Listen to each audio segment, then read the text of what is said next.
Chapter 247. What's the matter? Karen stared at Sei Ito warily, waiting for the answer. That day in Shinjuku, you saw the nightmare at the end of the battle, right? Sei Ito asked faintly. You mean the white nightmare? Karen frowned and asked with a solemn expression. Yes. Sei Ito nodded, and then said, You should have discovered the performance of that nightmare. Do you think the G-type and Britannia's S-type in your hands are comparable to that body? No, although she only fought with Lancelot for a moment, from the information obtained from Shan Mei Yao and the others, as well as the data she got from the fight, the G-type and S-type nightmare were not Lancelot's opponents at all. Then do you want to get a nightmare with the same performance as that body? Sei Ito turned his head and looked at Karen with a deep gaze. What do you mean? Karen asked in a deep voice. I have a scientific research team in my hands. Recently, they are developing a new weapon. Well, a new weapon for nightmare. And in order to adapt to the new weapon, they have specially created a body with completely different performance from the existing nightmare. So they need a pilot. I think you are very suitable. What do you think? Sei Ito looked at Karen calmly and said, Why me? Karen pondered for a moment and suddenly asked. Although Karen was only a young girl in the prime of her life, she had followed her late brother, Naoto, and mingled in the resistance organization since she was a child. Karen, who more or less knew about this kind of thing, really couldn't understand why Sei Ito would give the body to her, to a person who could appear on the front line of the resistance against Britannia with the body at any time. Because Sei Ito withdrew his gaze from Karen, looked up at the blue sky, and said in a brisk tone, I'm familiar with you. Don't joke around, Karen said angrily. All right, it's only because you're the only suitable candidate I can find. Sei Ito withdrew his gaze from the sky, looked at Karen beside him again, and said with a serious expression, Although you often disguise yourself like this with my unique vision, I can still find that your bodily functions are much better than ordinary people. At the very least, the so-called sports experts at Ashford Academy can't compare to you. Secondly, your identity. You're my classmate, my neighbor. I can know your movements at any time, and I can easily control you. Huh. Karen looked up and down at Sei Ito's figure with disdain and uttered an incomprehensible sound. Towards Karen's disdain, Sei Ito smiled indifferently and said, Finally, you are a member of the resistance group in Area 11. As long as you don't give up, the battle will continue. The weapons in my hands will also have the opportunity to be tested in actual combat. For someone like me who needs actual combat data, this is most suitable. But can't you take the test through the proper channels? Karen asked with a frown. You're talking about the military, right? Sei Ito smiled mockingly.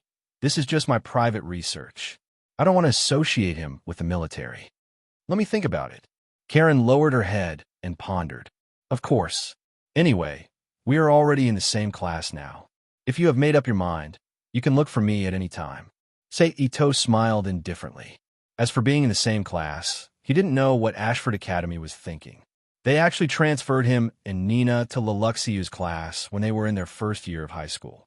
However, the information that Sei Ito got from asking around was that President Miley wanted to put him completely under the nose of the members of the student union to monitor him so that she could catch his weakness and punish him. The rest of the journey was silent. The two silently took the city rail car. When they arrived at the vast Ashford Academy, they walked into the class. Long time no see, Karen. As soon as Karen walked into the class, 4 or 5 female students ran over, squeezed Sei Ito aside, and surrounded Karen and asked with concern, Is your body okay? Sophie is very worried. One of the female students said, Are you okay now? Another female student asked, Yes. Although I can't force myself, Karen, who was disguised as a weak girl, said softly. Afterward, several female students escorted Karen back to her seat and sat down. At this time, Ito-sei also walked to his seat and sat down. His seat was quite special. It was relatively in the middle of the classroom, and Leluxiu's seat was near the window on the left. Karen sat one person away from him. Behind him to the right sat Levi, who had been staring at him all day long like he was a spy. Shirley was one person away from him to the right. As for Nina, she was sitting against the wall on the far right. It was worth mentioning that maybe it was because the students of the student union got together, or maybe it was because of, say, Ito's efforts in the past 6 months. Nina's androphobia was obviously much better. At least, she didn't deliberately avoid male students. Although she still didn't communicate with male students except for the members of the student union, she could answer normally. By the way, Nina, say Ito, who was sitting in his seat, took out a small chip the size of a finger joint from his school bag, got up, walked to Nina's side, and handed the chip in his hand to her. This is the information you asked for. Thank you, Sei Ito. Nina reached out and took it. She raised her head and thanked Sei Ito. You're welcome. Since I know that you like to study physics as a friend, how can I not lend a helping hand? Sei Ito smiled heartily, then continued. How's the research going? Is there any progress? Speaking of which, Sei Ito found a certain advanced book on physics when he was helping Nina carry things during the shift. Of course, Sei Ito did it on purpose. Well, thanks to your information, I wouldn't have been able to study some of the characteristics of uranium element so quickly. Thank you so much. When it came to the topic of physics, Nina immediately became talkative. Her face shone with confidence as she said, That's good. If you need anything in the future, feel free to look for me. I'm still very confident in collecting information. Sei Ito patted his chest and smiled. Of course, he was confident. He might not be able to meet Nina's requirements in other aspects, but when it came to the research of uranium, as someone who had a nuclear power plant in the Rubik's Cube world and had several real physicists as his foundation, Sei Ito was really not afraid of this. Okay, Nina nodded. Next, it was time for class. After a morning of learning, it was soon noon. Karen, there's a bee. On the lawn outside the teaching building of Ashford College. 4 girls each held a small lunchbox and sat on a cylindrical stone pier on the lawn. At this time, a big bee suddenly flew to Karen's side and buzzed. The girl sitting opposite Karen pointed at the bee and shouted in panic when she saw it. Karen, run! Another girl hurriedly stood up from her seat and shouted. Then, the girls on the other 2 sides also stood up. The 3 of them ran a little further away and stood there, looking at Karen with concern. At this time, Karen put the sandwich she had just taken a bite of back in her lunchbox, slowly stood up from the stone pier, carefully took 2 steps back, and then turned around and ran away with the other 3. However, the 3 girls were really running away, while Karen quickly ran behind a nearby bush and hid. Perhaps the sugar in the sandwich Karen brought today was too attractive to the bee, but it flew to Karen's side again. Karen, who was annoyed by the buzzing of the bee, did not observe the situation around her and simply waved her hand to slash it. With Karen's slash, the bee was immediately hit hard, fell to the ground, and died. So troublesome. If I had known, I wouldn't have said it to be sick. After dealing with the bee, Karen reached out to take out the unfinished sandwich from her lunchbox and grumbled while putting it into her mouth. The moment Karen put the sandwich into her mouth, a feeling of being watched appeared in the bottom of her heart. She instinctively turned her head and looked to her side. Leluxiu, dressed in a male black Ashford uniform, was staring at her expressionlessly. Oh no, I've been seen. Karen sent the sandwich into her mouth with the force of her lips and exclaimed inwardly. Sure enough, it's that girl from back then. Leluxiu looked at Karen and said inwardly, What is it? Karen felt a little uncomfortable under Leluxiu's gaze and asked, Answer my question. Leluxiu's eyes met Karen's eyes. An abnormal red light in his left eye lit up from the center of his pupil. Then, a strange pattern that looked like a bird spreading its wings flapped a few times in Leluxiu's eye and rushed into Karen's eyes in an instant. Then, Karen's expression froze. The outer part of her pupils immediately lit up with the same red color as Leluxiu's left eye. She looked at Leluxiu with empty eyes. Yes, Karen replied. Did you take the glass grow in Shinjuku yesterday? Leluxiu asked. Yes, Karen replied. Why did you become a terrorist? Leluxiu asked again. Because I'm Japanese, although I'm half Britannia, Karen replied. Mixed blood? But why do you have to go to this extent? Leluxiu asked in confusion. What followed was a question-and-answer conversation. Under control, Karen answered all the questions and told Leluxiu everything he wanted to know. After a while, Leluxiu, who had obtained the information he wanted, withdrew his control over Karen. Chapter 248. Is there anything you need from me? After ending the control, Karen, who had no idea that she had been controlled, asked Leluxiu again. No, I'm done with my business. After saying that, Leluxiu turned around and planned to leave. But after taking 2 steps, he suddenly stopped, turned halfway to look at Karen, and the red light in his eyes turned into a flying bird again. By the way, just in case, don't say anything about Shinjuku. Huh? What about Shinjuku? Karen looked at Leluxiu in confusion. What the hell is it? Why did you say that? Leluxiu, who found that Karen was no longer under control, had a change of expression and ordered, "Go back to the classroom, if you answer my question." Karen stared at Leluxiu with sharp eyes and asked. Leluxiu, who was questioned by Karen, looked at her in shock and thought to himself, it didn't work. What's going on? Just as Leluxiu was at a loss for what to do and was about to flee, Shirley's cries suddenly rang out, saving Leluxiu from his predicament. Shirley, who was standing by the window on the 2nd floor of the teaching building, was waving her arms at Leluxiu and Karen and shouting, "The next class is in the preparation room for the science class. If you don't hurry up, you'll die if you don't take the experimental equipment." At this moment, Leluxiu immediately put on a panicked look, ignored Karen, who was waiting for an answer, and hurriedly ran in the direction of the classroom. In the following time, Leluxiu and Karen each had their own thoughts, but neither of them showed their thoughts. They still behaved like strangers in the same class, not interfering with each other, and quietly finished the afternoon class. "Karen, let's go together." When the bell for the last class in the afternoon rang, Ito grabbed the black leather bag on the desk and walked to Karen's side. Wow. Several girls next to Karen, who were about to come over to say hello, immediately exclaimed when they saw Ito's behavior. They looked at Karen and Ito in front of them with a gossipy expression. "Let's go. Don't disturb Karen." One of the girls pretended to be tactful and pushed her companions out. But when she walked past Karen, she deliberately winked at her. The playful meaning was self-evident. Even with Karen's willpower, she blushed at the blink of an eye. However, she only blushed for a moment. Then, she immediately grabbed her school bag and left the classroom with Ito say. "What do you mean by that?" Wang Yao asked as he left the classroom. After walking out of the academy, Karen said fiercely to Ito beside her. "Nothing.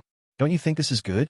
Ito ignored Karen's fierce gaze and tone and said with a smile, "What's so good about it?" Karen said with dissatisfaction, "Think about it. What if you have something difficult to do, but get entangled by other students and push me forward, then all the problems will be solved. How simple is that?" Ito explained. "I don't need it," Karen said, biting her cheek. "It doesn't matter." Ito shrugged and continued. "Anyway, I'm just creating public opinion. After you agree to be the pilot, I'll tell you. After you agree to become my driver, I can be with you legitimately and control you. Let's not talk about whether I will agree to be your driver or not. Let's talk about controlling me. Are you sure?" Karen curled her lips in disdain. "It seems that you won't know the immensity of heaven and earth if I don't show you." Ito smiled faintly. "When we get home, don't go to your house first. Come to my house, and we'll spar once to broaden your horizons." "Okay." Karen nodded and agreed. Then, the two chatted casually, but most of them talked about the resistance organization. Although there was nothing substantial in the conversation, it was a good topic to pass the time on the road. Soon, the two returned to the residential area. Karen did not go home directly as promised. Instead, she walked into Ito's residence with him. The two took off their shoes at the entrance. After walking into the house, they casually threw their school bags on the sofa in the living room. Ito then looked at Karen and said, "Do you want to spar now, or take a break?" "Let's spar now," Karen replied without thinking. "Okay, come with me." Ito nodded and brought Karen to a room next to the living room. The room was covered with a rectangular wooden floor that was 40 centimeters long and 15 centimeters wide. There were no furnishings or decorations on it. It was empty, The surrounding walls were painted bright white. A white porcelain lamp that looked like a mushroom head emitted a blazing white light on the ceiling. "Come in." Seito took the lead and walked in. He took off the black school uniform that showed off his figure and casually threw it on the floor beside him. He then looked at Karen and said, "Come on." "Umph." Karen, who felt that she had been underestimated, snorted coldly. She separated her legs in front of her, leaned forward slightly, and put her hands in front of her. After finding that Seito was still as sloppy as before, Karen, who decided to teach him a lesson, quickly rushed to Seito and threw a punch at him. Seito tilted his head slightly and dodged Karen's straight punch in an instant. Then he nimbly stretched out his leg and hooked it between Karen's legs. Karen's body immediately fell to the side uncontrollably. Karen's reaction was so agile. The moment she lost her balance, she reached out and pressed on the ground. She immediately turned over her body with the help of inertia, then squatted down and swept her leg at Seito's lower body. Seito felt Karen's fierce sweep, and a chuckle flashed across the corner of his mouth. He then kicked his right leg straight up. Bam! The two's calves immediately collided. Seito calmly retracted his right leg and looked at Karen, whose mouth was twitching and brows were slightly furrowed, with a smile on his face. Then, he quickly dodged backward. At this time, Karen had put away her initial contempt. She looked at Seito seriously and rushed up again. Seeing Karen rushing over, Seito raised his hand to block Karen's calf that was sweeping towards his waist. He stretched out his leg and kicked Karen's supporting leg. Then he caught Karen's arm that was sweeping her leg and immediately threw Karen face down with a muffled bang. Humph! Karen, who was hurt by the fall, unconsciously let out a muffled groan. "If I hit you again now, you would be dead." Seito looked down at Karen, who was kneeling on the ground with her hands on the ground, and said indifferently, "I didn't expect someone who looks frivolous to have such strong skills." Karen, who was half kneeling on the ground with one leg on the ground, said as she got up, "Otherwise, how do you think I can control you?" Seito smiled. "But you forgot that there can never be too much deception in war." Just as Karen was about to get up, her body suddenly fell backward. Then, her legs suddenly clamped Seito's legs and twisted forcefully. "You're overestimating yourself," Seito said indifferently without moving, allowing Karen to twist his legs. "Uh-huh." Karen tried for a long time but still couldn't twist Seito's legs, even though she sinisterly kicked Seito's knees. "That's enough," Seito said at this moment. Then, Karen felt a soft but tough force suddenly erupt from Seito's legs, bouncing her legs away. Karen stood up from the ground with a surprised expression, touched her calf strangely, and looked at Seito, who stood still without moving a step. After hesitating for a while, she asked, "What happened just now?" "Have you heard of Chi?" Seito asked. "No." Karen shook her head honestly. "Forget it. Let me explain it to you." Seito sighed helplessly. Chi is a power that everyone has in their body. The difference is that ordinary people don't know about the existence of Chi, but people who have undergone special training have the opportunity to feel the existence of Chi. Talented people can use Chi to gain great power. "Like just now?" Karen asked with interest. "That's just a small application of Chi. It's nothing." Seito shook his head. "Then what kind of great power is considered great power?" Karen became even more interested and quickly asked. Upon hearing Karen's question, Seito glanced at the room, then walked to the wall on the side. Under Karen's puzzled gaze, he reached out and placed his hand on the wall, saying, "Watch carefully." "Huh!" A low roar suddenly erupted from Seito's mouth. Immediately afterward, Seito's hair and clothes suddenly fluttered. At the same time, a huge depression appeared on the wall in front of him, with Seito's palm as the center. A large number of cracks appeared on the wall, dividing the depression on the wall into irregular fragments. So strong," Karen said subconsciously, dumbfounded. For the first time, she saw how terrifying Seito was. At the same time, she also knew that there was another kind of horror in the world. Do you want to learn? Seito turned around and asked Karen with a smile. Can I learn it? Karen's eyes flickered with desire, but she also knew that this kind of thing was not something that anyone could learn, so she asked hesitantly. Sure, I've said it before. Chi is the power that exists in everyone's body. You can feel it as long as you train. Seito smiled. What are your conditions? Karen knew that there was no such thing as a free lunch in the world, so she asked, Don't you already know? Seito said indifferently. Become a pilot? Karen looked up at Seito and asked, Yes, but not anymore. You just have to agree to be a pilot. You will be mine in the future, Seito said in an ambiguous tone. Bastard, I knew you were up to no good, Karen said, and turned around to leave the empty room. She picked up the school bag on the sofa in the living room, walked quickly to the entrance, put on her shoes, and prepared to push the door open and leave Seito's house. At that moment, Seito, who followed her out, said, Think about the pilot. I believe you will need it soon. Humph. Karen snorted coldly, pushed the door open, and left Seito's house. Bang! A muffled sound was heard, and the door was closed again. Chapter 249. The next day, Seito got up early as usual. After washing up, he drove the limousine out of the residential area and stopped on the road that he had to pass every day to go to school. A moment later, Karen, who was wearing a beige Ashford School uniform top, a light black short skirt, and gray stockings that hugged her thighs, appeared on the road with a delicate face. Yo!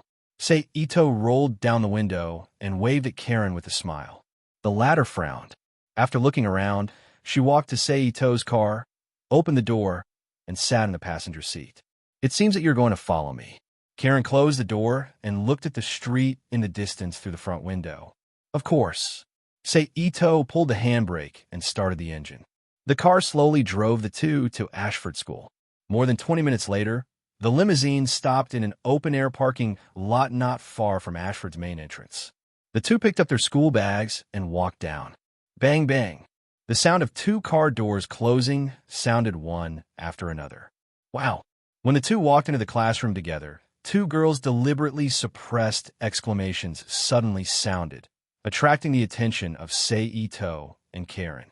After discovering who the two girls were, the two understood the meaning of the exclamation at the same time. Seeing this, Seito shrugged at Karen, turned around, and walked to his seat. Karen walked to her seat and sat down under the escort of two girls who ran over with gossipy faces. The day of class passed peacefully, except that since noon, Karen and Leluxiu suddenly began to observe each other quietly. Ring, ring, ring. The bell for the end of class rang. Class is finally over. A student stretched and said, Let's go. There is a football match today. Another student quickly got up and said to his companion next to him, I'm so tired. A female student leaned on the table with a listless face and complained to her companion, who came over. There are all sorts of things like this. At this moment, Leluxiu, who had just finished tidying up his things, suddenly walked straight to Karen, who was tidying up her books while chatting with her companions, and said condescendingly, Can you come with me? I have something to tell you. Wow. The female students who were gossiping about the relationship between Karen and Seito exclaimed in an instant. Their eyes moved back and forth between the sitting Seito and Leluxiu, who was standing in front of Karen. The meaning of inquiry was self-evident. That's perfect. I also have something to tell you. Ignoring the gossip of her female companion beside her, Karen got up from her seat and said with a serious expression, Oh. The gossipy looks on the girls' faces became even more intense. Then Leluxiu and Karen walked out of the classroom one after another. He went to an unknown place. Hey, Seito classmate, aren't you going to chase after her? A curious female student approached Seito and asked curiously, No need. I believe in Karen. Seito smiled kindly. He said to the female student in front of him, Then your relationship is really good. The female student looked at Seito in amazement and exclaimed, Not at all. Seito said modestly, got up, and said, I'm leaving first. You guys should leave quickly too. because of the incident in Shinjuku, the streets have been very chaotic recently. Say Ito classmate is really a good person. Another girl who had just walked over hugged the girl who asked first. She looked at Sei Ito's departing back and said, The girl who asked nodded in response. You came at the right time. Come and help me get my things. In the activity room of the student union, Michigan Lei, who was wearing a blue cloth apron in front of her, instructed Sei Ito, who had just walked in. Yes, yes. Sei Ito nodded helplessly. Then he threw away the things in his hand and quickly walked to Milei's side. He took the plate she handed over and put it on the small cart on the side. As for why Sei Ito was in the student union, it was because of Milei's surveillance plan. After monitoring Sei Ito for a while, Milei, who found that Sei Ito had no flaws at all, decided to absorb him into the student union and then squeeze him dry. It was to punish him for peeping at the time. Where are the others? Sei Ito asked casually as he took another plate of food and put on the table. Nina lost a very important piece of data. Shirley and Levi are helping her find it in the front hall. Milei lowered her head and fiddled with the food in front of her, as she said without turning her head. Oh, Sei Ito understood and responded. Okay. Milei clapped her hands in front of her and suddenly shouted. Then she turned around and said to Sei Ito with her hands on her waist, Let's go out. Okay. Sei Ito knew that the task of pushing the cart fell on him again. He walked to the side of the small cart indifferently and held the handle with both hands to push the small cart. Soon, the two arrived at the door leading to the front hall. At this time, they heard Shirley's happy voice from inside. Found it, found it. See if it's this. Yes, thank you, Shirley. Nina's voice was heard. Swoosh. At this time, the automatic door in front of them opened. Sei Ito and Milei, who were pushing the cart, walked in one after another. Milei said, Found it? I'm done here. Let's start. Wow, that's amazing. As expected of President Milei, Levi and Shirley exclaimed. Hee, praise me some more. Milei smiled proudly as she placed the food on the dining table pushed by Sei Ito on the dining table. What is this? Leluxia looked at the people who suddenly appeared in the front hall and interrupted his private conversation with Karen and asked in confusion. You brought her here because you knew, didn't you? Karen joined the student union. Grandpa asked her to come here. Milei said matter-of-factly. Chairman? Leluxia said in surprise. Yes, he said that she is not in good health and might not be able to participate in club activities. Milei said as she placed the food on the table. Then, she suddenly remembered that she had not introduced herself. She quickly stopped what she was doing and turned to Karen. I'm Milei, the president of the student union. Nice to meet you. Nice to meet you, Karen said politely. I'm Levi, the secretary. You can ask me if you don't understand anything. Levi introduced himself. I'm Shirley, the head of the swimming department. Nice to meet you. Shirley introduced herself with her left hand on her chest. I'm Nina, Nina said shyly. Oh, me too. Nice to meet you, Karen hurriedly said. At this moment, the door opened automatically again. Then a little girl who looked to be 14 or 15 years old with slightly curly light brown hair, closed eyes, and fair skin in a multi-purpose wheelchair that could move automatically moved over with a large tray with 5 or 6 dishes on it. Shirley, I'm sorry. Please put this on the table, the little girl said. Thank you, Lilina. Shirley quickly ran over and took the tray in Lilina's hand. Even Lilina, Leluxia said in surprise. Lilina is Leluxia's younger sister. Milei introduced her to Karen. I'm from a junior department, not the student union, Lilina said after hearing Milei's introduction. It doesn't matter. It's just a welcome event. Levi walked to the table and said as he reached for the champagne on the table. Karen, nice to meet you, Lilina said. Nice to meet you. You're too polite, Karen said with a gentle smile. Let's start with this, Levi said as he shook the champagne. Champagne? I don't think it's appropriate for a student union member to take the lead in drinking, Shirley said. Hey, don't be so old-fashioned, Levi said as he lifted the champagne. He was about to open the cork on the champagne, but Shirley quickly stopped him and said, That's the rule. You can't do that. Levi, who was a head shorter than Shirley, quickly turned around and blocked Shirley's path. At the same time, he tossed the champagne in his hand to Leluxiu catch. Seeing that her target had changed, Shirley didn't give up. She hurriedly rushed up to Leluxiu and tried to snatch it back. However, she neglected Leluxiu's doomed body. Under the impact of Shirley's body, both of them fell to the ground. The rebound force knocked the cork out of the incense stick in Leluxiu's hand. Then, under the pressure of the incense stick, the cork flew back to Karen, who hadn't moved from her spot. When Karen saw the cork flying toward her eyes, she quickly waved her hand and knocked the cork away. However, she forgot about the champagne that came after the cork, and the champagne splashed all over her face. Naturally, such a gathering could not continue. Under Milei's arrangement, Nina brought Karen to the bathroom to take a shower. Shirley and herself went to the laundry room to help Karen wash her clothes, and Leluxiu went to the residence to get some clothes for Karen to change into. In an instant, only Levi, who was fiddling with a goblet out of boredom, Lilina, who was sitting in a wheelchair, and Sei Ito, who was standing at the side with his arms crossed, were left in the entire front hall. Sei Ito, who was a little bored, looked around. When he saw Lilina, he suddenly stopped, got up, and walked over. "What's wrong?" Lilina's hearing was especially sensitive because of her eyes. She noticed the approaching footsteps and asked curiously. "Nothing." Sei Ito squatted down in front of Lilina and said with a smile. "Oh." Lilina tilted her head and looked at Sei Ito with her face. For some reason, even though her eyes were closed, Sei Ito felt like he was being watched. It was very strange. Is this the sixth sense that mutated under Mariana's training? The understanding of the people in this world is really amazing, Sei Ito thought to himself as he stared at Lilina's face. "You're really cute," Sei Ito said jokingly after observing for a moment.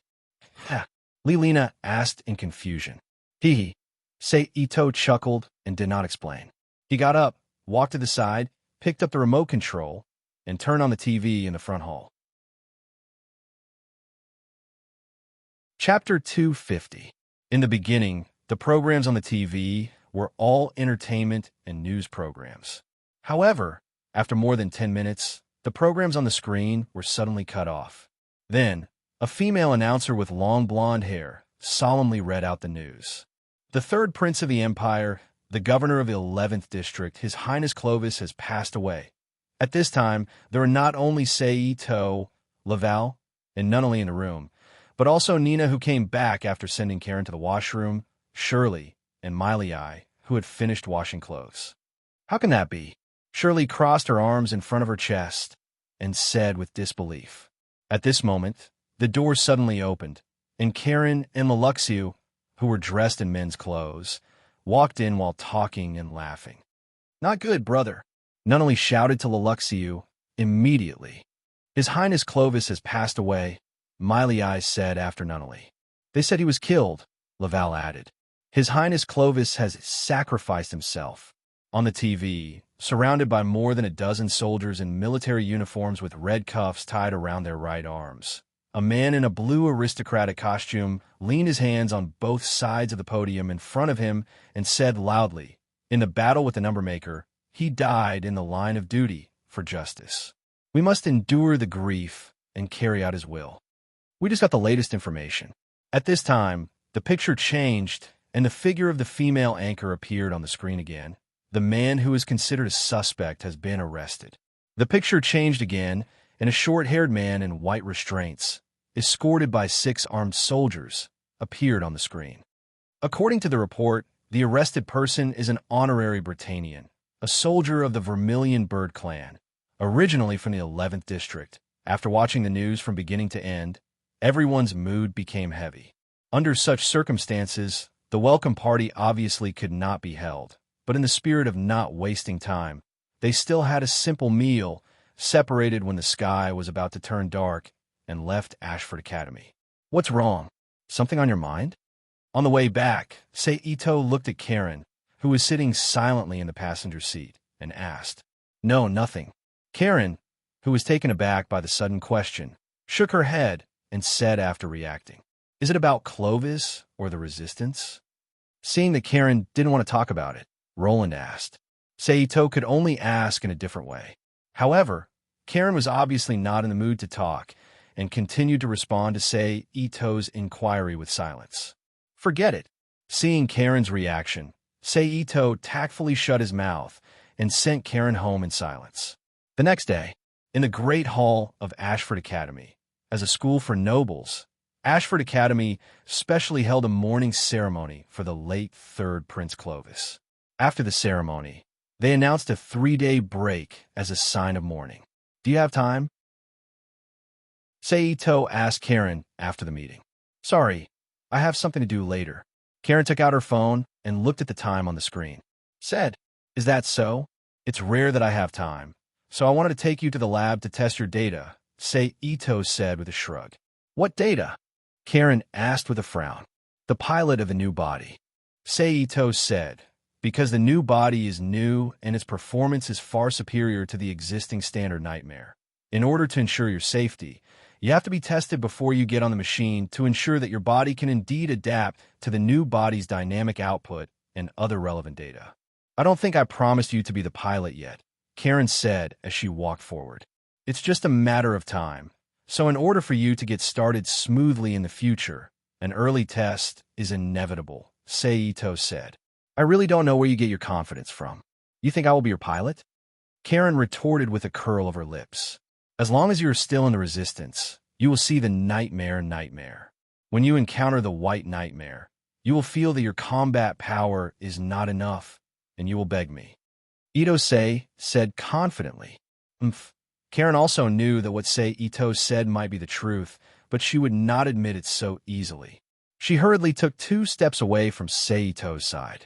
The next 3 days were relatively calm, except for some panic caused by the sudden appearance of Zoro and the successful rescue of Suzuki on the first night of the holiday and the terrorist activity in the following 2 days.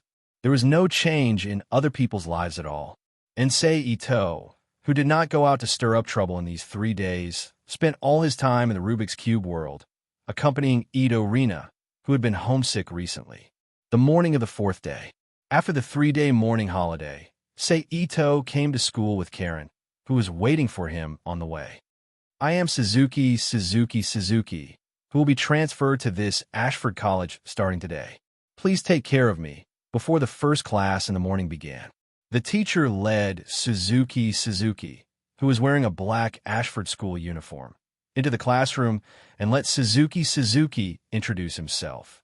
Although the students were very obedient when the teacher was present and did not whisper anything unpleasant, as soon as the class was over, the words that had been suppressed in the class immediately sounded. Did you see him? Why is he here? I heard he is a suspect. In the incident with His Highness Clovis, I heard that a total of 5 people were arrested, but he must have been arrested because of something suspicious. Could he be a terrorist? A lot of whispers and voices of suspicion echoed in the relatively quiet classroom. He is from Area 11, Nina said while staring at Suzuki's back. He is an honorary Britannian, Laval corrected. But it's the same, Nina said carefully. But you can't just be afraid. If you talk to him, you will know who he is. Shirley didn't care about the difference between the people of Area 11 and the people of Britannia. However, before Shirley could take a step forward, Laval reached out and grabbed her arm. He shook his head and said, "You're a little too active." At this time, Lulu, who hadn't said anything about Blackwood Vermilion Bird's existence, stood up and walked past Blackwood Vermilion Bird. He stopped at the entrance of the classroom and glanced at Blackwood Vermilion Bird from the corner of his eyes. He raised his hand to his collar and continued to walk out without stopping. Then, as if she had received some sort of signal, Blackwood Vermilion Bird immediately got up from her seat and walked out. While Blackwood Vermilion Bird and Lulu were catching up on the rooftop, and the other students were living a leisurely life in the academy, Cornelia, as the new governor of Area 11, was leading her knights to eliminate all resistance organizations in Nippon. She was trying to track down Zero and avenge Clovis. The next day, in the same classroom as before, the students who had been casually chatting immediately stopped talking the moment Hamajuke entered the classroom. Every one of them avoided looking at Haimu Juke, who walked in with her head held high. After Haimu Juke sat down, the students who were familiar with each other gathered together and continued to whisper to each other. Seito didn't like Blackwood Vermilion Bird when he first watched the anime, so he was indifferent to Blackwood Vermilion Bird's current situation. He just looked on coldly as the students in the academy used silent violence on Blackwood Vermilion Bird. However, this silent violence was suddenly interrupted by the Student Council President Milui's broadcast in the afternoon. "I am the Student Council President, Milui Ashford." Milui suddenly shouted, "Catch the cat! Catch the cat that is running around the campus. The activities of the clubs will be temporarily suspended. The clubs that work together will receive preferential treatment. Also, the person who catches the cat will receive a lucky prize, a kiss from the Student Council." In the end, Milui was very satisfied with the reward she promised and let out a unique queen-like laugh. In an instant, the students in the entire campus became excited. In order to receive a kiss from their goddess, the prince, one by one, the students ran around the campus as if they were on steroids, searching for the cat that was running around the campus. "They're so energetic." Itose looked at the students running past them one by one and said with a smile. At this moment, a cat with gray fur, one leg wrapped in bandages, and a strange mask on its head suddenly scurried out from not far away from Seito. "It's actually here," Seito said to himself in surprise. Although Seito knew about this plot, he did not want to ruin it. He did not plan to catch the cat at all. However, now that the cat was in front of him, it would be unreasonable if he did not catch it. Therefore, he quickly followed the cat. "Catch the cat. After you catch the cat, give me the thing it's holding in its mouth." Milui continued to speak excitedly through the broadcast. After Milui, Lilina's voice came from the broadcast. "Well, I think its leg is not very good because its footsteps are a little strange. And, the cat's meow is like this." Lilina paused for a moment and then let out an extremely cute meow. Meow.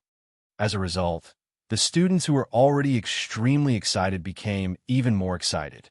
One by one, they started to chase after him as if their lives were on the line. "Hey, it's you guys."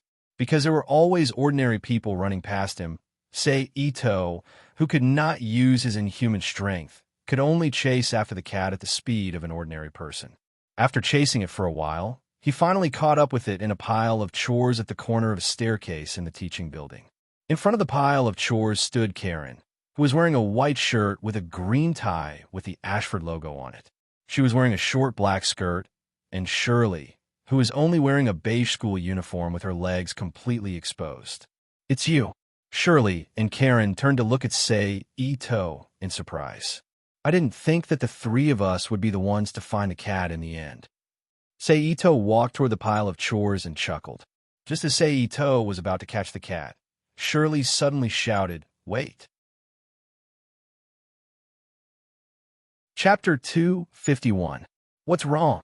Ito stopped and looked at Shirley with Karen in confusion. "Hey, were you going to use the right to kiss on?" Shirley stared at Ito's expression and said worriedly, "Huh." Ito looked at Shirley in surprise and said with amusement, "Don't worry, I won't use it on you. I know you like Lelouchius. As for me," Ito turned his gaze to Karen on the side and said with an ambiguous expression, "I will choose Karen." "Phew, that's good." Shirley raised her hand and patted her chest, saying with a sigh of relief, "What's good about that?" Karen said loudly with a flushed face after hearing Ito's words. Although she didn't know whether Ito was serious or not, Karen, who didn't want to give away her first kiss, hurriedly shouted, "Karen, you're not shy, are you?" Shirley, who got the answer, had completely relaxed at this time. She leaned over to Karen's ear with a sinister expression and whispered mischievously, You're the one who is shy." Karen was startled by Shirley's mischievous laughter. She hurriedly dodged back and shouted, "Stop arguing, the cat is running away." Ito quickly reminded at this time. At the position of the doorpost behind the three of them, a gray figure disappeared in an instant. "Chase after them." Karen immediately reacted and shouted as she ran out. Behind her, Say Ito, and Shirley hurriedly followed. It's just that the cat's behavior is too different from that of humans. Every time it was about to be discovered, it would always disappear again with the help of the surrounding corners, making the three people chasing behind it gnash their teeth in hatred. After running for some distance, the kitten suddenly leaped lightly, stepping on the corridor's railing and quickly leaping onto the teaching building's roof. From the roof, it crossed the teaching building and scurried into Ashford Academy's clock tower. Damn it! Karen gritted her teeth as she watched the kitten's tail disappear on the roof. By the time the three of them bypassed the teaching building and arrived in front of the bell tower, more than a dozen Ashford students had already gathered here, looking up at the figure climbing up the roof of the bell tower. Vermilion Bird? Shirley cried out in surprise. At this time, Lelucius's figure also came out of the ventilation window above the roof. After observing for a while, he got up and prepared to climb up, but he had just climbed the stairs of the bell tower when his legs went soft and he fell on the slope of the roof. Slowly slid down. The students below who saw Lelucius in danger all exclaimed subconsciously, "Lelucius!"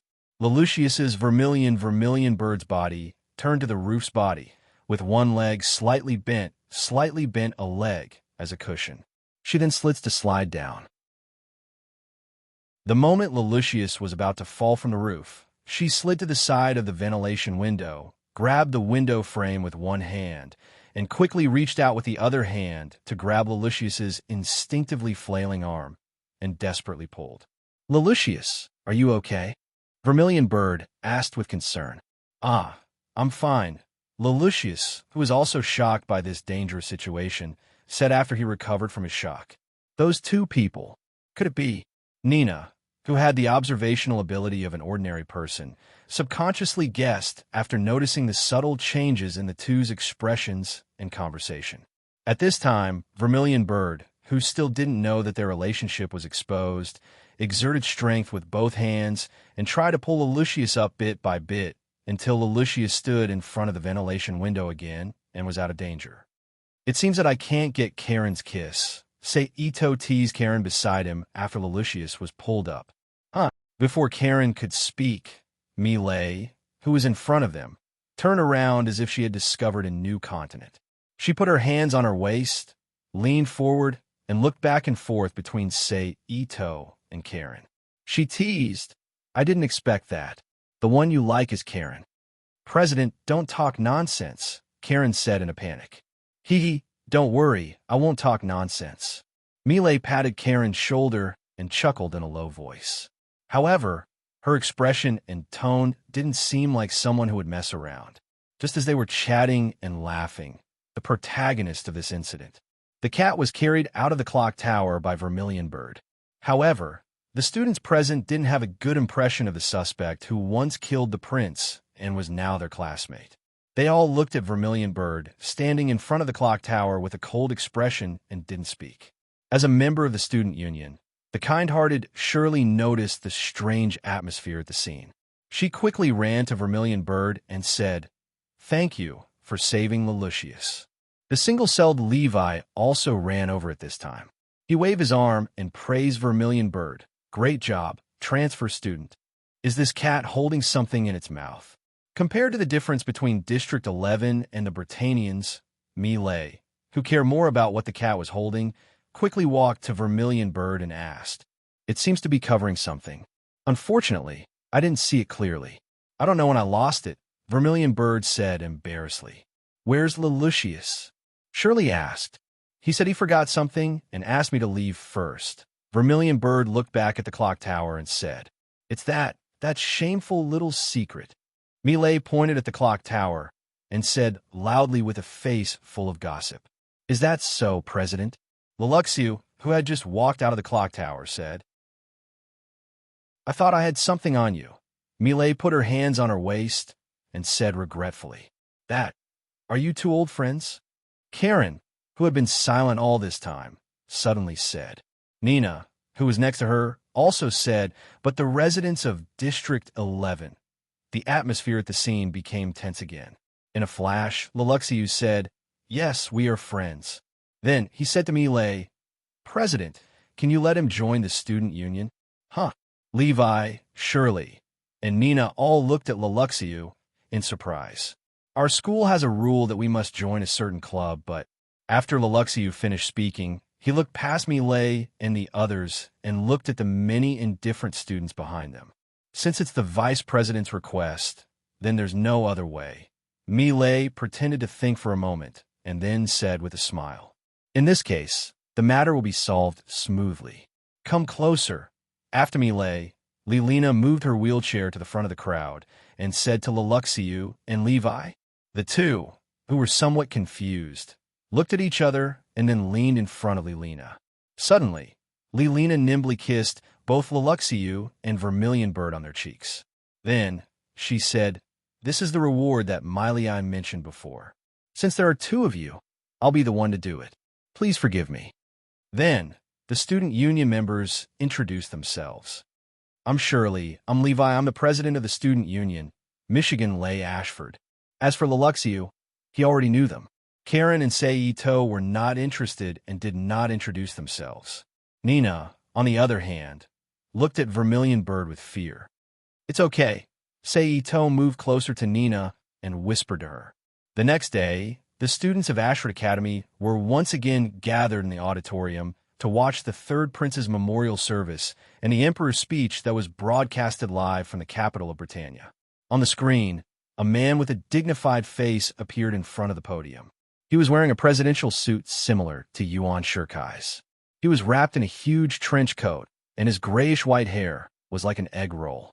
He held the podium with his hands wearing white gloves and began to speak. Humans are not equal. People who were born to run fast, beautiful people, people with poor parents, people with weak bodies. Everyone was different in terms of background, education, and talent. Yes, humans exist to divide themselves. That's why humans fight, compete, and thus progress. Inequality is not a bad thing. Equality is a bad thing. What's wrong with demanding equal rights? Tenure will only lead to foolish politics. The Chinese Federation that implements equality of wealth is a bunch of lazy bastards. However, our Britannia is not like that. We continue to evolve through fighting and competition. Only Britannia is moving forward, moving towards the future. The death of my son, Clovis, is the proof that our Britannia continues to evolve. Fight. To compete, to plunder, to fight, to dominate. There is a future at the end of this. Honor to Britannia, cried the Emperor in his last speech. Then, the screen was filled with fanatical cheers. What a vile and true statement. Seito thought to himself, expressionlessly. A few days had passed since the Emperor's speech. Cornelia had taken the initiative to wipe out the disorderly rebel groups one after another. However, she couldn't find even the slightest trace of Zero among them. Finally, after analyzing several incidents where Zero had appeared, she decided to prepare a big show to lure Zero out. Imitating the situation in Shinjuku, she launched an indiscriminate purge on Saitama. Although Seito hadn't been present for the operation that day, he still received detailed information from Mart about the battle that day. For example, the hunting and counter-hunting of the two parties by means of identification signals, the return of the hunting team after the hunt, the sudden appearance of the mass Zero and the killing, and the entire process of how Misaki Tamaru was unable to find Zero's corpse. Hey, Seito, who was sitting in a daze in the student council's activity room, was startled awake by the sudden call. He looked at Millet, who was standing at the door with her arms crossed. "Do you have time this weekend?" "What's wrong?" Seito asked. "I'm planning to organize a group trip to the estuary this weekend. Do you have time?" Millet said. "Since the president personally invited me, even if I don't have time, I'll still have time." Seito smiled at Millet. "Just call me when the time comes." "All right, I'll ask the others." Millet nodded and turned to leave the room. A trip to the estuary should be an event for the establishment of the Black Knights. Seito watched Millet leave and turn to look out the window. Chapter 252. On the weekend, Seito, Millet, Nina, and Shirley sat across from each other on the train heading to Mount Fuji. "After all this time, I'm the only one here." Do I have time to accompany you? Seito looked at the three women beside him and smiled. Yeah, Karen said she can't come because she's not feeling well. Levi has to go to work. Leluxiu has something to do.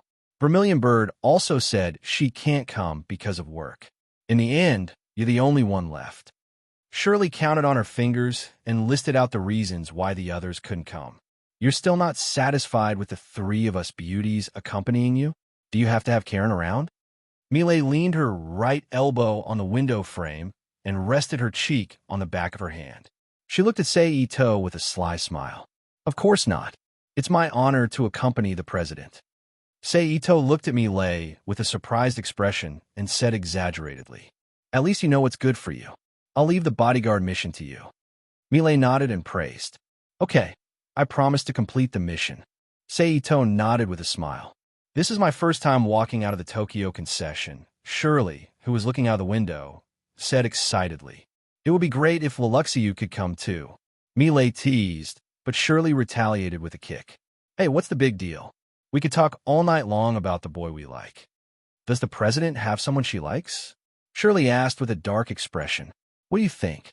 Millie looked out and smiled frivolously. At this time, the train drove into a bridge tunnel, and the light in the carriage immediately dimmed. Nina, who was startled by this sudden change, immediately clenched her fists tightly, closed her eyes, and trembled all over. It's okay. Millie, who noticed Nina's condition, reached out to hold Nina's hand and squatted in front of her. She looked up and comforted her softly. There are many tourists in Britannia at Kaguchi Lake, so the security is very good. There's no need to be afraid like in the slums. But, with Millet's comfort, Nina calmed down a little. Yi Futian said, I'll accompany you. This time, I won't leave you alone, Millet said, a frivolous smile appearing on her face once again. He looked at Seito and said, Besides, don't we have bodyguards? And Macham. Nina also looked at Seito, following Millet's hint, and answered, feeling slightly relieved. Don't worry. With me here, you'll be fine. Seito comforted Nina with a warm smile. A short while later, the train left the pitch-black tunnel, and the bright sunlight that followed lit up the carriage once again. Then, a huge snow-covered Fuji appeared outside the window, attracting the attention of Shirley, Nina, and Miley. Estuary Lake is an inland, non-drainage lake. Together with Benki Lake, Jingjin Lake, West Lake, and Yamanaka Lake, they are known as the Five Lakes of Fuji. It is the second largest lake among the five lakes, as well as the largest Yamanaka Lake in Japan. It is 831 meters above sea level and has a maximum depth of 15 meters. It covers an area of 5.7 square kilometers. Wow, it's so big!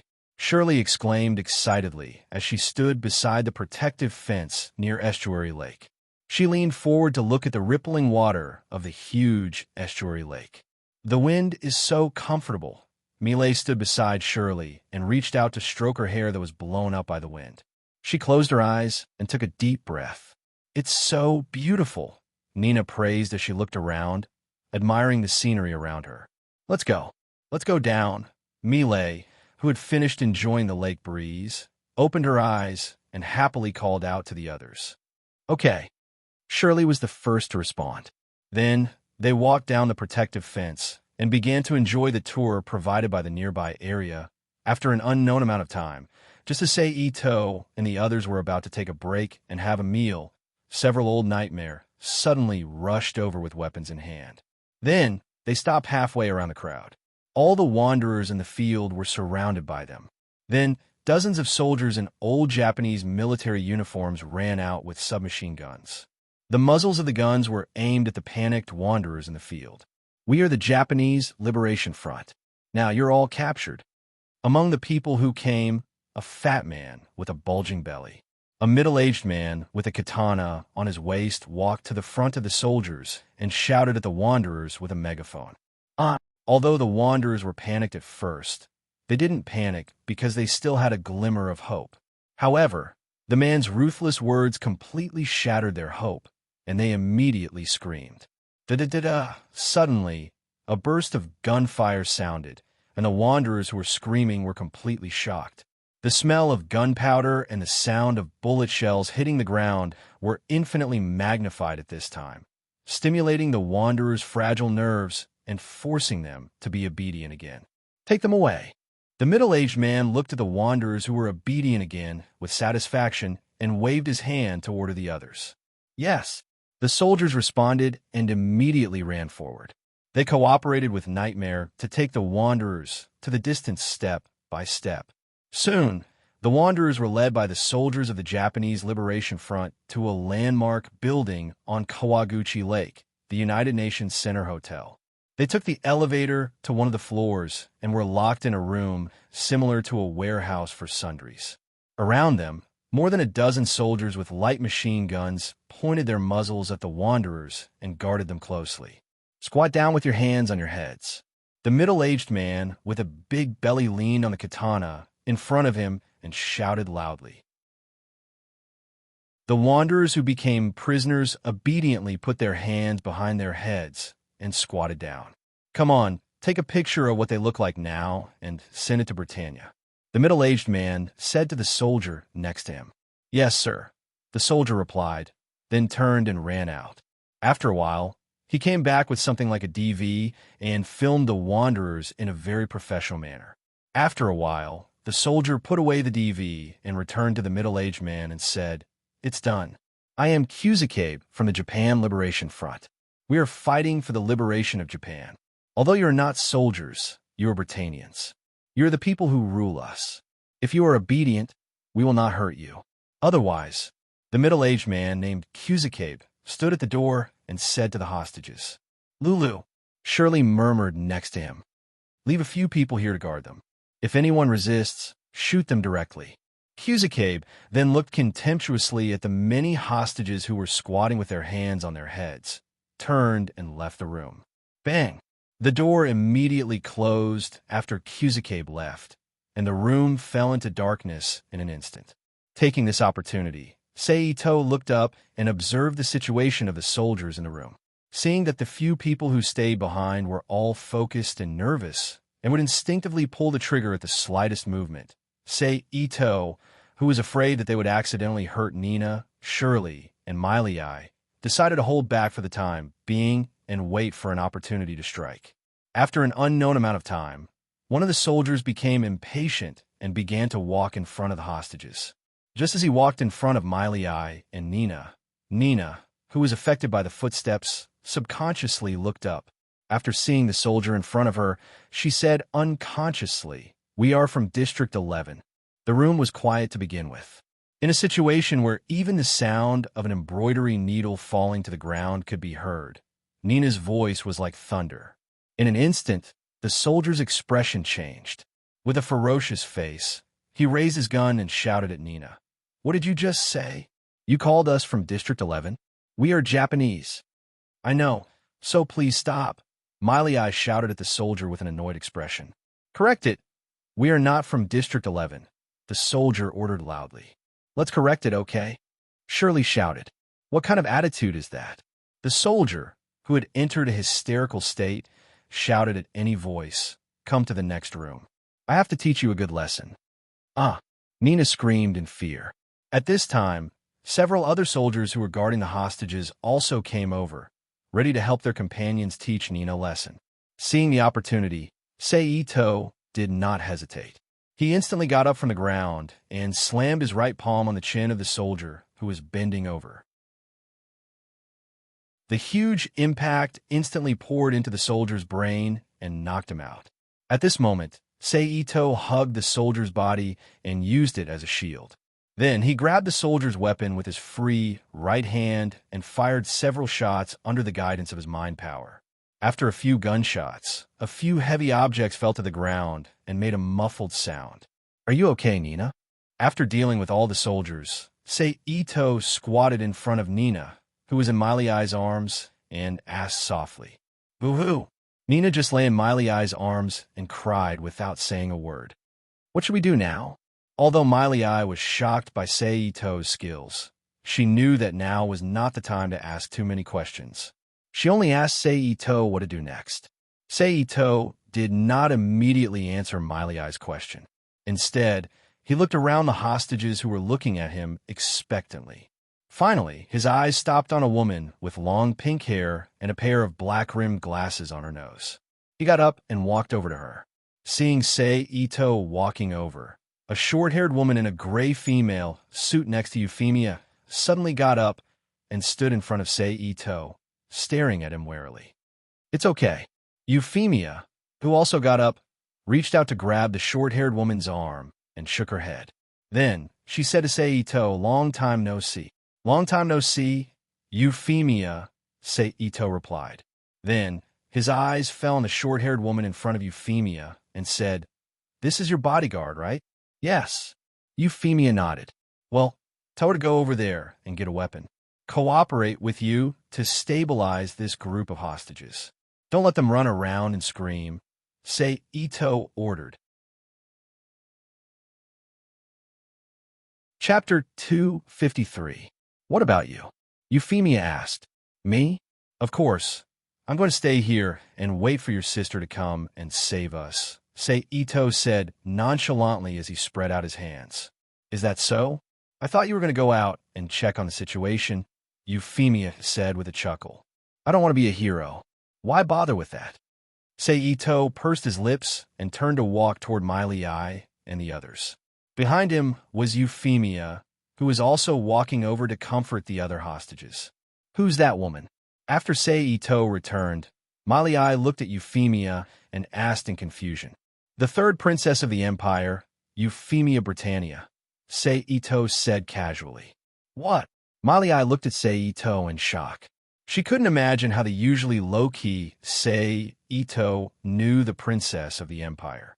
While Miley Eye was still in shock, Euphemia had already begun to speak under the protection of her bodyguards. "Everyone, please be quiet," Euphemia said to the crowd loudly.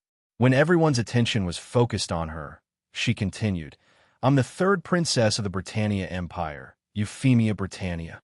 Hearing Euphemia's self-introduction, the crowd immediately went into an uproar. They didn't expect that there would be a royal princess among them. "Please be quiet," the bodyguard next to Euphemia shouted. Soon, the crowd calmed down and waited for Euphemia to speak. "I know that everyone is very anxious now and wants to go home to see their loved ones.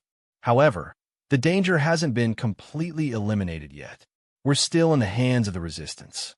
So in order to not put everyone in danger again, please try to be quiet and wait for the Britannia military to rescue us. I believe the military will send people to rescue us soon," Euphemia said in a gentle tone.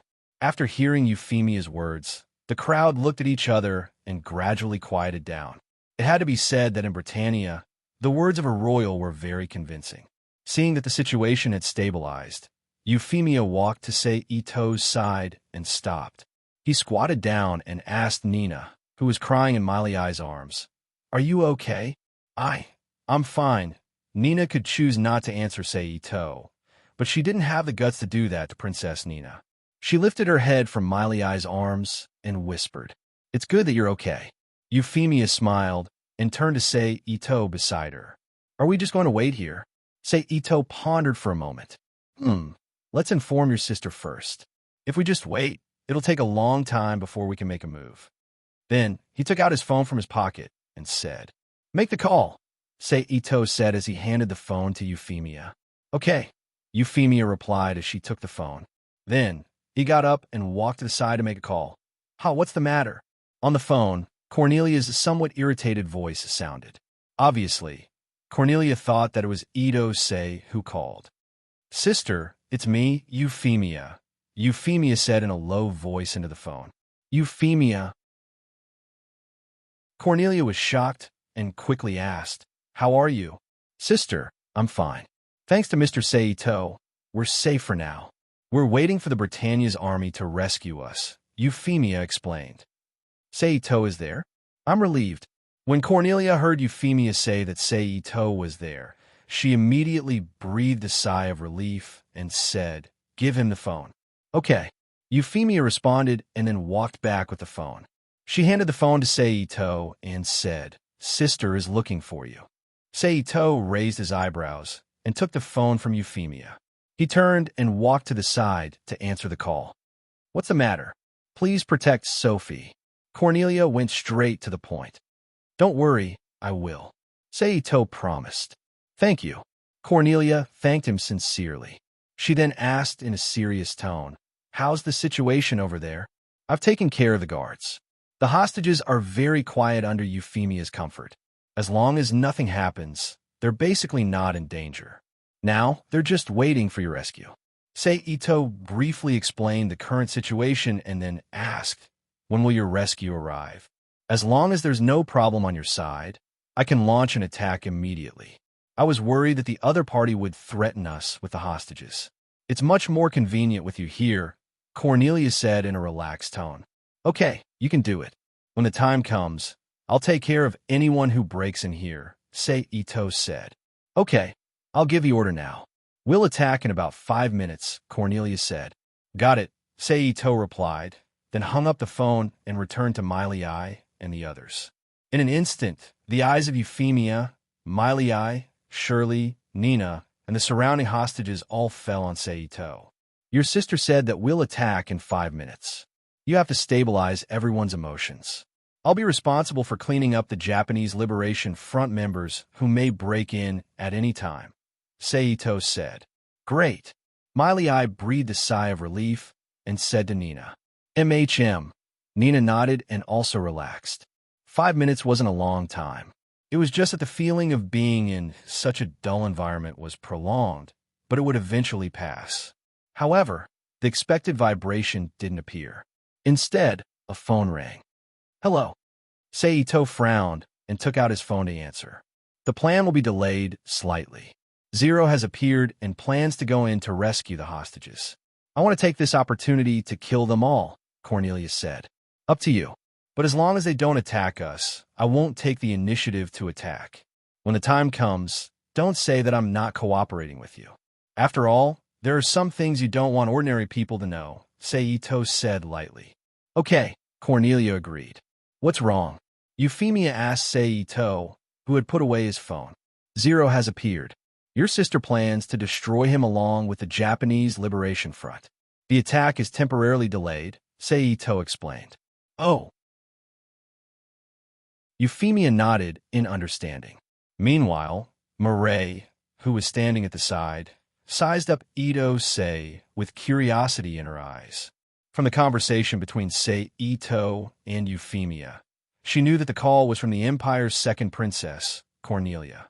However, from the tone of Seito's conversation with Cornelia, she could tell that the two of them were talking as equals. Furthermore, Seito was the stronger party. This was too unbelievable for Miley. Seito, who the hell are you? Miley curiously thought in her mind. At the same time, a thought popped up in her mind. Originally, the reason why she organized the student council to go on a trip was completely out of selfishness. She wanted to find someone to accompany her to relax. For the sake of the family's revival, her mother had been frequently arranging blind dates for her. Miley was disgusted by this kind of political marriage from the bottom of her heart. However, as a member of the Ashford family, she had no choice but to accept this arrangement. Now that the mysterious Seito had appeared in front of her, perhaps she could use him to avoid the political marriage and complete the hope of the family's revival. At this time, Seito, who still didn't know that he had become someone's new hope of avoiding a political marriage, was leaning against the door with his arms crossed in front of his chest, quietly waiting for Cornelia to launch an attack. A moment later, a violent tremor passed through the soles of his feet. Seito raised his head and nodded at Euphemia, who was also looking over. He got up and stood guard at the door. Everyone, the Britannia army has launched an attack. I believe that we will be rescued soon. So please try to remain as quiet as possible and peacefully wait for the rescue team to arrive. Euphemia stood in front of the somewhat panicked crowd and comforted them. At this moment, the door that had been tightly shut suddenly opened. Several men, wearing uniforms similar to the boys of Ashford Academy, suddenly rushed in with weapons in their hands. When they saw Seito standing guard at the door, they were instinctively stunned and immediately raised their guns to aim at Seito, ready to shoot.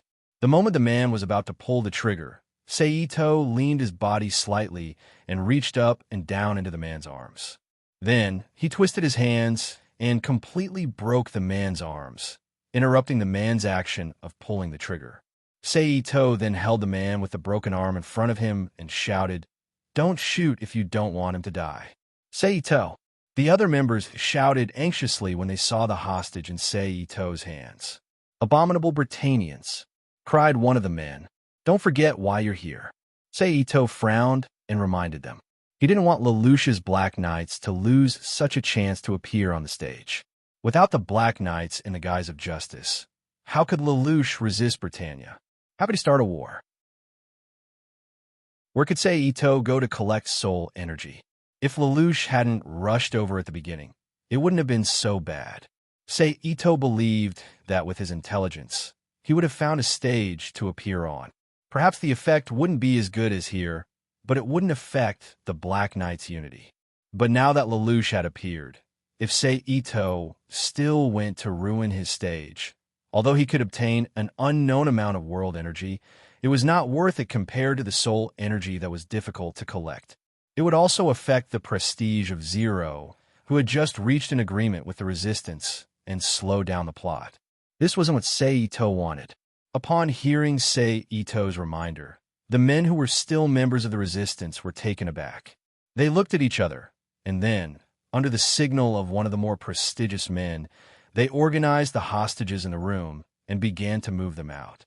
Miley, Shirley, Nina, Euphemia, and the others who received Ito-Sei's signal also quietly followed behind the members of the Resistance organization and walked out of the building. Chapter 254. In the elevator that was transferring people, the dim yellow light kept flickering. The violent vibrations made everyone feel unsteady. If it weren't for the fact that there were so many people in the elevator and there wasn't enough space for them to move, it was likely that everyone wouldn't be standing in the same place anymore. Instead, they would be rolling around on the floor. After a minute of descending, the elevator door finally opened. Everyone quickly walked out of the elevator under the leadership of several members of the Resistance organization, ran out of the still violently shaking passage, boarded the hovercraft provided by the Resistance organization, and moved to the safe center of the lake under the guidance of a small boat. Just after they left, a violent explosion suddenly occurred in the Convention Center hotel building. Like the Leaning Tower of Pisa in Italy, the building tilted and sank to the ground at a speed visible to the naked eye. A large amount of smoke and dust gushed out from the location where the building had sunk. The huge gravel that had fallen into the estuary below immediately stirred up a half-meter thick water column. Ripples spread out from the bottom of the water column like a small wave. Very quickly, the ripples spread to the hovercraft that everyone was on. The sudden swaying of the hovercraft caused several people who had a poor sense of balance to immediately vomit. A moment later, all the changes were over. The smoke and dust that filled the surroundings of the building also slowly dispersed under the lake breeze, and the dark and broken building once again appeared in front of everyone's eyes. At this time, the voice of Lelouch, who was disguised as Zero, came out from the loudspeaker above the small boat. "Britannians, don't panic. All the hostages locked in the hotel have been successfully rescued and will now return to your side." On the ship, the lights and the camera lens turned together, sweeping through the frightened people on the hovercraft one by one. Then, on the almost dark ship, several searchlights lit up one after another, revealing the people standing under the searchlights. Dozens of men and women in black uniforms and hats stood in a row. They clustered around Zero, who was wearing a black cloak and a strange helmet, standing in front of them. "Fear us, O people, and desire us. Our name is the Black Knights." Zero paused for a moment, giving the people in front of the screen time to accept it, then continued, "We the Black Knights are the companions of all people who don't pursue force, whether it's the people of District 11 or the people of Britannia. The Japanese Liberation Front despicably captured ordinary people of Britannia as hostages and cruelly killed them. This was a senseless act, so we imposed sanctions on them. It was the same for the former governor of Clovis. He had plundered and killed the people of District 11 who had no weapons. He couldn't just watch such a tragedy happen, so he was also punished. I do not deny war. However, it was absolutely forbidden for the strong to unilaterally kill the weak. The only ones who could open fire were those who were prepared to die. We will appear again when someone with power attacks someone without power, no matter how powerful that enemy is. Those who possess power should fear us. Zero said as she waved her hand to remove the cloak that had been wrapped in front of her. People without power come and beg us. This world will be sanctioned by us, the Black Knights. Is the world up to you? Ito, Say murmured with a hint of mockery at the corner of his mouth. In the blink of an eye, 2 weeks had passed since the Black Knight's declaration. The trauma of being hostages was gradually erased during this period of time. During this period, except for reports about the crimes committed by the Black Knights that were broadcasted from time to time in the news every day, the so-called resistance organizations had all disappeared, and a rare degree of peace was restored in District 11. On this day, Sei Ito was sitting in the classroom in a boring history class when Karen, who was one person away from him, suddenly stood up from her seat and said loudly, "Black Knights." Everyone, who was taken aback by Karen's sudden voice, immediately burst into noisy laughter after a brief silence. Ha ha ha ha. Fortunately, Karen was a top student. The teacher was still very tolerant of her, and her disguise of being sick also helped her to a certain extent. The teacher simply said, "If you're not feeling well, go to the infirmary to rest," and then ignored her and continued the class. After class, Shirley and Levi, who were members of the student union, came to Karen's side one after another and said, "It's rare." Karen actually dozed off in class. "Let Leluxiu accept you as a disciple. That guy is a strong person who dozes off in class." Levi on the side looked at Leluxiu, who was sitting by the window on the other side, with his elbows on the table and 5 fingers on his head, and his back facing them. Is he sleeping?" Karen turned her head and said in surprise when she saw Leluxiu's appearance. "I don't know what that guy's been doing recently. He sleeps half the time in class." "It's really worrying," Levi said. The 3 chatted casually for a while and left to find a place to enjoy their lunch. "If you always stay up late like this, your skin will deteriorate." At this time, Sei Ito walked to Karen, sat on the chair in front of her, and looked at Karen and said, "And is your Black Knights really rebelling against Britannia? Haven't you had enough of this righteous hero game that is like children playing house? If you continue like this, I can only regretfully say that you are hopeless." "This is Zero's order." Karen took out a lunchbox from the desk, picked up a sandwich from it, and took a bite. "Well, Zero's order. But in this case, I don't think you can overthrow Britannia. At least I don't see any hope for the time being," Sei Ito said and spread out his hands. "You don't join the rebel organization. Why are you so enthusiastic?" Karen looked at Sei Ito strangely. "I need to fight to test the weapon. If you don't fight, how can I get the experimental data?" Sei Ito wouldn't tell Karen the real situation. He just used the old excuse. Then the 2 chatted casually again. Lunchtime passed in the blink of an eye. Although Zero urged the Black Knights or Lelouch to get down to business through Karen at noon, it was obvious that Zero, who had an established plan, would not be swayed so easily. She continued to destroy the drug warehouse for several nights in a row until a certain day later. Buzz, buzz, buzz. During class, the phone in Sei Ito's pocket suddenly vibrated. Seeing that the teacher was still writing the course content on the blackboard, he reached out and took out the phone in his pocket. A short message with the title Karen appeared on the screen. After opening the message, Sei Ito immediately saw the words, "I agree." Did something happen? Sei Ito pressed the delete button with his thumb and put the phone back in his pocket. After a while, the class bell rang. Sei Ito simply stuffed the things on the table into the desk, walked out of the classroom quickly, came to the rooftop of the teaching building, and took out his phone to make a call. Beep. The phone was connected. "Have you really thought it through?" Itong Chung leaned his back against the protective fence of the rooftop, his elbows resting on the bars of the protective fence, and asked, "Well, I want power, the power to change the world." On the other end of the phone, Karen said firmly, "If you really decide, then I will give you power the power to change the world.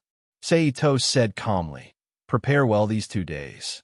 I will take you to the laboratory on Saturday to test the data." "Okay," Karen agreed. Beep. The phone was hung up again. Seito turned around, leaned over, and looked into the distance. The power to change the world? Maybe it's not bad to add another thing in addition to the body. Soon it was Saturday. Bam, bam, bam.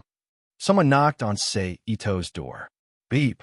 Seito opened the door from the inside, looked at Karen, who was wearing an Ashford school uniform outside the door, and smiled. "Are you ready?" "Yes," Karen said with a serious expression. "Okay, let's go now." Seito nodded, then walked out of the door and locked the door with his right hand. The two came to the garage inside the villa, got into the luxury car, and drove away from the community in an instant. The car drove at high speed on the empty road. More than half an hour later, it stopped in front of the building where the laboratory was located. "We're here." Seito turned off the car engine, pulled out the car key, pushed the door open, and walked out. He then said to Karen, who also got out of the car, "Follow me." The two walked to the front of the building, used Seito's identity card to pass the security check at the door, walked in, and took the elevator down on the right side of the hall. About half a minute later, the elevator opened with a ding sound, and a bright passage appeared in front of the two. Seito did not speak and walked inside with Karen. After a few more checks, they came to the inner area of the laboratory. There was a room with several instruments and more than 10 researchers in white coats. Lakshata. As soon as Seito walked into the room, he called out to the blonde woman who was standing in the room, smoking a pipe. "What a rare guest." Lakshata smacked the pipe in her mouth, turned around, and greeted them. Then she looked at Karen beside Seito and said, "This is the pilot you mentioned?" "Yes." Seito nodded. "Okay, let's go for the test." Lakshata did not doubt it. She nodded and walked out of the room with Seito and Karen. After turning 2 corners, they came to a room full of various test instruments.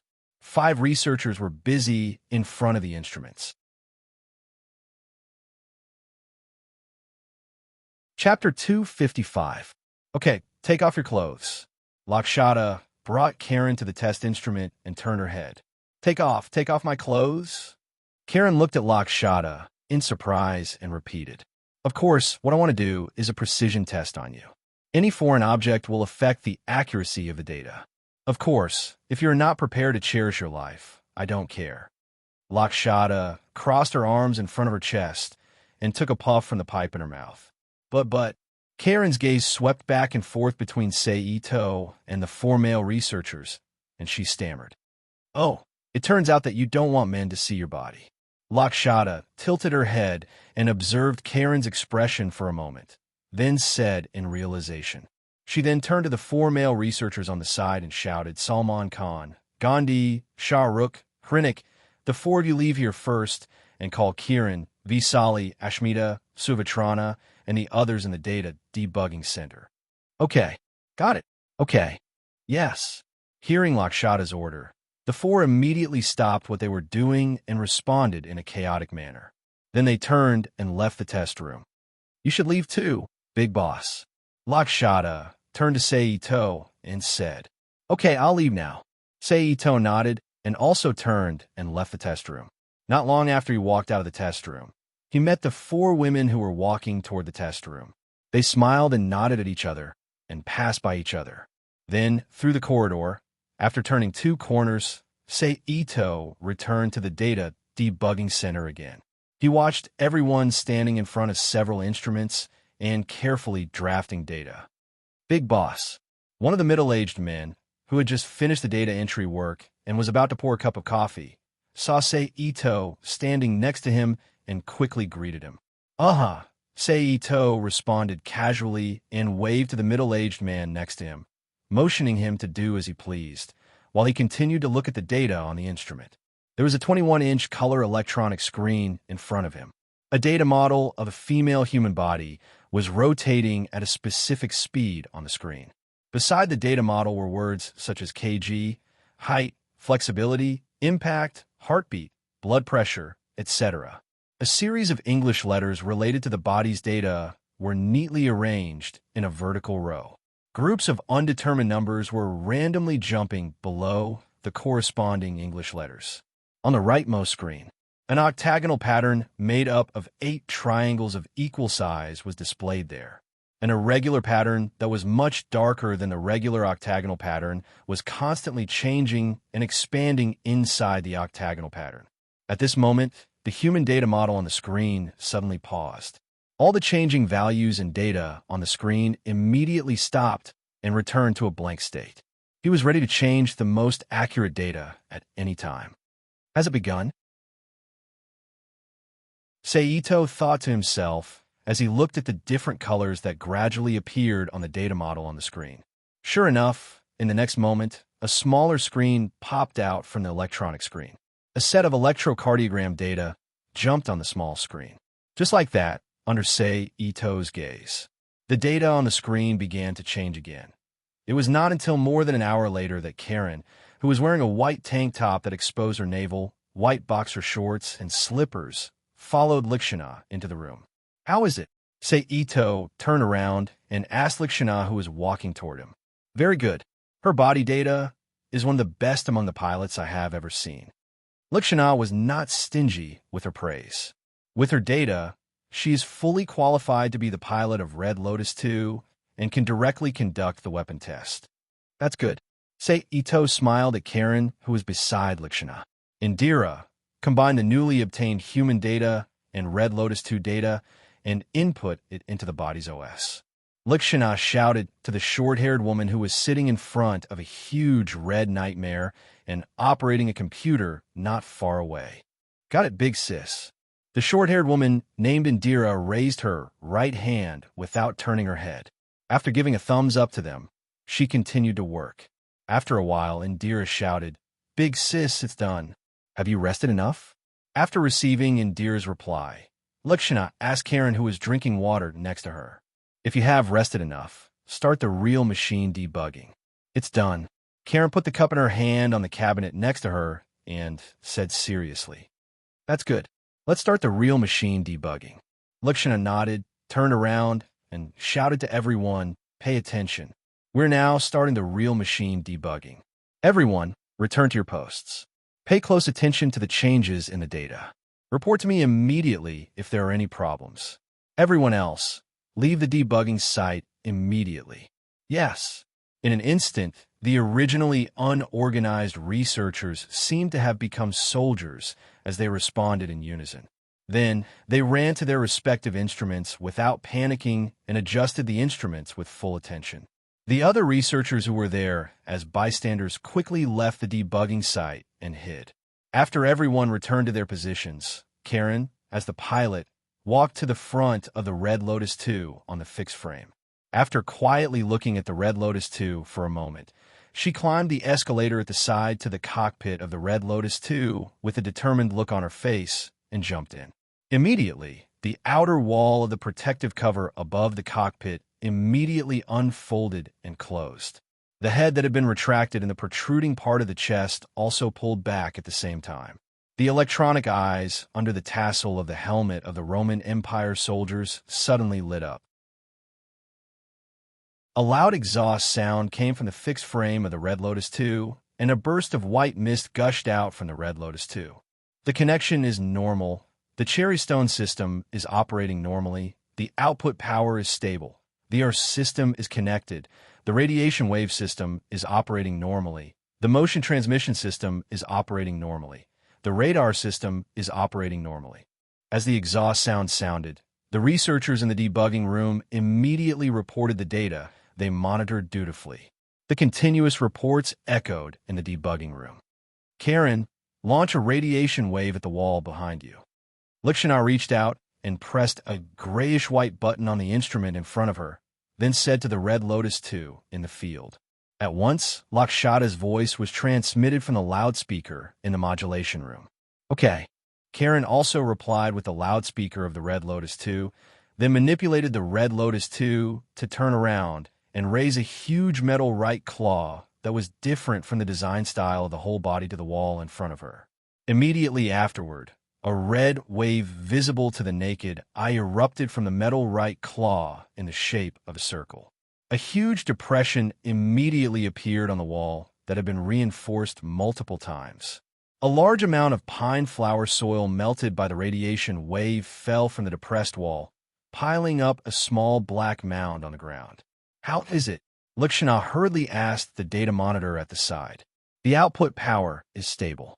The energy consumption deviation is within the predetermined range of 389%. It has no effect on the body." The person in charge of monitoring quickly replied. "Good," Lakshana exclaimed excitedly. "Continue the test." Next, under Lakshana's request, the Red Lotus 2 underwent various tests. Except for the actual combat test, which had no extra body and space to test, everything else that could be tested in the debugging room was tested. The final conclusion was that the Red Lotus 2 was the same as Britannia's Lancelot, completely belonging to the 7th-generation Nightmare body. Now that the radiation wave weapon is completed, the next step is to develop the follow-up external components, right? Seito asked. "Yes." Lakshana took a puff from the pipe and nodded. "Then I look forward to your results." Seito smiled. "I won't disappoint you," Lakshana said confidently. "Tell your people to tidy up the 2 styles of the Red Lotus. When I leave, I will take it with me so that I can arrange for it to undergo the actual combat test." Idose looked at Karen, who jumped out of the 2 styles of the Red Lotus, and said, "Okay." Lakshana responded and walked to the center of the researchers to give instructions. "How do you feel?" Seito looked at Karen, who walked to his front, and asked with a smile. "It feels great," Karen said excitedly. "As long as I have this Red Lotus 2, I can definitely face Britannia's nightmare head-on. I'm even confident in fighting that unknown white mech." "Good. According to the original agreement, it will be your exclusive body from today onwards," Seito said. "Really?" Karen looked at Seito in surprise and asked with some uncertainty, "You're really handing it over to me?" "Of course. The OS is written according to your body's data, and it has been locked. It's impossible for others to pilot it without adjustments. So who else can I give to other than you?" Seito said matter-of-factly. "But how should I explain the origin of the Red Lotus 2 to the Black Knights?" Karen asked. "Just say it. I believe that with Zero's tolerance, he will definitely accept this unexpected gift," Seito explained with a smile. After that, the 2 chatted for a while.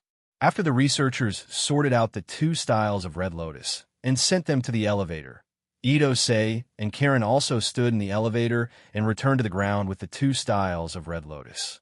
Then, they carried the Red Lotus 2 to the transport vehicle and left the laboratory with Karen. Then, Seito got into his car and turned around to return to his residence. Chapter 256. The transport truck stopped in front of a warehouse area on the periphery of the Tokyo concession in Area 11. "Wait here for a moment." Karen pushed the door open and got out of the transport truck, then turned to the driver inside and said. Then, without waiting for the driver to answer, she quickly ran into the warehouse area and disappeared. A moment later, he ran out with a group of men and women dressed in Black Knight uniforms. They went straight to the front of the transport truck and lifted the large gray canvas covering the cargo, revealing the Red Lotus 2nd style inside. "Wow, it looks great." One of the men with a red headband on his forehead put his hands on his waist and said, "Karen, where did you get this mech?" The mature Shanyu asked a more core question. "I'll explain it to you later. Now help me move the mech inside." Karen shook her head and said to Shanyu, "Okay." Shanyu nodded, then turned to the people behind him and waved. "Come on, everyone, let's move the things inside." "Yes." The others responded, then quickly ran to the transport truck and began to move. After a while, the Red Lotus 2 was unloaded from the transport truck and moved to the forklift taken from the warehouse. Then, under the operation of a member of the Black Knights, it was transported into the warehouse. "Thank you."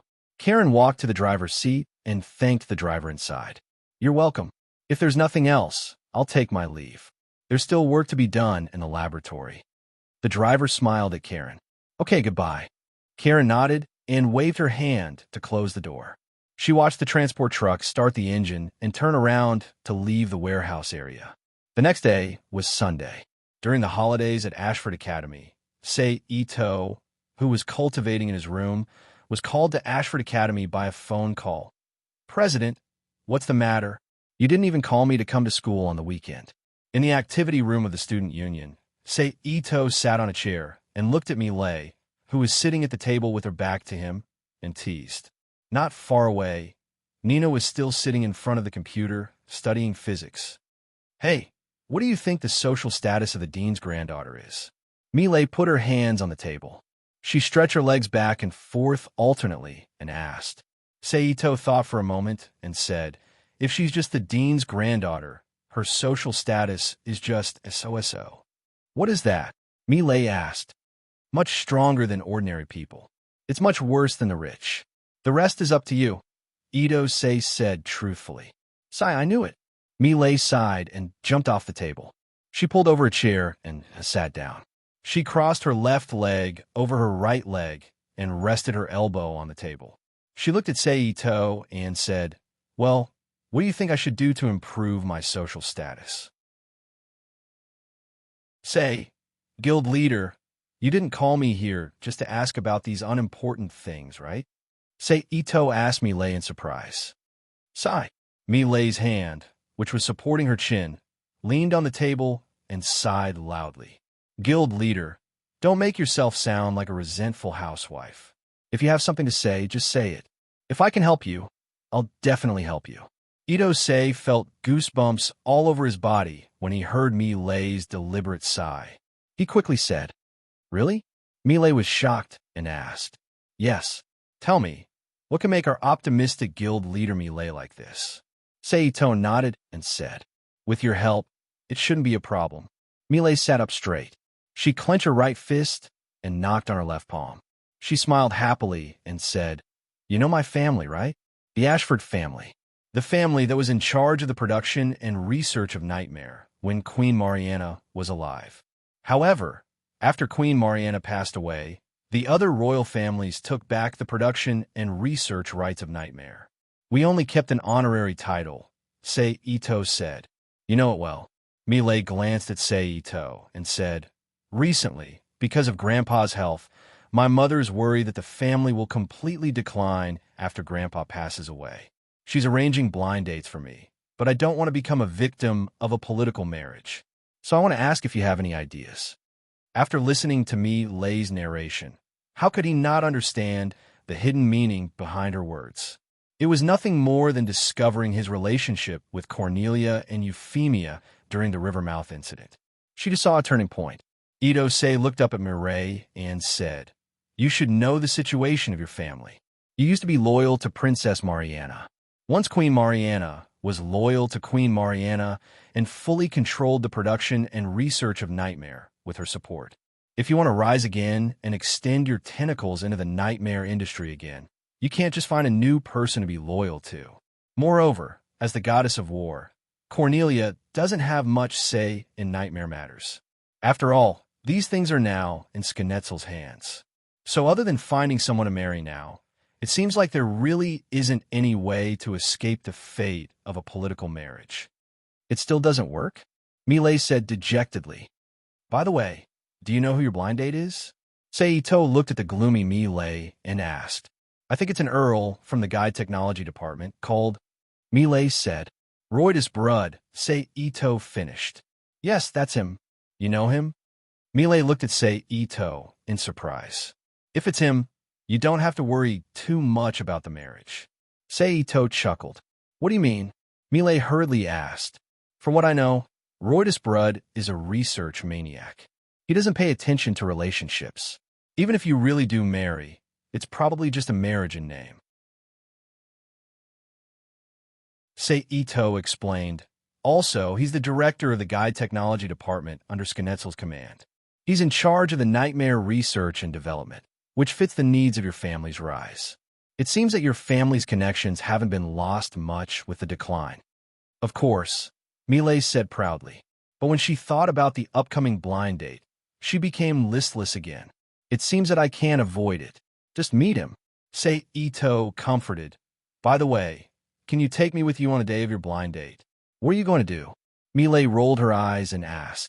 It just so happens that I also have some matters to discuss with Roydus Bruder, Idose said. Okay. Milei tilted her head and thought for a while before agreeing. Thanks. Seito smiled. That afternoon, Seito asked for leave from the school and took the rail train to Narita. Because just after talking with Milei, Karen told Seito that Zero wanted to meet him through the phone. Since they would meet sooner or later, Seito agreed.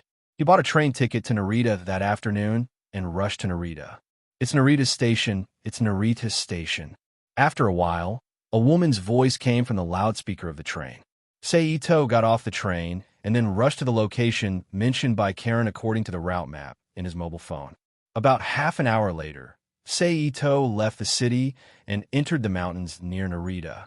Fortunately, Seito's skills were there, and the mountainous conditions did not affect Seito's speed at all. So he soon arrived at the rendezvous point specified on the mobile phone. At this time, the sky was gloomy, and the surrounding lonely mountains gave off a strong sense of oppression.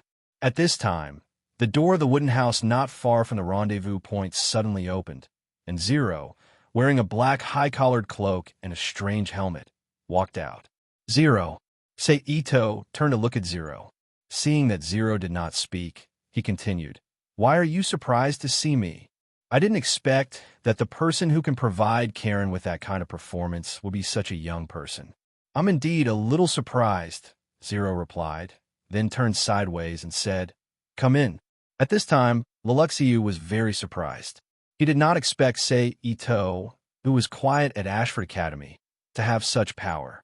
To Leluxiu, this was even more surprising than Karen inexplicably bringing back a powerful body. Now let's get straight to the point, Zero said after Seito sat down. Of course. Seito extended his hand and said, Your purpose, Zero asked. War. It's best if it's a large-scale war, Seito said honestly. Oh. Zero nodded, as if she understood. Arms dealer. Then she asked, Since you want me to start a war, what can you provide me? Karen's body and the follow-up development parts of that body, Seito said. Don't you think it's a little whimsical for me to start a war with just the investment of a body and its follow-up equipment? Zero said. I don't think so. Seito shook his head and said, You saw the white body during the Shinjuku War, right? After seeing Zero nod, he continued, Red Lotus 2 is a 7th-generation nightmare equivalent to that body. It's even stronger than that body in some aspects. Its advantage on the battlefield is self-evident. What's more, the effect of an ace is not as simple as the ace itself. It represents the hope of victory, the morale of the subordinates, and the key to victory or defeat. You don't want the battle you've worked so hard to set up to be destroyed by an inexplicable body, right? So in my eyes, the value of an ace is definitely enough to pay for starting a war, Seito said with a faint smile. It seems that you are also someone who understands the art of war, Zero said, but she was secretly guessing, Who is this guy? I can't help it. I've seen a lot of this stuff in the past. Seito shrugged indifferently. Okay, but I haven't seen the true performance of that body yet. So this matter can only be discussed in detail after this battle is over, Zero said. Okay. Seito nodded and said, I also want to see if you're someone worth investing in. Chapter 257. After the two finished their conversation, they sat in the wooden house in silence. Seito, who was a little bored, got up and walked to the window to look outside. In a misty sky, white snowflakes fluttered down. A woman with waist-length green hair and a strange costume stood at the top of the hill outside the house, admiring the falling snow. Is that your companion, Zero? Seito asked. The latter looked out through the window. Seito opened and immediately realized who Seito was talking about. She quickly got up and said, Sorry, I'll go out for a moment. She then walked out of the wooden house without hesitation, walked to the green-haired woman, and began to talk to her. Is that CC? That rich power of the world and the strange fluctuations around her body. Sure enough, It's better to be careful before the lizard guess explodes. Itose looked at the two people talking outside the window and thought to himself. After a while, Leluxiu returned to the room and said to Seito, "Let's go. It's time to confirm each other's value." "My pleasure." Seito smiled. Then he walked out of the room, nimbly jumped on Zero's exclusive Ronin, and moved to the place where the Black Knights were hiding. Somewhere on the top of Narita Mountain, the members of the Black Knights were all gathered here. They looked at the large-scale nightmare transport that suddenly appeared in the distant sky and the dust that was stirred up by the nightmare's movement on the ground. Zero, who stood in the middle of the crowd, said, "It's begun." Just kidding." A thin man with a light machine gun on his right shoulder and a red headband on his forehead said in shock, "Don't joke around, Zero. If that thing comes, we'll be surrounded like an iron bucket. We won't even have a way out. The way out has been blocked." Before the man could finish, Zero said, "If we want to live, we have to fight here." "Fight? With Britannia?" Next to Zero, a woman with long blue hair murmured in shock, "Do you want us to fight head-on? When we're surrounded?" The man who spoke first said, "Moreover, the enemy is Cornelia's troops. They are a completely different force from the previous ones," another Black Knight said. "Yes, it would be a miracle if we can still win," Zero said calmly. "Zero, now that things have come to this." Fan, who was standing to the left of Zero, wanted to turn around and say something, but was immediately interrupted by Zero. "If Messiah doesn't create a miracle, he won't be recognized. Then, of course, we need a miracle. Miracles don't come so easily." The man who spoke first retorted loudly, "You really can't be the leader. I should be the one." As he spoke, he took the gun from his shoulder. Although he was fast, Zero was faster. She raised her right hand that had been hidden in her cloak. A gun was pointed at the man who spoke. While everyone was still in shock, Zero let go of the gun and turned it around on her index finger. She pointed the gun at the person who spoke and said, "Our path of retreat has been cut off. If you think you can win without me, then anyone can. Shoot me." In an instant, the Black Knights, who originally supported the man who spoke, were all shocked. They looked at the man who spoke and waited for his choice. The man who spoke was shocked by Zero's question and was speechless for a long time. "Since you have joined the Black Knights, there are only two paths." After a while, seeing that everyone was still in shock, Zero continued, "Live with me or die with me." In an instant, Zero's image clearly appeared in everyone's heart. He was no longer a vague collaborator or a dependent that could be abandoned at any time. Instead, he was everyone's companion and leader. The next thing was easy to do. With the foreshadowing, everyone in the Black Knights mustered their strength to carry out Zero's orders. According to his requirements, they ambushed at various locations and prepared for battle. Not bad. After most people left, Seito, who had been standing next to the Red Lotus 2 styles, chuckled softly. "What?" Karen, who was standing on top of the Red Lotus 2 styles, heard Seito's chuckle and asked in confusion. "Nothing." Seito shrugged and did not answer, while the Black Knights were nervously arranging. On the other side, the Britannia army had already fought with the Japanese Liberation Front. It was just that the Japanese Liberation Front was an underground organization after all. Even if they had the support of other hidden forces, they couldn't get any advanced technology, not to mention that their opponent was the army led by Cornelia. As soon as they exchanged fire, they showed signs of collapse. They couldn't stop the advance of Cornelia's army. It didn't take long for them to reach the mountainside where the Japanese Liberation Front was located, approaching the Japanese Liberation Front's nest. Just as the Britannia army was about to break into the Japanese Liberation Front's nest, the Black Knights finally finished their arrangement. At Zero's command, all the members of the Black Knights acted. They picked up their weapons or sat in the cockpit of the Nightmare and started the body. They acted according to the pre-formulated plan. From now on, the Black Knights will launch a surprise attack on the Britannia army from the top of the mountain. Obey my orders and rush down to the third location in one breath. The goal of the battle is to capture the second princess of Britannia, Cornelia. The one responsible for tearing apart the assault route is Red Lotus 2. Karen, use the number 3 through-hole electrode. You can end the battle in one blow, right? Zero's command came from the internal communicator of Red Lotus 2. Yes, Karen responded. She operated the right steel claw of the Red Lotus 2 and pressed it on a green steel cylinder with the number 3 on the ground. Immediately, a red light ejected from the steel cylinder that Karen pressed and disappeared in an instant. In the 5 or 6 seconds after the red light disappeared, no changes occurred on the ground. Just when everyone thought that they didn't succeed, the ground where everyone was standing suddenly rolled and shook. Then a large amount of hot water gushed out from the cracks in the ground. Combined with the broken ground, it formed a mudslide that quickly moved down the mountain. Say Ito, who was also standing at the site of the incident, quickly jumped back the moment the mudslide happened.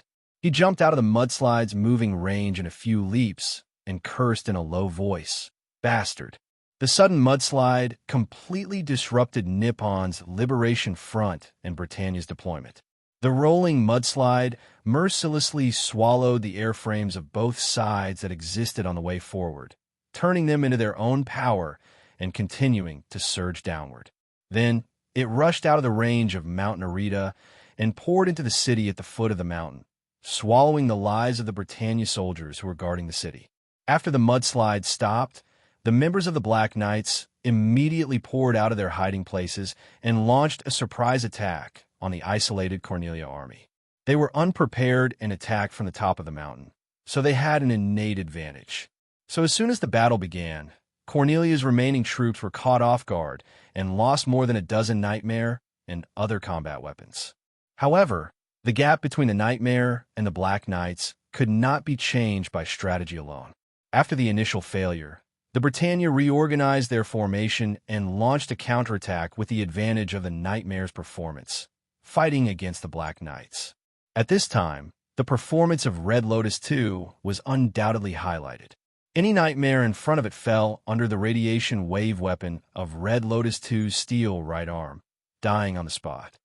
I don't know how the radiation wave weapon compares to the Gundam's PS armor and the 00 series solar particle, but it's worth looking forward to. Say Ito, who was standing on a mountain, looked at the Red Lotus 2 that forced a path out of the forest and mused. At this moment, there was a sudden change in the battlefield. 4 oddly shaped mechs that looked like rogues, but were not rogues, appeared on the battlefield. They held long swords made of radiation vibration technology and rushed into the battlefield, attacking the Britannia army. After they joined, the Nippon Liberation Front seemed to have taken stimulants and suddenly released all their forces, cooperating with the Black Knights to fight against the Britannia army. On the other side, with the full mobilization of the Nippon Liberation Front, 0 and 4 to 5 Nightmare finally intercepted the Nightmare piloted by Cornelia with the help of Red Lotus 2. Then, under the cooperation of Red Lotus 2's performance suppression and Zero's sneak attack from behind, she lost both of her arms. Just as Cornelia was ready to die in battle as a princess, a huge cloud of smoke suddenly gushed out between them. Then, the white airframe Lancelot that appeared in Shinjuku and Kawaguchi appeared in the field. After that, Lancelot, who was of the same generation, started fighting with Red Lotus 2. Both of them were like superhumans with cheats. They moved, leaped, and fought rapidly on the side of the mountain wall. In the end, because of the collapse of the mountain under the feet of Red Lotus 2, Zero fell down the mountain, and because he took a powerful attack from Lancelot before he fell, his right arm was damaged. Under the cover of his companions, he had no choice but to leave the battlefield. Without the assistance of Red Lotus 2 Styles, Zero, whose Nightmare skills were inferior to ordinary people, had no choice but to leave the battle helplessly. However, Lancelot, who was behind her, had no intention of letting her go so easily. He quickly gave chase. Due to the difference in performance, Lancelot quickly caught up. Even if he had to use the escape system to escape from the Nightmare, Lancelot still caught up to him and forced him into a desperate situation. Just when Lilac thought that he could not escape this time, Cece suddenly appeared in the field and walked step by step towards Lancelot. Finally, she reached out and placed her hand on Lancelot's body.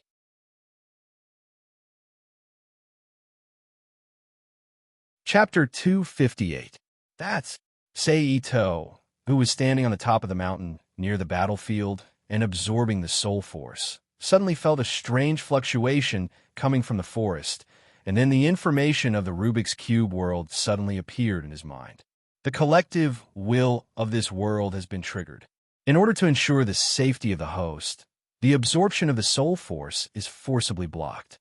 Please leave the scene as soon as possible. Sure enough, the fluctuation around CC is a subsidiary product of the collective will. Ito saw that the soul force could no longer be absorbed for the time being, so he didn't stay any longer. He quickly left the battlefield and moved to a safe place. When he saw Zero again, it was already after Narita's battle. I agree to your cooperation, Zero said straightforwardly after seeing Ito. A wise choice. Ito smiled. But there's one more condition, Zero said. Please speak. Ito reached out and motioned Zero to say clearly. Your research team will provide technical support to the Black Knights, Zero said. Okay. Ito agreed. Happy cooperation. Zero reached out to Ito. Happy cooperation. Ito shook hands with Zero and smiled. For the next 2 days, Ito stayed with the Black Knights, watching them clean up the battlefield, organize their equipment, and retreat from the underground tunnel of the original Nippon subway line back to the Tokyo concession. Karen, let's go.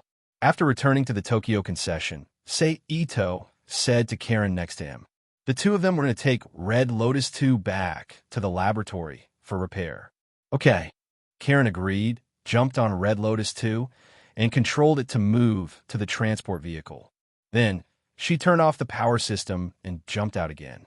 She sat in the front cab with Ito Masaru, and Ito Masaru drove the transport vehicle back to the laboratory. It looks like a really high-intensity battle. In the adjustment room, Lakshata put one hand on his waist and the other hand holding a pipe in his mouth, and said while looking at the damaged right arm of Red Lotus 2 and the scratches on the body. Sorry to trouble you, Ito said. Indira, come and take a look at the black box of the second style of the Red Lotus. Adjust the data inside. Lakshata turned around and shouted behind her. Come on, big sister. He was wearing sandals that exposed his dark brown legs. He was wearing a pair of black boxer shorts, a dark red tank top that exposed his navel, and a white coat over his coat. A woman with short, light yellow hair and earrings walked over with a laptop in her arms. She skillfully found the data transmission line in the Red Lotus 2's cockpit and connected it to the laptop before starting to operate it. A moment later, Indira whistled and said, Big sister, I found something good. What? Lakshata looked up and asked. Look. Indira raised her laptop and pointed the screen at Lakshata. A white mech appeared on the screen, its body agilely fighting against something. That's what I'm talking about. Countess Little Bean's toy, Ito said. Oh. Lakshata nodded and said to Indira, copy the battle data and do a system analysis. Do the same for the weapon that destroyed Ghost Claw. Yes, Indira replied and sat back in the mech body with her laptop in her arms. I'll leave the second style of the Red Lotus to you. Karen and I will go back first, Ito said. Lakshata waved her hand and continued to instruct the others. Let's go, Ito said to Karen. The two returned to the surface along the original path and took the city rail back home. Just as they were about to separate, Ito stopped Karen and said, Oh, right. With the influence of the Narita incident, the capital will probably go to the capital. The so-called capital will probably come looking for you again. When the time comes, let me know. I'll have to ask Zero, Karen said. Okay, let me know when there's news. Ito smiled. Then the two parted at the door and returned home. The next morning, Karen called Ito and told him to gather. Then, he disguised himself as a member of the Black Knights. He got into the car with Karen and the others and headed to the meeting place. A moment later, the group was brought into a huge room. Through the floor-to-ceiling glass of the room, they could clearly see a huge mountain wrapped in steel. This is the Fuji mine. Shan Yao looked at the familiar scenery in shock. Are you kidding? How could we come to such a place? Yuching Shinichiro put his hands on the floor-to-ceiling window and looked outside. But there's nothing wrong with this mountain. The shape, Karen said. That means there's cherry stone below. Shan Yao said. The Rubik's Cube probed the remaining cherry stone reserves in Mount Fuji. Seito ordered in his mind. Almost 2 seconds after the order was issued, a set of data appeared in Seito's mind. The storage of the special form of energy ore was tons.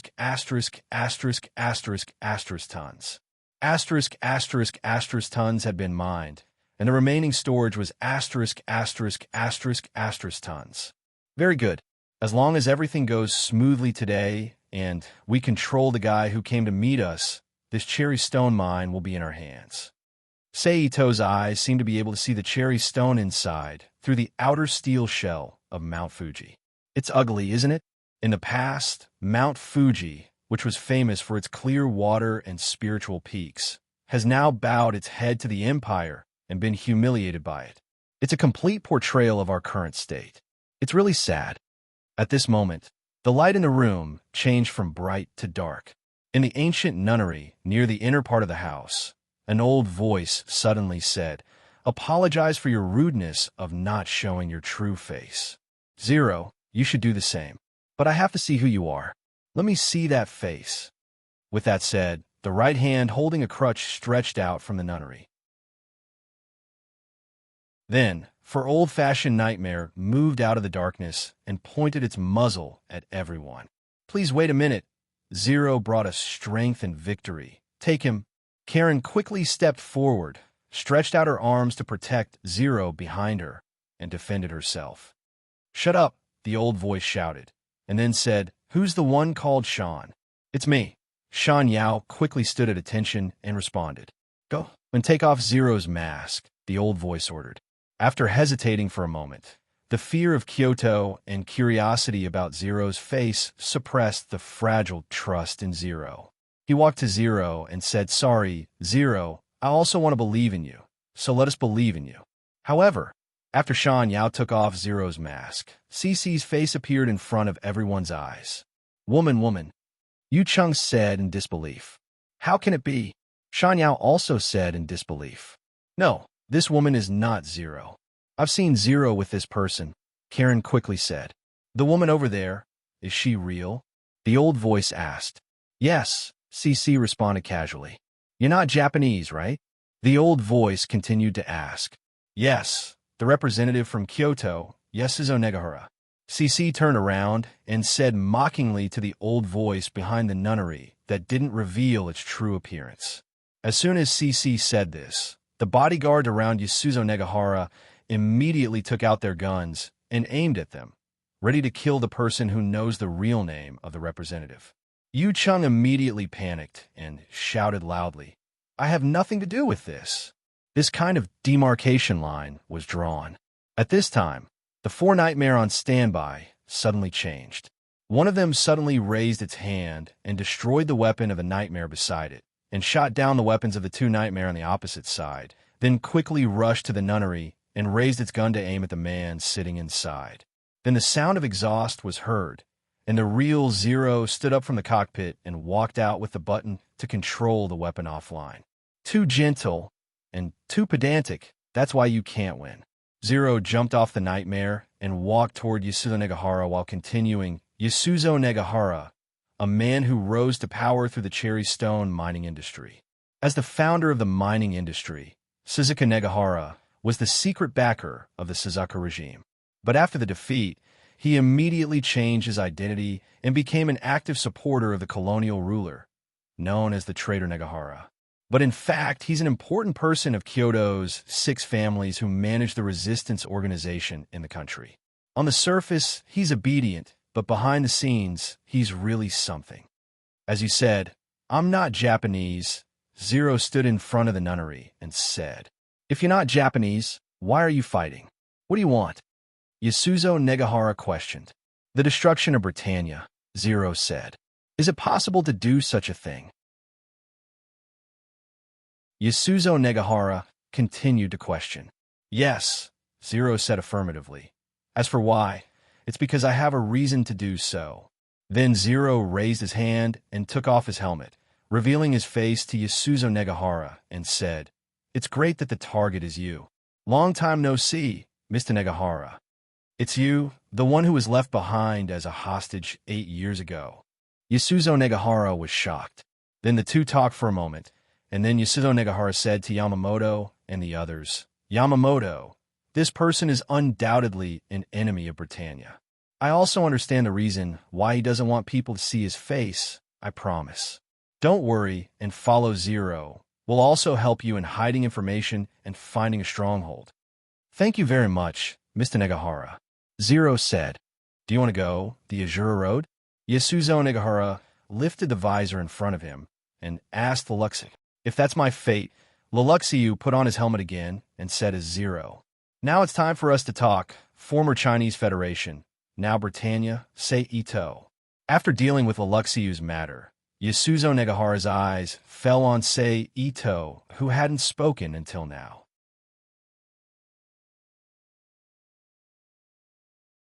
Chapter 259. Why did you fight against Britannia? Provide the Black Knights with the Red Lotus 2 mecha, and come here to see me. Kirihara Taisen questioned. The me he was referring to was the representative of Kyoto. In an instant, Kirihara Taisen asked the question in the hearts of Karen and the Black Knights. If Sei Ito could not answer it well, the good relationship he had built with the Black Knights over the past few days would be cracked, which would affect future cooperation. Of course, this was not absolute. After all, Zero was in charge of the Black Knights. As long as Zero still needed the Red Lotus 2, he would not be afraid even if he had to completely break with the Black Knights. As you said, I'm a former member of the Chinese Federation. What's wrong with fighting against Britannia from the standpoint of the Chinese Federation? Sei Ito shrugged casually and said, as for providing the mecha to the Black Knights, it's a complete misunderstanding of the cause and effect of the two.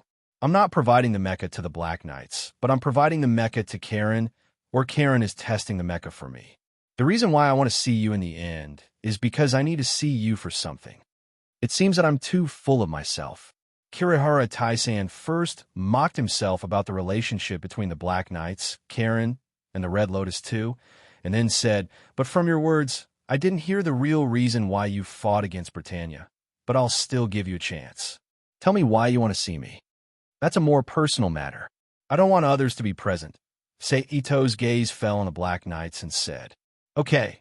Kirihara Taisen agreed and turned his gaze to the Black Knights. Then I'll take my leave first, Zero said afterward.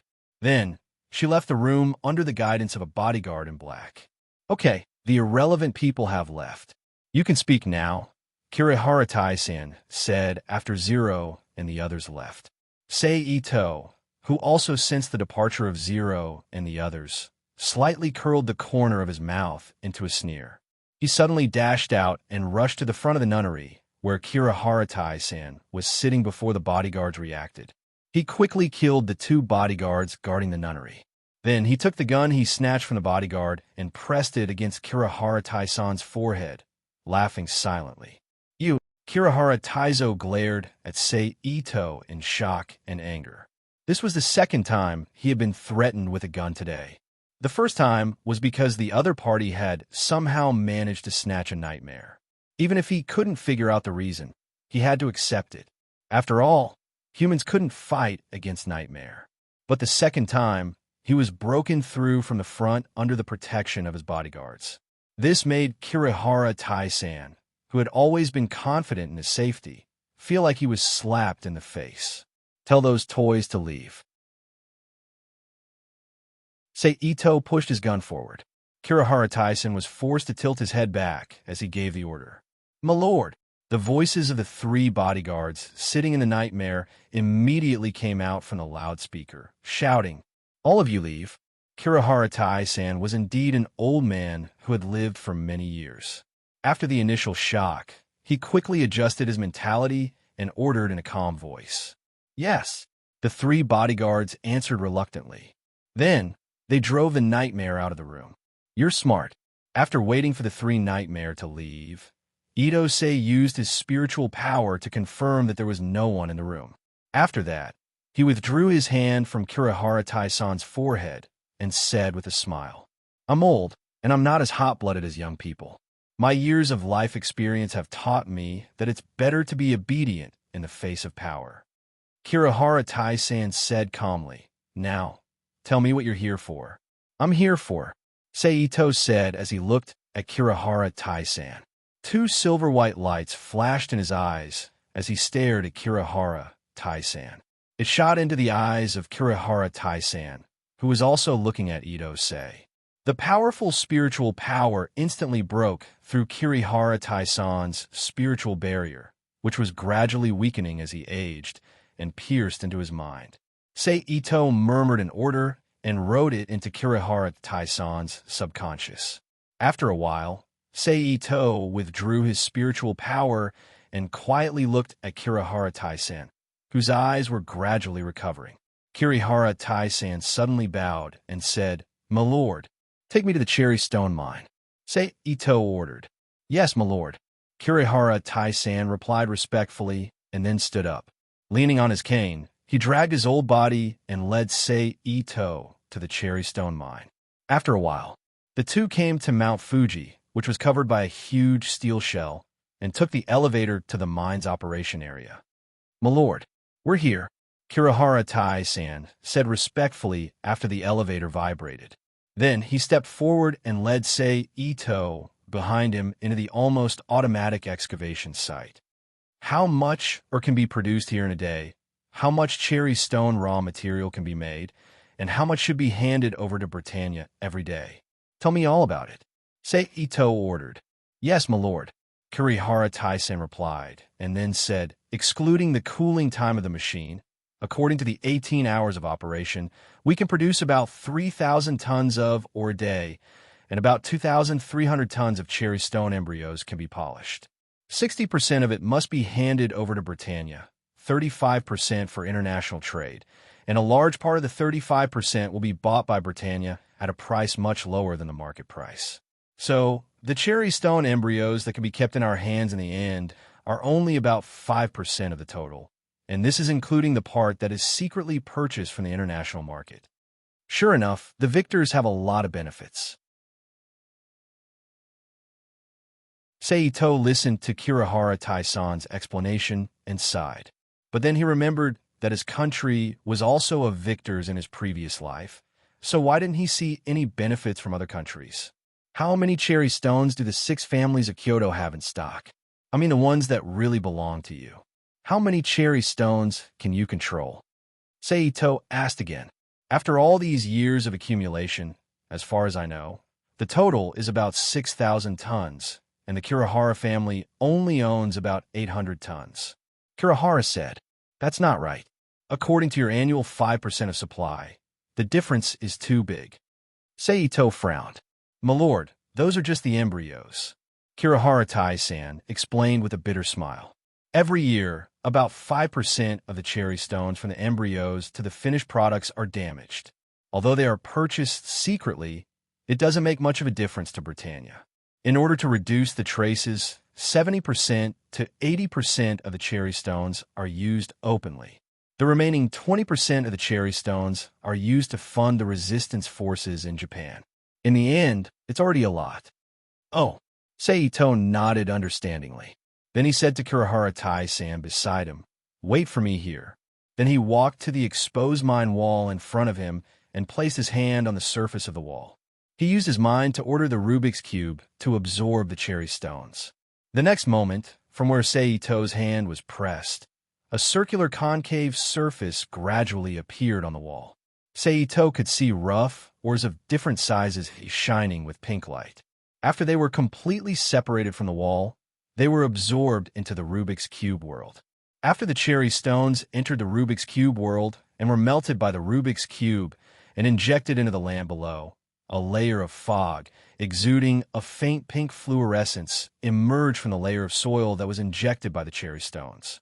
Then, under the land that was constantly injected with cherry stone energy, some pink particles that were invisible to the naked eye appeared in the soil layer.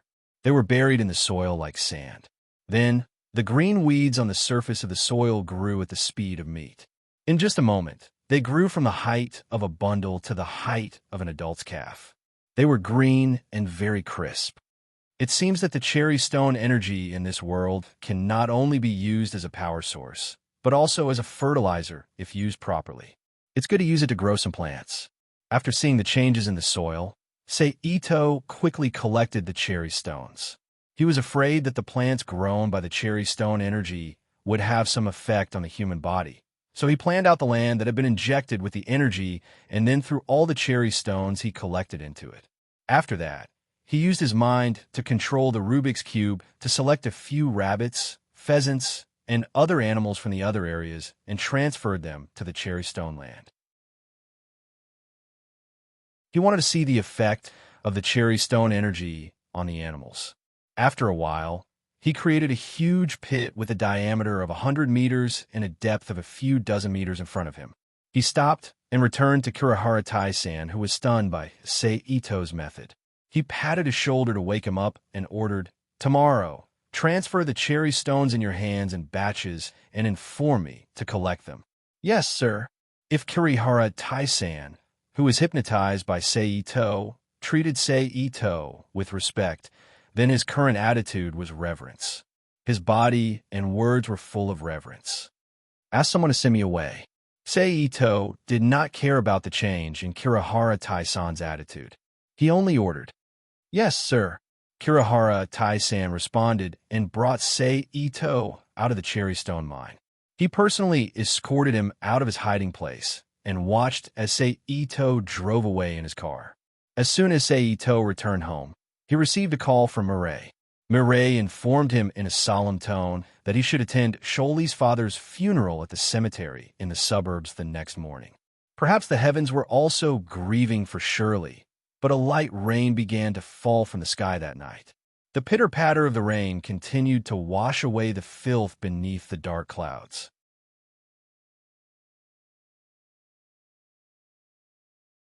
Chapter 260. In the graveyard, Shirley could no longer suppress her grief. She knelt down in front of the grave that was being filled with soil and sobbed. Behind her, Ito and the others, who were also members of the student council, stood there silently and looked at Shirley with concern. Only Leluxiu lowered his head with a gloomy expression. No one knew what he was thinking.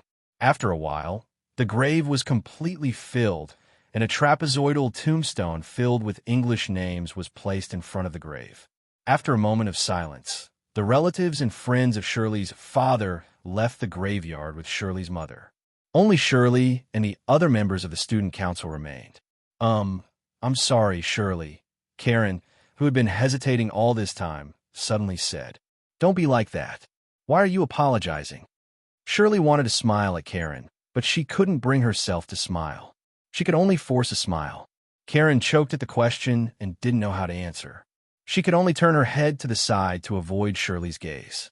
"I also want to say sorry," LeVar hurriedly said after Karen apologized. Shirley was stunned again. She then heard Livier continue, "Well, when I was watching the TV during the hotel hijacking incident, I felt that the Black Knights were a little bit cool. The news reports were also a little biased towards them. I also wrote something about Narita's incident on the comment section and said that he was very powerful. Anyway, I'm sorry." After saying that, LeVar immediately bowed 90 degrees. "Nothing like that. It's fine." When the kind-hearted Shirley saw that her classmate was feeling guilty because of her, she hurriedly stepped forward and comforted her. "I'm also sorry about Narita's incident."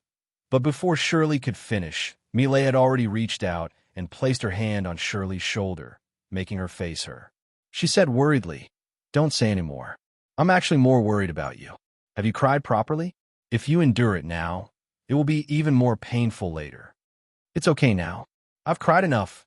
Shirley lowered her head and said in a trembling voice. "Two despicable Black Knights," Vermilion Bird suddenly said in an angry voice. "Zero's method is too despicable. He didn't make any preparations and only wanted to take advantage of the situation. He wanted to win by claiming to be the judge.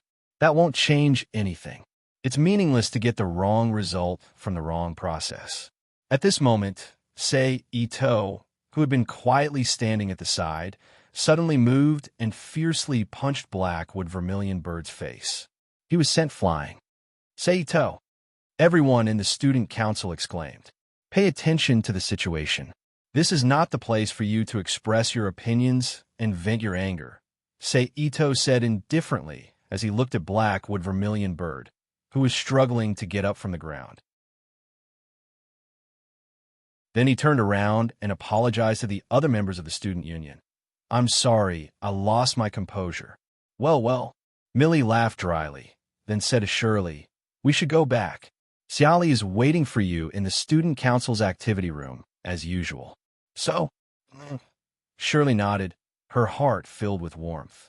All right, let's go, Millie said to everyone.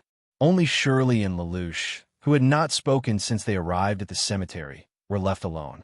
On the way back, after everyone separated, Ito said to Karen, who was walking silently beside him, what's wrong? Do you feel sorry for Shirley? Or are you confused about what you're doing now because of Black Wood Vermilion Bird's words? Karen was silent for a moment before she said, I think this is for justice. I think this is the right thing to do. So, I've been fighting until now, so I killed people. But, really, can what we do really change the world? Towards the end, Karen's emotions had become agitated. She grabbed Ito's arm with one hand and questioned Ito loudly. You've really been brainwashed by Zero's ideology. Ito sighed helplessly, then said to Karen with a serious expression, you have to remember, there is never justice or evil in war, no matter what kind of code it is on the outside, or what caused it. But as long as it's war, there is no right or wrong, only life and death. And whether you can change the world or not doesn't depend on the victory of the war. You have to know that the premise of change is people.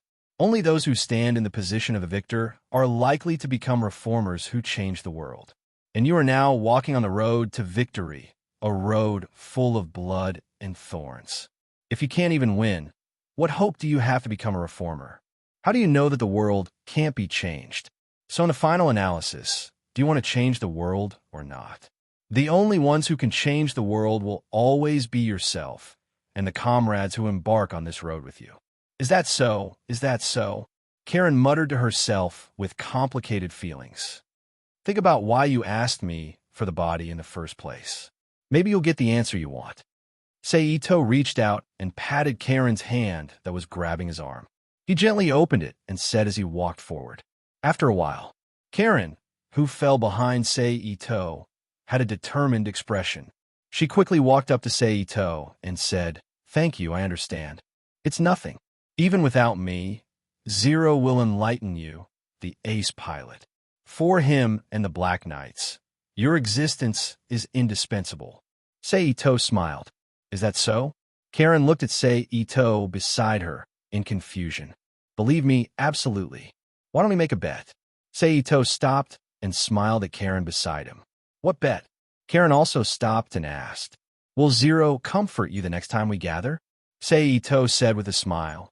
If Zero comforts you, then I win. You will be mine from then on. If Zero doesn't comfort you, then you win. You can let me do one thing for you. Of course, the premise is that it is within my ability. I say, you still haven't given up on that inexplicable thought. Karen sighed helplessly after hearing the bet. Not to mention your identity as an ace pilot, I can't give up on your beauty. Ito stretched out his right hand, put his index finger on Karen's chin, and raised her head as he teased. Boring.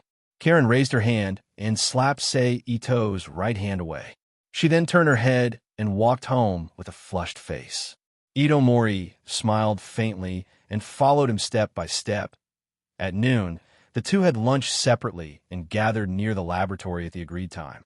Then, Ito, who had an identity card, led Karen into the laboratory, retrieved the renovated Red Lotus II, and went to the new secret base near Hungbin. Shortly after they arrived, Zero, the leader of the Black Knights, came to the secret base. After that, they discussed the matter of the Nippon Liberation Front fleeing overseas. Although Shan Yao subconsciously wanted to assist the Nippon Liberation Front made up of pure Japanese, under Zero's reminder, she remembered that she was a member of the Black Knights. In the end, Shan Yao, who recognized her position, agreed to Zero's plan and decided to attack Cornelia's troops at night. Next was the preparation time for the Black Knights. All kinds of arrangements were carried out in an orderly manner under Zero's plan. In the blink of an eye, it was night. Although Karen seemed to have been enlightened by Ito during the day and reaffirmed her beliefs, she still wanted to hear the answers to some questions from Zero's mouth. Therefore, as one of the few members of the Black Knights who had nothing to do, Karen got up and found Zero in another warehouse. It seems that I won. After a while, Ito, with his hands on his chest and his back leaning against the wall of the warehouse, said to Karen, who had just walked out of the warehouse where Zero was, "Phew, you scared me." Karen, who was startled by the sudden voice, breathed a sigh of relief after seeing who the speaker was. She then snapped, "So what? I didn't agree to your bet." After that, Karen went straight back to the Red Lotus 2 styles and stayed there. After a long while, the appointed time arrived. Suddenly, a violent explosion came from the port not far from the warehouse. A huge white water column more than 10 meters high suddenly appeared in the air, and then quickly fell down, stirring up a noisy hua-hua sound. However, unlike what Zero had said in advance, the Black Knights didn't immediately attack after Cornelia launched her attack. Instead, they coldly watched as Cornelia's troops carried out a cleanup operation on the Japanese Liberation Front, using the excuse that they weren't prepared and would be suppressed if they rashly attacked. In order to reduce the possibility of being exposed during the escape, the ships the Nippon Liberation Front took were not equipped with any weapon systems except for armed soldiers and a ship full of liquid cherry stones. Therefore, under the attack of Cornelia's troops, they quickly gave up resistance and surrendered. It was just that Cornelia showed no signs of agreeing at all and continued to attack. She also sent the Nightmare troops to board the fleeing ships of the Nippon Liberation Front. Just as the last Nightmare stepped onto the ship, a dazzling pink light suddenly lit up from the bottom of the sea. Then it expanded at an extremely fast speed. In the blink of an eye, it turned into a dazzling ball of light that was as huge as the sun. It swallowed the escaping ship and the Nightmare on it. The shock wave caused by the violent explosion created a strong hurricane on the surface of the sea. The strong gale blew away the Nightmare, who was standing near the port. At the same time, the seawater continued to surge towards the port under the strong gale.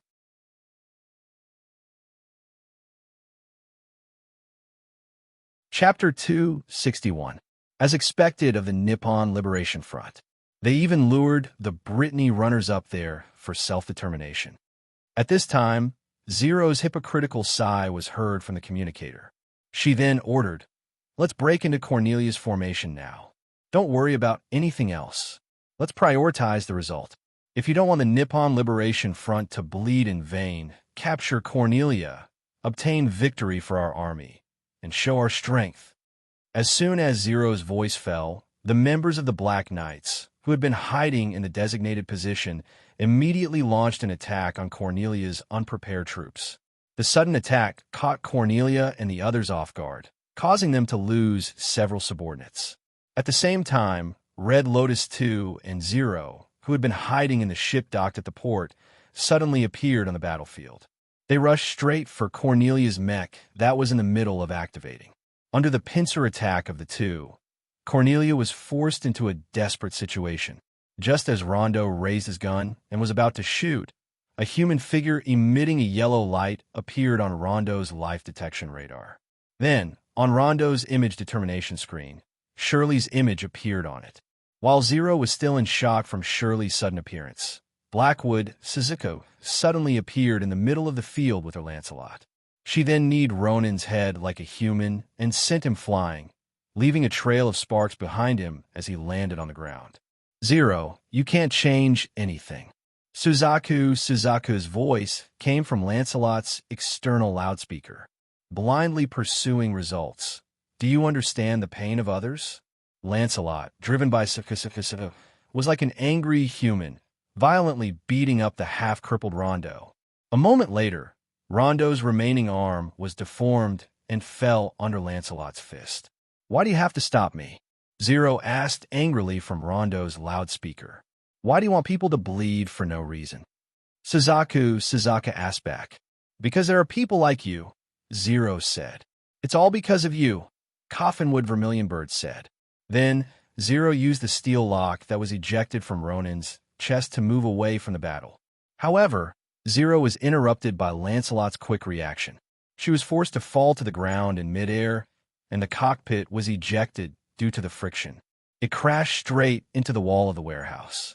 Just as Vermilion Bird was about to pilot Lancelot to capture Zero, Karen operated the second style of the Crimson Lotus to break away from Cornelia's control.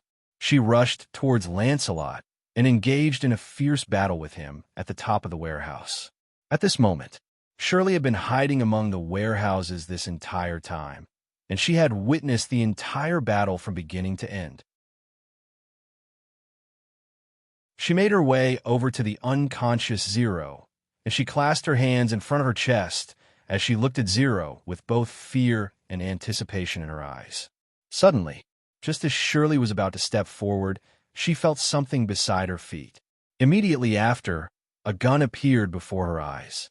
She leaned over and picked up the gun with trembling hands. She raised the gun and aimed at the unconscious Zero. "Is that Zero?" Shirley muttered to herself while trembling. "If that's the case, my father's..." Suddenly, Zero, who had been unconscious all this time, let out a painful groan. Shirley, who was in the middle of explaining herself, accumulating hatred, and gathering courage to pull the trigger, woke up with a start. Then, the upper half of Leluxiu's face, which Shirley was very familiar with, was revealed from Zero's helmet, which was half detached due to the impact. "He really is Zero." At this moment, a brown-skinned woman walked out of the shadows. Her legs were wrapped in long black stockings, a short skirt, and a red Britannia-patterned sleeveless top. Her long grayish-blue hair was tied up on the upper right side of her head, and the middle part of her hair was tied with a red ribbon, making it hang down naturally like a whip. She looked at the unconscious Leluxiu and said, "It's you." Shirley quickly raised her gun and aimed at the person who spoke. She said in shock, "He really is a Britannia, and he's still alive. As long as I hand him over to Her Highness Cornelia, my reputation and status will all belong to me. At that time, I will become a noble, not a knight or marquis, but a true noble," the person said in a low voice with excitement. Then, she turned to Shirley and said, "When the time comes, I will mention your name in front of Her Highness Cornelia. I believe that capturing Zero is enough for you to receive great glory and help your family." Assistant, Shirley shouted in fear. "I won't let you take Leluxiu away."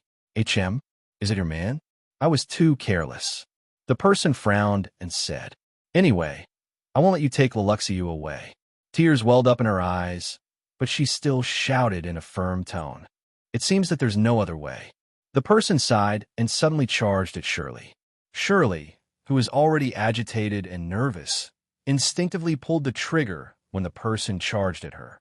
The bullet shot out from the muzzle and pierced through the person's abdomen and arm. The intense pain and the threat of losing her life forced her to give up on capturing Zero. She helplessly retreated. "Leluxiu, why are you Zero?" After the person left, Shirley stood on the spot and cried to the unconscious Leluxiu. After a long while, she wiped away her tears with the back of her hand and left with the gun in her hand without looking back. Ito, who had witnessed everything, walked out from the shadows and looked at Shirley's back. "She's too kind. Shirley." Then, he turned his gaze and chased after the person who had been injured by Shirley. Soon, Itsunari found a woman who had fainted due to excessive blood loss in the corner of a warehouse. He reached out and quickly pressed a few points on her body to stop the bleeding. Then, he waved his arm and put her into the Rubik's Cube world. Then, he left the battlefield and returned home. When he reached home, Seito waved his hand and released the woman from the battlefield. "Is this Valletta?" Seito looked at the unconscious woman in front of him and muttered to himself. Then, he took off Valletta's clothes and exposed her wounds. Then, he placed his hands on each of her wounds and activated the body refining technique he had learned in the steel world. Instantly, Two blue and white electric arcs appeared on Seito's palms. Valletta's wounds healed at a speed visible to the naked eye. At the same time, two deformed bullets were pushed out of the healed muscles. After a while, Valletta's body was completely healed. Not a single scar was left on her body. Then, Seito bent down and carried Valletta in his arms. He got up and walked to the bedroom upstairs. After arriving at the bedroom, he placed her on the bed and helped her take off her stockings and shoes before covering her with a blanket. Then, he turned around and walked to another room to rest. The rest of the night passed peacefully. Beep beep. At noon the next day, Seito's phone rang while he was sunbathing on the balcony. He looked at the name on the screen and pressed the answer button. "Why are you calling me, Cornelia? I have a favor to ask of you," Cornelia said in a pleading tone. "This is not like you, Cornelia." Seito was surprised. "Tell me, what happened to our goddess of war, Cornelia? I want you to be Yufu's knight," Cornelia said sincerely. "Knight? Are you kidding me? Isn't that a title that only pure Britannians can hold? Not to mention, it's a knight of the royal family. Are you sure you're not joking?" Seito asked as if he heard a joke. "I know, but there's no rule that says a non-Britannian can't be a knight of the royal family," Cornelia said. "Is that so? However, I am very curious. What made you, a person who is close to the pure blood sect, choose me, a guy of unknown origin, to be your dear sister's mount?" Ito-sei asked curiously. "It's because of the Black Knights," Cornelia said in a deep voice. "From Narita and the recent Yokohama incident, I found out that Zero's target is not the Britannian army, but the royal family of Britannia. So, for Yufu's safety, I want you to be her knight and protect her. Because of all the suitable candidates I can think of, only you have the strength to ensure Yufu's safety under any circumstances. Thank you for your compliment, but I'm just a passerby. I'm not interested in the so-called knight title. But since you've helped me so much, I'll ensure Yufu's safety to a certain extent." Seito paused for a moment before continuing. "Tell Yufu to come to me later." "Okay," Cornelia said helplessly. Although she really wanted Seito to be Yufu's knight and protect her, it was a pity that Seito wasn't an ordinary person. He didn't care about his own power and status, so it was impossible for her to win him over with orders, honor, and status like other people. But on the other hand, if he was an ordinary person, Cornelia wouldn't take the initiative to beg him. But fortunately, Seito promised to ensure Yufu's safety to a certain extent, which made Cornelia feel relieved. What's more, Seito even asked Yufu to come over. Although she didn't know why, she thought it was a good thing. On the other side, after Seito hung up the phone, he was about to return to the house to prepare something for Yufu. But just as Seito stepped into the house, he saw a naked Valletta walking down the stairs in a daze, looking around the house in confusion.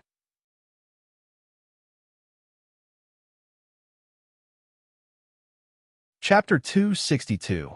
You're awake. Ito-sei continued to walk into the house and said to Valletta, who was still in a daze. "Ah!" The sudden voice attracted Valletta's attention. When she realized it was a stranger, she immediately remembered her current condition and screamed. She crossed her arms in front of her chest and squatted down. How could she lose her memory like this? She only had a gunshot wound on her abdomen and arm. She didn't hit her head. Other than losing a lot of blood, she didn't even have a fever. What made her lose her memory? Seito frowned when he saw Valletta's reaction. He waved his hand and took out a blanket and handed it to Valletta, who was squatting on the ground. "Put on." "Thank you." Valletta covered her chest with one hand and took the blanket from Seito with the other. She thanked him softly. She wrapped the blanket around her body and stood up carefully. She then asked, "Where is this?" "This is my house." Seito walked to the table and poured a glass of water. "Who are you? And who am I?" Valletta asked curiously. "My name is Ito-sei, and you are Valletta." Ito-sei walked up to Valletta with a glass of water in his hand and handed it to her. "Thank you." Valletta held the blanket tightly with one hand and took the glass of water with the other. She then muttered to herself, "Am I Valletta?" "Yes." Seito walked to the sofa and sat down. "Then why am I here? And why do I look like this?" Valletta looked at Sei Ito curiously. I picked you up. When I picked you up, you were injured. In order to treat the wounds on your body, I took off your clothes. Ito Sei shrugged indifferently and explained casually. Is that so? Valletta looked at Sei Ito suspiciously, as if Sei Ito was a heartless man who slept with her and refused to admit it. It's true, Sei Ito said helplessly. He knew why Valletta would stare at him like that. It was all because of the treatment. If it was a normal treatment, there would definitely be wounds, bandages, and pain. But Valletta didn't have any of these. If she didn't lose her memory, she would have believed that Sei Ito had slept with her. Oh, Valletta blushed and replied in a low voice. You could go up first. I will get you a set of clothes. Sei Ito looked at Valletta's reaction. He could only say that. Okay, Valletta answered obediently and turned to walk upstairs. AI. Sei Ito sighed and took out a beige dress and underwear from the Rubik's Cube. He got up and went to Valletta's room on the second floor. He threw the things in his hand on the bed and said, Change into this. He paused for a second and continued. If you are hungry, you can go to the kitchen. There is still some leftover food. Make do with it for now. I will cook a big meal for you tonight. I understand, Valletta replied. Okay, I have something to do now. I will be in the room next door. Don't disturb me if there is nothing important. Sei Ito said again. Okay, Valletta nodded in agreement. Seeing this, Ito Sei didn't say any more nonsense. He walked out of the room and entered the room next door. The only danger Euphemia faced was when she was controlled by Lulu's guests during the Special Zone's establishment. She massacred ordinary people and was shot to death. Based on my close observation of CC and how the collective will of the world was affected during Narita's battle, I can tell that the guest was based on this world's collective will. That's why it would be rather troublesome to block the guests from the natives of this world. I can only rely on physical defense. As long as I have a chance, I can rush into the battlefield and save Euphemia. Sei Ito sat cross-legged on the ground. He crossed his arms and clenched his fists. He covered his mouth with his thumb and index finger as he pondered. The choice now is whether to give her a black robe that only strengthens her defense or give her a few special barrier stones that she can carry around with her. I have decided. Barrier stones it is. Sei Ito made his decision almost instantly. When the special zone was established, Euphemia was already the governor. She can't wear the strange black clothes to the ceremony. In that situation, only the boundary stone would meet the requirements.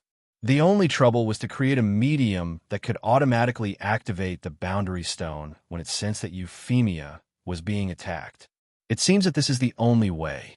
After thinking about it, Sei Ito waved his hand and summoned a few crystal stones the size of a knuckle in front of him.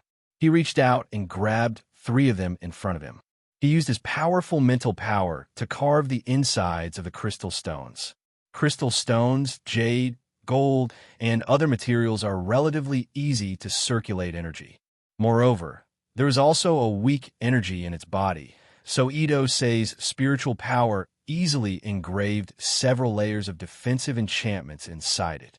After engraving the barriers, Sei Ito waved his hand again and summoned a drop of mercury the size of a pearl and a dozen small pearls the size of soybeans.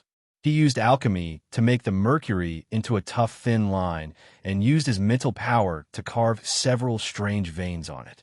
Then he took the small pearls and the 3 crystal stones with the barriers engraved on them. He made a transparent tunnel on each of them and connected them with a thin line made of mercury.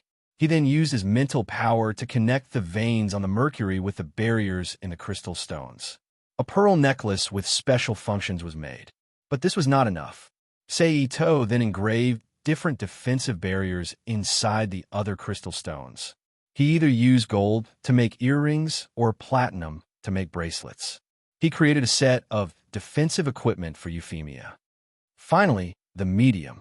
Sei Ito muttered in his mind. He waved his hand and summoned a pile of fine cherry stones. He used alchemy to melt platinum and wrapped the fine cherry stones into a 4-leaf clover-shaped ring. He then tapped on a protruding cherry stone that looked like a ruby. A wisp of soul energy flowed out of Sei Ito's finger into the protruding cherry stone and made it look even more beautiful. Done. Sei Ito looked at the ring in his hand and exhaled. He then took a crystal pearl necklace, a pair of crystal earrings, a pair of platinum bracelets, and a ruby ring that was disguised as a cherry stone and walked out of the room. You're out. At this moment, Valletta, who was wearing a beige dress, walked barefoot on the carpet and called out to Ito Seiji. How long have I been in there? Seito looked at Valletta and asked casually. More than an hour. Valletta said, Is anyone looking for me? Seito walked down the stairs and asked Valletta. No. Valletta shook her head. Oh, right. What are you doing? Seito nodded and asked curiously. I'm a little bored, so I'm walking around the room to familiarize myself with the environment. Valletta said embarrassedly. It's good to familiarize yourself with the environment. I wonder when you will regain your memory. Seito and Valletta walked down the stairs to the living room on the first floor. If you're bored, you can watch TV or surf the internet. You can also go out for a walk. This is a wealthy district, so the security here is pretty good. You don't have to worry about any trouble. I'll prepare a set of car and door keys for you later. Yes. Valletta's face was red as she replied happily. She must have thought of the keys as something else. The two chatted casually in the living room for a while. When the hour hand of the clock pointed to 3 and the minute hand pointed to 7, the doorbell suddenly rang. I'll go upstairs first. Valletta got up and said when the doorbell rang. Okay. Seito nodded and agreed. After Valletta disappeared around the corner of the stairs, Ito Se got up and walked to the door and opened it. Cornelia, Euphemia, Guilford, and Seito's old acquaintance, Martyr, appeared at the door. Even you are here. That's surprising. Seito stepped aside and let the 4 of them in. He said as he closed the door. For Euphemia's safety, I had to escort her here personally. Cornelia looked at Euphemia gently and said. At this moment, the few of them arrived at the sofa in the living room. Cornelia pulled Euphemia's hand and sat down without a word, while Guilford stood behind the sofa to guard them. As for Mard, who was the most familiar with the layout of the room, he tactfully walked to the side and poured tea for the few of them. You're such a good sister. Seito sat opposite Cornelia and Euphemia. He crossed his left leg over his right leg and rested his right elbow on the armrest. He put his palm on his face and said with a smile, I've prepared everything, but there's one thing I want to make clear. As long as you bring these things with you, you can't take them off whether you're taking a bath, sleeping, going out, or working. Can you do that? The last sentence was said to Euphemia. Is it true that I won't be in danger as long as I bring those things with me? Euphemia asked curiously. Of course, danger will still happen. It's just that you'll have time to protect yourself and wait for rescue. So don't think that you can go to dangerous places without any worries just because you bring those things with you, especially places like the battlefield. You have to know that even those things have an energy limit. If they break through your defense before rescue arrives, you can't blame anyone for that, Seito explained with a smile. Oh, Euphemia nodded and said firmly, for sister's peace of mind, I promise you.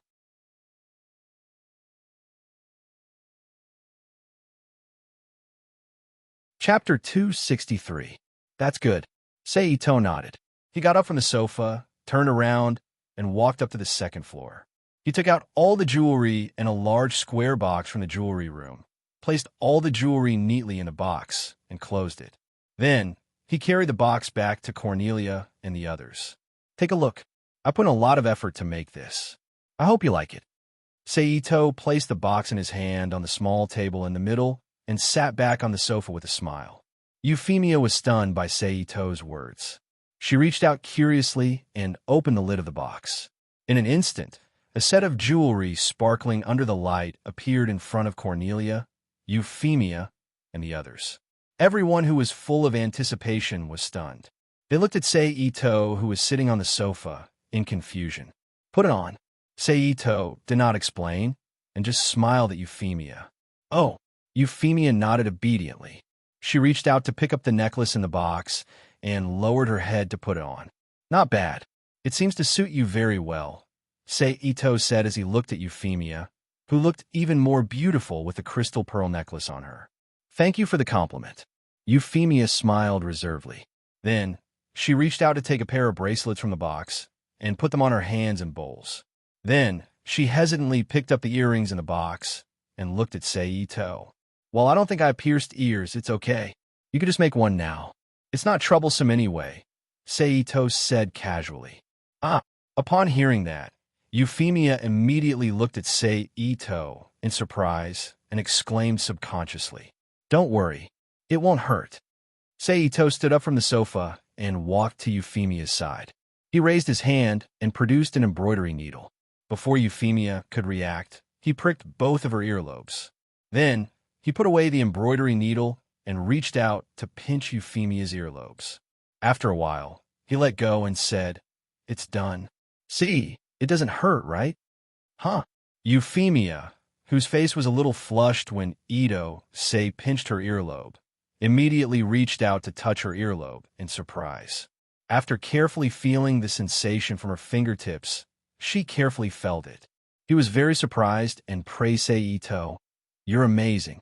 I didn't feel any pain, and I didn't even bleed. That's amazing. All right, this little trick is nothing to be amazed at, Cornelia reminded when she saw Euphemia's expression. Oh, Euphemia stopped talking obediently and raised her hand to put the earring on her earlobe. At this time, only the cherry stone ring was left in the box. Just as Euphemia was about to put the ring on, Ito said, This ring is the key to this set of jewelry. You need to drip a drop of blood from the tip of your middle finger on it before you wear it. Got it. Euphemia nodded seriously. She took the small needle from Ito and pricked the tip of her middle finger without hesitation. A small drop of blood immediately appeared on Euphemia's finger. Then, Euphemia put the small needle in her hand on the table and reached out to take the ring in the box. She dripped the blood from her middle finger on it. A weak but real red light lit up on the surface of the cherry stone. Then, the blood on the surface of the ring melted into the surface of the cherry stone at a speed visible to the naked eye. In a world where others could not see, it intertwined with the soul power inside the cherry stone, forming a dark red ball that stayed in the cherry stone. A few seconds later, the red light on the ring completely disappeared, and it returned to its original appearance. At this time, Cornelia and the others who saw the abnormal changes in the ring all had a change in expression. There was no longer a trace of doubt in their eyes. Euphemia solemnly put the ring on her left middle finger. The moment the ring was fixed, a transparent eggshell-like crystal appeared around Euphemia's body and enveloped her inside. After about a second, it disappeared along with the red light of the ring. What kind of defense can this achieve? After a moment, Cornelia, who recovered from this magical change, looked at Ito with a serious expression and asked, I don't know, I haven't tested it, but basic bullets should be fine. Light machine guns should be able to block it. As for Nightmare, I'm sorry I haven't tested it. Ito said helplessly. It's enough. After hearing Ito's answer, Cornelia sighed. She said with a long sigh of relief, Thank you, Mr. Ito. Euphemia also stood up and thanked him solemnly. It's nothing. If you want to thank someone, thank your sister. Without her, I wouldn't have bothered to make these things for you. Ito pointed at Cornelia and smiled. Thank you, sister. Euphemia turned to Cornelia and thanked her. After that, Cornelia and the others stayed at Ito's place for a while and chatted happily. If it wasn't for Cornelia's busy work, they might have even had dinner together. Finally, when he got up and sent Cornelia and the others out, Ito reminded them again in a serious tone, You can't take this thing off. I understand, Mr. Ito. Euphemia also replied seriously. Then, he followed Cornelia into the car that had already started and quickly left Ito's luxurious residential area. Ito returned to the house and went straight to the kitchen. When he was about to prepare dinner, he found that Valletta was already there. She squatted in front of the refrigerator and looked at the few vegetables in it hesitantly, not knowing what to choose. Are you hungry? Ito walked to the refrigerator and took the vegetables out from behind Valletta's back. Phew!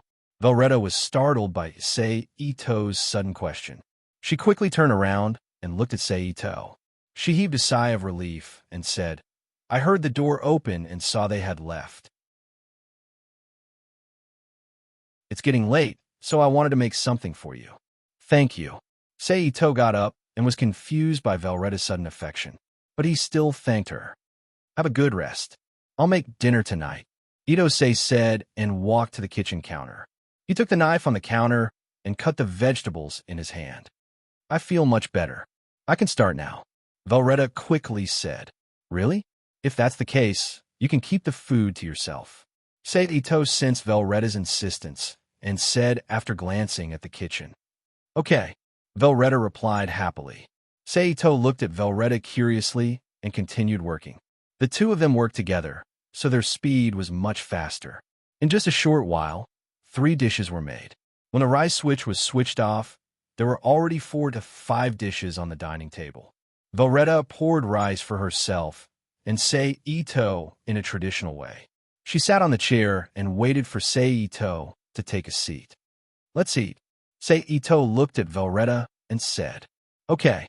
Velretta agreed and started to eat with Sei Ito. They were not familiar with each other and had nothing to talk about. So, the dinner was very quiet.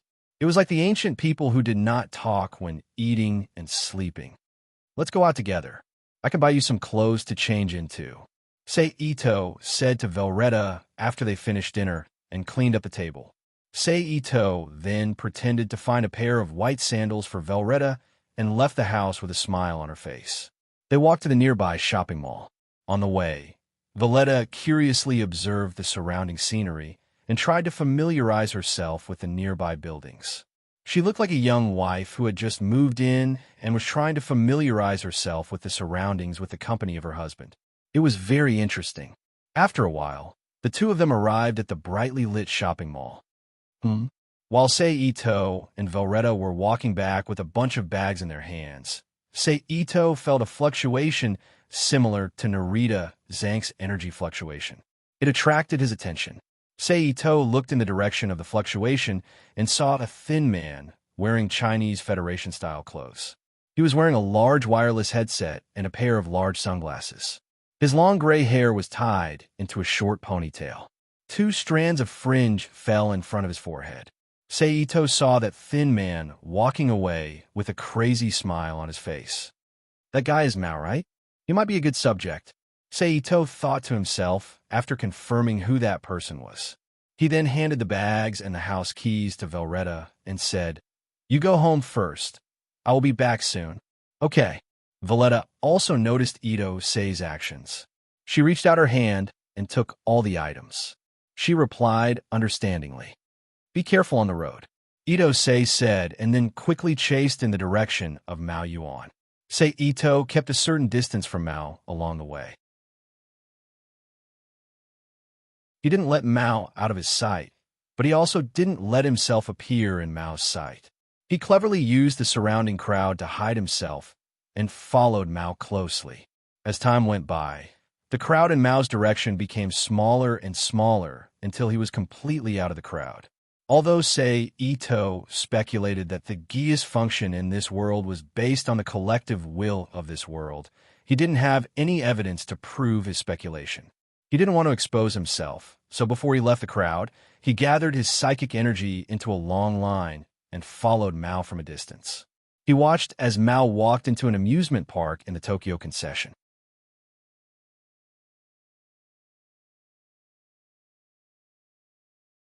Chapter 264. After Mao entered the amusement park, Sei Ito quickly rushed to a building on the side of the street and jumped onto a building. After a few jumps, he arrived at the top of a high-rise building with a wide view and continued to monitor Mao's every move with his power of the will. More than an hour later, Cece appeared in the amusement park. She was wearing brown high-bound boots, black tight trousers, a white pleated miniskirt, a dark brown close-fitting shirt, and a khaki-colored long-sleeve jacket with the Chinese Federation style. She was wearing a white round hat, and all her hair, except for the long hair on both sides of her temples, was tucked into the hat. As soon as Cece arrived at the merry-go-round in the amusement park, The lights in the pitch-black amusement park suddenly lit up. The entertainment settings that had stopped working started up again. Cheerful music from the music box echoed throughout the entire amusement park. CC, you are so quiet. I can't understand your voice. You are indeed the best. On the spinning merry-go-round, Mao said to CC with a joyful expression, Mao, you are still the same, like a child. CC looked at Mao with a blank expression and said, I hope you can call me Prince Charming because I am here to pick you up. Are you happy, CC? Mao jumped off the merry-go-round and walked behind CC with a nervous smile. Mao, I told you a long time ago, CC turned around and looked at Mao. That is a lie, a lie. Mao said in a childlike tone as he walked to CC. CC, you like me the most. As Mao spoke, he took off the large earphones he had been wearing, and CC's voice kept coming out of it. No. CC heard the voice from the earphone and shouted with a painful expression. CC, I only want you. I don't care what Lelouch does as long as you are here. Mao walked quickly to CC and said emotionally, Stop. Just when Mao was about to touch CC, CC raised her arms and avoided Mao's hands. She pointed the gun in her right hand at Mao and said coldly, You should have done this from the beginning. But before CC could do anything, Mao pulled the trigger. Mao took out his pistol and pulled the trigger without hesitation. The bullet instantly pierced through CC's right arm. When CC fell to the ground from the impact of the bullet, he continued to say, As expected, CC didn't shoot me. CC likes me. Ah ha ha ha. Then, he clapped his hands in approval. No, I'm just using you, CC said quickly for some reason. What are you talking about? You can't lie. Mao looked at CC in surprise. Then, he said angrily. At the same time, he raised his gun and fired at the CC's limbs. After shooting through CC's limbs, he said gently, Don't worry, I know. I built a house in Australia, a white, beautiful, very peaceful home. But we have to fly to Australia, and it takes too long to load you into the plane. That's why I'm going to turn you into a portable one. With this, it'll be done in an instant. Mao said with a distressed expression. He then walked to the toolbox next to the merry-go-round, picked up a chainsaw used for cutting trees, turned it on, and waved his hand to cut off the sign next to it. Is this a punishment for me?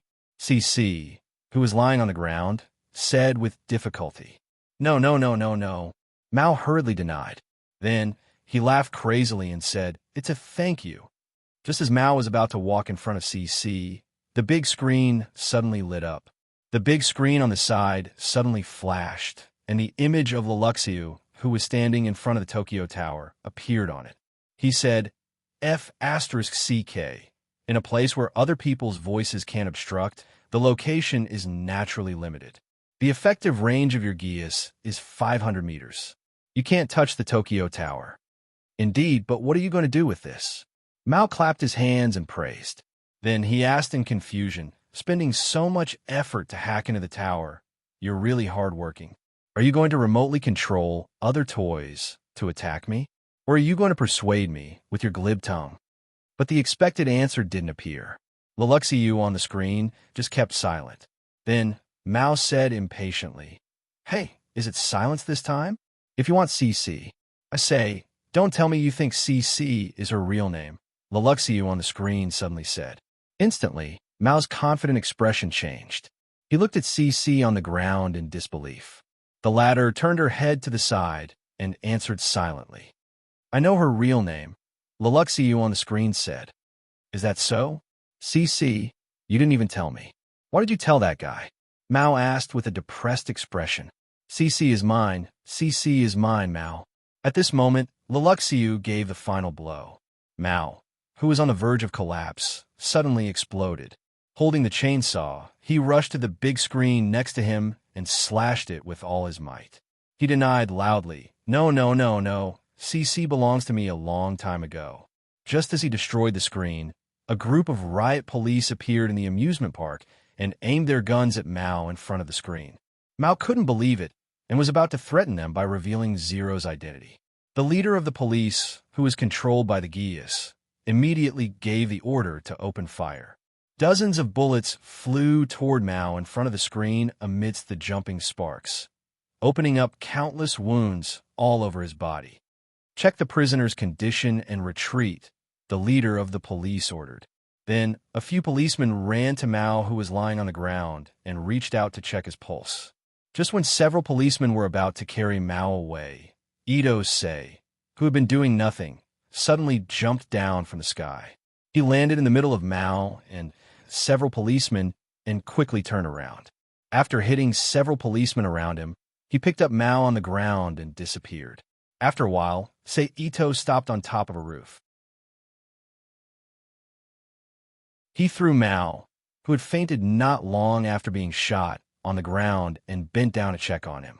Did the Geass's explosion change the human body's function to code? It's strange that he didn't die from this kind of injury. Sei Ito sighed after checking on Mao's condition. After a cursory check, he found several fatal injuries on Mao's body. For example, his spleen was shot through, the connecting muscles near his heart were shot through, his liver, stomach, and intestines were perforated to varying degrees, and there was a lot of internal bleeding. If it was an ordinary person, they would have died 10 times over. However, this guy only had a weak breath and didn't show any signs of dying. Forget it. I'll give you a simple treatment. I'll use you as material later. Next, I'll need you to provoke Lelouch's Geass to explode. It'll be a pity if you die, Sei Ito said as he activated body refinement on Mao's body. He expelled the bullets from his body and healed the horrifying injuries. Of course, Sei Ito didn't heal all of them. If it wasn't for the fact that Sei Ito still had some value, Sei Ito wouldn't even look at him, let alone save him. After a short while, Mao's injuries stabilized. Then, Sei Ito flipped his hand and several silver needles appeared in his hand. According to the theory of meridians in Chinese medicine, he pierced them into Mao's neck, behind his ears, and other important acupuncture points to seal his 6 senses. This was also known as knocking him out. Now, let me confirm what kind of game Geass is playing. After Sei Ito pierced the last needle into Mao's Bai Wei acupuncture point, he looked at Mao's body and whispered to himself. Then, Sei Ito closed his eyes and released his psychic power. He began to examine Mao's body from the fluctuations around him to the insides of his body. After a long while, Sei Ito, who had his eyes closed, let out a long sigh. He raised his hand to massage his temples and fell into deep thought. The fluctuations themselves weren't anything special. It was just an instinctive release similar to bioelectricity. However, when the frequency of this bioelectricity release increased to a certain level, it could affect the body. At the very least, Mao's body was transformed by this bioelectricity. In other words, the so-called Geass's external appearance was a kind of bioelectric interaction between living creatures. It was just that the Geass's owner could actively control the release and influence of this bioelectric wave, while ordinary people couldn't. The so-called explosion was the after-effect of the bioelectricity's continuous influence on the body. It transformed the soul energy, which was the core of one's life, to not have absolute control over the body. As for the relationship between the Geass's ability, CC, and the collective will, to use a simple analogy, it was the relationship between the game server, the client, and the administrator's authority. If the collective will was compared to the game server, CC would be the client, and Mao and Lelouxiu would be the administrator's account in the game server. The collective will gave the corresponding authority based on the account's background information. The ability to use the account's authority was the authority obtained by the account, and the effect was the data interaction under the authority. Phew. After roughly understanding the relationship between the Geass's function and the collective will, Sei Ito let out a long sigh. He waved his hand and put away the silver needles on Mao's head. He quickly walked down the building with Mao in his hand. The moment he walked out of the building, he threw Mao out. After that, Sei Ito quickly left the building and rushed home. What a pity. If it weren't for the fact that I don't want to touch the collective will of this world, I would really like to see what the energy in Mao's head is, thought Sei Ito as he rushed home.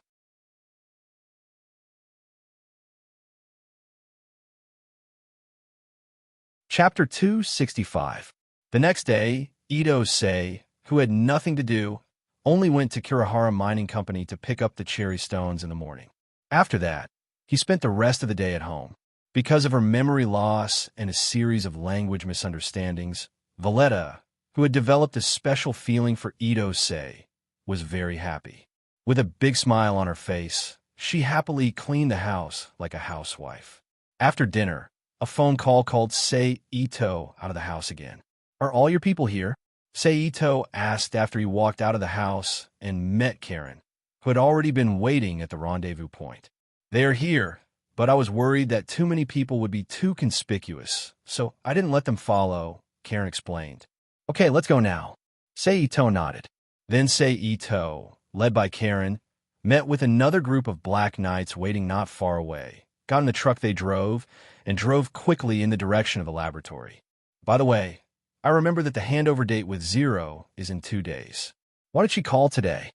Sei Ito looked at the rapidly retreating image outside the car window and asked Karen in confusion.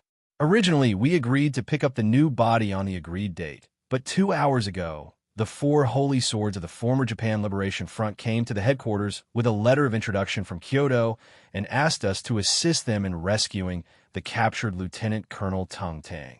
So after consulting with Zero, we decided to receive the new body in advance, and then launch a surprise attack to rescue Lieutenant Colonel Tung Tang tomorrow night," Karen explained. "I see." Sei Ito nodded in realization. As for why Sei Ito provided the body to the Black Knights, it was because of the deal with Zero during Narita Jean, one of which was technical support cooperation. So since that day, Lakshata and others began to build other experimental bodies while testing and developing the external equipment of Red Lotus 2. In the beginning, due to the limited conditions of the laboratory, the speed was very slow. However, after Zero and the others met with the representatives of the capital, Lakshata, who had received assistance from a third party, naturally let loose and increased the speed by a lot. This was why they agreed to hand over the mecha for the actual combat test. The rest of the journey was silent, and the transport vehicle soon arrived at the laboratory where Lakshata and the others were. After leaving the Black Knights and the truck outside, he led Karen and Roland into the laboratory. "Lakshata," Sei Ito greeted Lakshata, who never left a cigarette after arriving at the lab. "You're here." Lakshata, who had one hand in front of his chest and the other waving his pipe, turned around and said to the two who had just entered the laboratory. Then, as he led the two of them to the silver-gray body that was secured by the restraints, he explained, "The body has been calibrated. It's just that we don't have the driver's data, so the OS is a Volkswagen board. There may be some limitations in performance, but compared to the Britannia's Nightmare, the performance is definitely much better. You can rest assured about that. The appearance is very similar to Red Lotus." The few of them walked to the restraints. Sei Ito looked at the silver-gray bodies in front of him and said, "Because it's a Volkswagen model that imitates Red Lotus, the appearance is largely the same," Lakshata explained. "Ask someone to transport up, and then ask them to bring it over overnight." Sei Ito turned to Lakshata and said, "Okay." Lakshata nodded, then turned to the others and shouted, "Come, deliver the goods." "Got it." Then a few noisy voices sounded in the room. Then a few researchers in white coats walked over and pressed on the small keyboard next to the restraint rack. The silver-gray robot that was originally upright and restrained immediately bent its knees. Then, as the restraints shrunk, it curled up inside the restraints. Several researchers used the transport track on the ground to transfer it out. "Then we'll go up first," Sei Ito said to Lakshata. "Wait."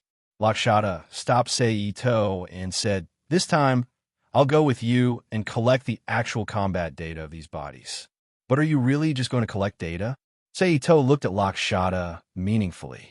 "I don't know either," Lakshata said casually. She neither admitted nor denied anything in her words. "Then let's go together." Sei Ito didn't say much about it and nodded. "Indira, bring that thing over, then bring your computer and follow me." Lakshata saw Sei Ito agree and immediately shouted in the room, Also, Salman Han, bring the equipment with you. Got it, big sis? Yes, big sis. The short-haired woman, Indira, and another blue-haired man who was relatively strong for a researcher responded together. What is it? Ito asked curiously. It's for her to save her life. Lakshata looked at Karen, standing aside, and said, Me? Karen pointed at herself strangely and asked in confusion. Yes. Lakshata nodded and didn't explain anything. After a while, Indira, with 2 shoulder bags on her shoulders, carried a thick suitcase to say Ito, Lakshata, and Karen.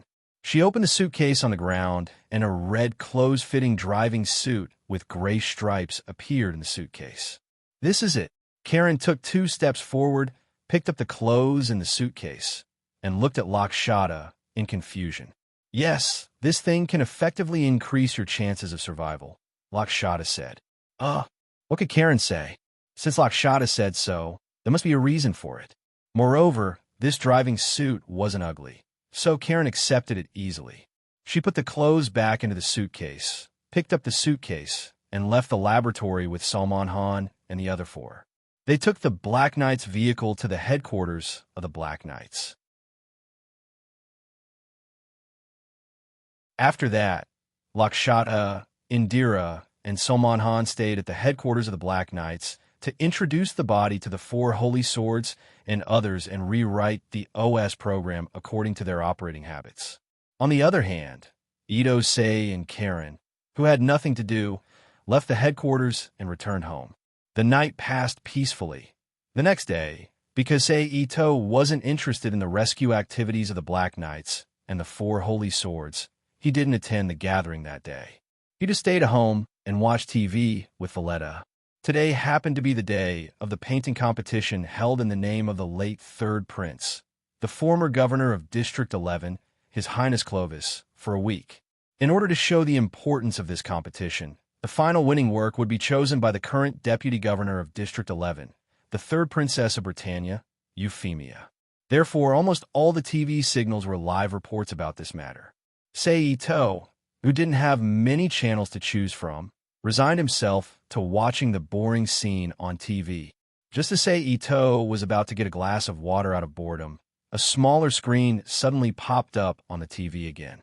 In it, 4 silver-gray nightmare that he saw in the laboratory, and another nightmare that looked the same as the other 4 except that the exterior was painted black and the head was decorated with red tassels. They were fighting fiercely with Lancelot. It wasn't clear whether the nightmare pilots were experienced in combat or they really made predictions, but all of Lancelot's movements and attack routes were discovered in advance by the 5 nightmare pilots. Every time Lancelot made a move, they would attack it with the most effective attacks. Especially the Black Nightmare. It used the Japanese Kendo's triple sword attack to cut open the roof of Lancelot's cockpit, completely exposing the face of the pilot inside and showing it to all the viewers through the TV. The pilot whose face was exposed was Suzuku from the 11th section. That's someone from the 11th section, right? Valletta, who was standing beside Sei Ito, asked curiously when she saw Suzuku on TV. Yeah. Sei Ito nodded. Can someone from the 11th section be a knight? Valletta looked at Sei Ito and asked in confusion. No, it's just that he's a little special. Sei Ito explained. Oh. Valletta didn't seem to understand what he meant, but she didn't ask any further. On the TV, after Lancelot's face was exposed, the 5 nightmare pilots no longer had the ability to predict each other's movements. They could only rely on their rich combat experience to deal with Lancelot. After a while, Lancelot, who had unlocked a certain function, suddenly exploded and knocked their weapons away. In the end, the 5 nightmare pilots, together with Red Lotus 2, released a large amount of smoke and left the battlefield. Just when everyone thought it was over, Euphemia, who was choosing which painting would be the champion, suddenly said loudly in a serious tone, I can answer the question you asked me just now. Wow. Instantly, there was an uproar on the TV. As for my knight, the person I chose is the one in the TV. Euphemia pointed at the TV in the hall that was showing Suzuku's painting. Keep watching. I'm going back to my room, Ito stood up and said to Valletta before he turned around and walked upstairs.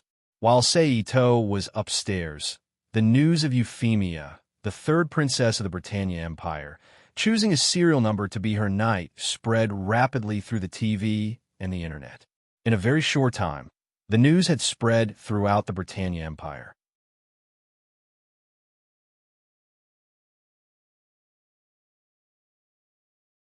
Chapter 266. The impact of this action, which almost challenged the existing national policy of Britannia, was imaginable. Just from his second day, when Ito arrived at Ashford Academy, he heard the students discussing this matter. Especially at noon, when Euphemia's knighthood was broadcasted live, the discussion reached its peak.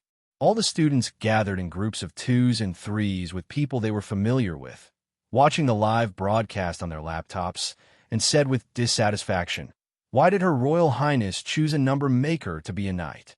However, no matter how dissatisfied the Britannians were, the will of the third princess of the empire would not change. The knighthood ceremony was carried out in an orderly manner amidst such discussions. In the end, the Blackwood Vermilion Bird knelt before Euphemia on one knee and said, "Yes, Your Highness." It ended completely. Then, Blackwood Saku stood up, faced the crowd, and accepted the witness of all the nobles and people in front of the screen. At the same time, the Black Knights also completed their reform at the same time. They completely transformed from a loose resistance organization to a military organization. So, it's connected?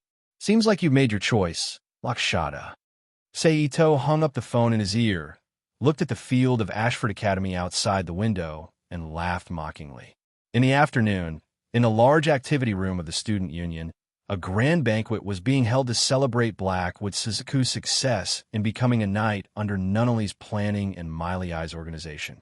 "Nina, why didn't you go to the banquet?"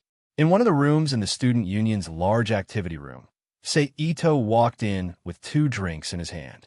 He put one of the drinks next to Nina, who was still studying the physical changes of uranium-235 on the computer, and asked, "Thank you." After Nina saw the drink, she looked up and thanked Ito, but she didn't explain why she didn't go to the banquet. Because of Blackwood Suzaku, Ito sat on the edge of the table in front of Nina and looked sideways at Nina, who was sitting on the chair, and asked. Seeing that Ito had noticed, Nina, who lowered her head slightly, nodded and admitted, "Yes." "Then, can you tell me why you're afraid of the Blackwood Vermilion Bird? Or rather, why are you afraid of numbered ones?" Ito asked. She asked softly. However, Nina did not answer him. Instead, she lowered her head in horror and tensed up all over. He didn't say anything. "All right, I won't ask anymore," Ito quickly said after seeing Nina's reaction. After Nina calmed down a little, he suddenly asked, "Well, Nina, what if I tell you that I'll take you out of here and go to a place where there is no war? In a world without serial numbers, I'll give you a laboratory to do your research in peace. Are you willing to come with me?" Nina raised her head in surprise and looked at Ito in confusion. Just as Ito was about to continue, a strange voice rang out in the room. "Hello." Then, a man in a white one-piece robe walked in. A man with short lavender hair and a green armband on his left arm and round rimless glasses on his eyes walked in through the window. He said to Ito and Nina, "Where's Major Blackwood Vermilion Bird?" He said he's here. Then, the man saw the data on the computer screen in front of Nina. He looked at it with great interest and completely ignored Ito. Then, he said, "He's doing something interesting. Can you understand it?" Nina realized that the man seemed to be able to understand what she was studying. She asked curiously, "Uranium. The mass number is 235. The man walked behind Nina and leaned over to put his left elbow on the back of Nina's chair. He reached out to push up the glasses on his nose and looked at the data on the screen. "Yes, it's like this." Nina, who felt that she had found a confidant, immediately became excited and ignored Ito. Then, she started to explain to the man, "If this uranium-235 absorbs thermal neutrons, it will split into 2 atomic nuclei and photons. But the problem is that uranium-235, which is used as fuel, only contains 0.7% of natural uranium. No matter how much we prepare for the separation device, we can't extract enough. In this case, we can't experiment, so, as Nina continued to explain, the man's expression changed from being cynical to being serious. He reached out to take off the glasses on his nose and listened carefully. Nina. Seeing that Nina wasn't going to give up until she finished talking about her discovery, Ito-sei on the side hurriedly shouted, sorry, I don't know how to talk about physics. Nina looked at Sei-Ito and the man behind her and said embarrassedly, very good. The man straightened up and said in admiration, little girl, do you want to come to my research department to help me? I can find a way to provide you with a large amount of uranium raw materials. Really? Nina abruptly turned around, looked at the man, and asked, really? The man put his hands in his pockets and smiled. But, I think I'm still a student. Nina lowered her head and said hesitantly, you don't have to worry about that at all, the man said with a smile. Then, he suddenly remembered the purpose of his visit and asked, by the way, where is Major Shizuku? Where can I find him? He's attending a banquet in the hall. I'll take you there. Sei-Ito stood up from the table and said to the man, thank you so much, the man said with a smile. Then, the two walked out of Nina's room and walked to the hall where the banquet was held. On the way to the hall, Sei-Ito, who was leading the way, suddenly said, you must be Earl Royd Ashbrook. You know me? Royd looked at Sei-Ito in confusion and asked, how could I not know the famous director of the Guide Technology Research Department? Sei-Ito stopped and extended his hand to introduce himself to Royd. I'm Sei-Ito, from District 11? Royd didn't shake Sei-Ito's hand. Instead, he looked at Sei-Ito with interest. No, I don't have any nationality. Sei-Ito didn't feel awkward when Royd didn't shake his hand. He calmly took back his hand and said, oh. Royd looked at Sei-Ito with interest. I wonder if Earl Royd is interested in new technology? Sei-Ito asked, what new technology? Royd frowned, but he still had a smile on his face as he asked, a lot.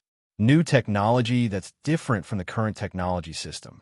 If Mr. Royd is interested, you can give me a call. Sei-Ito didn't explain in detail what technology he had. He just took out a card with a phone number written on it and handed it to Royd with a smile. Looks like you're very confident in your technology. Royd didn't refuse this time. He reached out and took the card from Sei-Ito and put it in his pocket. Of course, I'm sure you'll be surprised when the time comes. Sei-Ito smiled. Then, he led Royd to the automatic sensor door in the hall and walked in.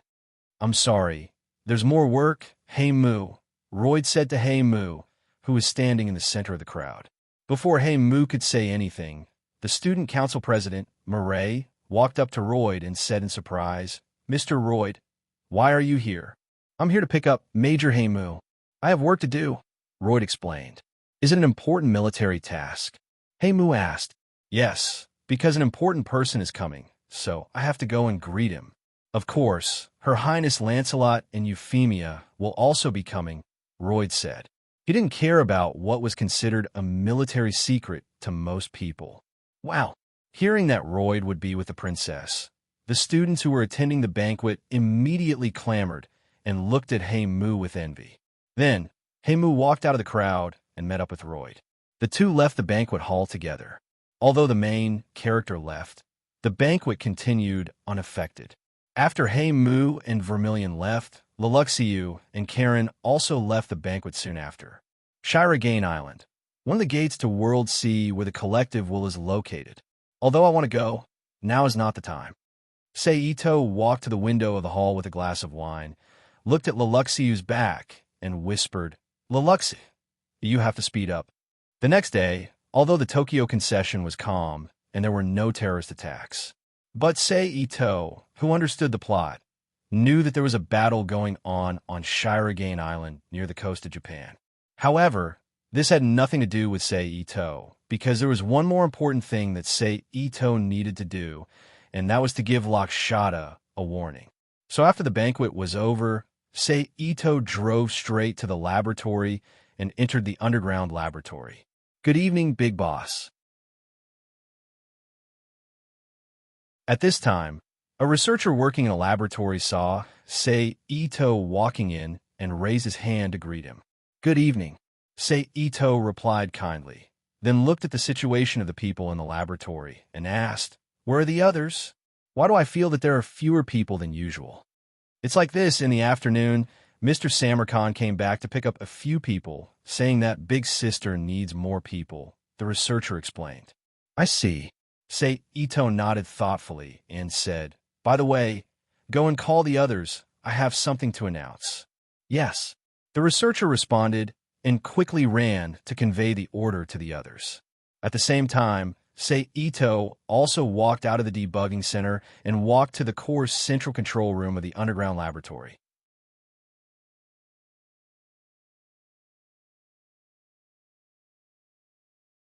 Chapter 267. Beep. In the central control room, Say Ito used his identity card to activate the highest level of authority. Then he used his authority to back up all the research data since Laxia set up the laboratory on a disk. After storing the backup disk, he once again returned to the debugging center. Boss, everyone is here. It was the researcher who gave the order earlier. After seeing Sei Ito return, he quickly reported to Sei Ito. Thank you for your hard work. Sei Ito patted the shoulder of the researcher and smiled. After saying that, without waiting for the other party's reply, his gaze fell on the other researchers in the room. He said, due to some reasons, we will be moving to another place. So now, you have 1 hour to organize your things and the information in your hands. After an hour, we will gather above and leave here. Any questions? Boss, does Big Sister know? A woman with blonde, curly hair among the researchers asked. She has already been notified. Seito lied through his teeth. Then there is no problem. The woman said. Any questions? Seito glanced at the researchers one by one and asked again. No, everyone replied. Okay, dismissed. Seito waved his hand and ordered. Immediately after, the researchers hurriedly ran back to their respective posts and operated the experimental apparatus in front of them, copying the important data inside. After a while, the researchers who finished organizing the data and cleaning the important documents in the laboratory returned to the ground one after another and began to organize their personal belongings. At this time, Seito began his sweep. According to the nearest order, all the instruments in the laboratory were stored in the Rubik's Cube world. After a while, Seito stood in front of the laboratory door and looked at the empty laboratory, then returned to the ground. Then, he walked straight out of the 5-story building and opened the Rubik's Cube to swallow the 5-story building and the researchers who were organizing inside. Immediately, a 5-story building appeared near the ecological community in the southern plane of the Rubik's Cube world. At the same time, Seito used his mind to inform Ito Reina in the Rubik's Cube world to send someone to receive and monitor the area. Sigh. Receiving the message from Seito, Ito Reina sighed helplessly. Then he picked up the phone in front of him and dialed someone outside the magic cube world. After putting away the 5-story building, Seito looked at the hole in the ground. He clasped his hands and pressed them against the ground. Immediately, several blue lightning bolts lit up where Seito's palm was pressing. It quickly rushed to the location of the hole, and under the effect of the flashing electric light, the surrounding soil spread out like a plant, blocking the hole in the ground. Pa! The electric light that had completed its mission jumped twice on the repaired ground. Then it completely disappeared into the air. Seito got up and looked at the repaired ground. He patted the dust off his hands, nodded with satisfaction, and flashed into the Rubik's Cube world. Big Boss, we're ready. In the 5-story building. Among the researchers who had gathered again, a man who was in charge said to Seito, wait a moment. Seito said to the man, then looked at the researchers behind him who were carrying large and small bags in their hands. After pointing at 9 of them, he walked to the side of the room with the man who had previously spoken. Take a seat first. Seito smiled at the few people who didn't know what was going on. After they sat down, 2 silver-white lights immediately lit up in his eyes, piercing into the eyes of the 10 people in the room 10 minutes later. The 10 people in front of him blinked their eyes. They recovered. It's just that at this time, they felt a little different from when they first entered the room. As for what was different, they couldn't tell. They looked at each other in confusion, then looked at Ito in front of them. Okay, you can leave now. Also, call 10 more people in. Ito smiled mysteriously and waved his hand to let them leave. The 10 people looked at each other again, nodded, and walked out of the room. Researchers are troublesome to hypnotize, especially in this kind of world where the collective will is directly affected. Ito looked at the 10 people who walked out of the room and thought to himself. After more than 20 minutes, the 20 researchers present were all hypnotized. Then, he got up and walked out of the room. Not long after Ito walked out, the person in charge of the reception came to the front of the 5-story building. Sir, the person in charge of the reception saw Ito and hurriedly bowed. MHM, Ito responded casually. He pointed at the 20 researchers in front of him and said, "Go and register them. After you're done, inform the electrical industry and ask them to come over and wire them." "Yes, sir." The person in charge of the reception responded. After giving the order, Ito didn't stay in the small building anymore. Instead, he went outside the small building and stood in front of an open space about 5 meters away from the small building. He skillfully used alchemy to build a huge laboratory and rearrange the instruments that he put away in Luxiu's world in the room according to their original positions. Then, Ito moved to Ito Reina's room. After accompanying Reina for a while, he left the Rubik's Cube world. One day later, what? In the new headquarters of the Black Knights, inside the submarine provided by India, Lakshata shouted in shock into the phone. "Big sister, the laboratory here has completely disappeared, together with the house." Samantha's anxious voice came from a phone. "I know, come back." After the initial shock, Lakshata said, "Okay, I'll go back now." Samantha hurriedly responded. Cluck. Lakshata turned off the phone, fiercely took 2 puffs of the tobacco pipe, exhaled a mouthful of white smoke, and said to herself, "TSK, I didn't expect that guy to be so ruthless on the surface. I hope Ramanu and the others are fine." "What's wrong?" Zero, who was sitting in the main seat, asked after seeing Lakshata's reaction. "Big Boss is angry." At this time, Lakshata, who had adjusted her state of mind and returned to her relaxed state, bit the tobacco pipe in her mouth, opened her arms, and leaned against the back of the sofa, and looked up at the ceiling. "Big Boss?" The others repeated in confusion. "You mean Ito?" Karen, who was the closest to Lakshata, and Ito asked. "That's him," Lakshata said. "What happened?" Zero asked. "Maybe because I promised you to be the head of the technical department and didn't tell him. So he took all my people away. Even a laboratory house was destroyed. This is a bigger loss than a business deal." Lakshata continued to tease in a relaxed tone. "Do you have any specific information about him?"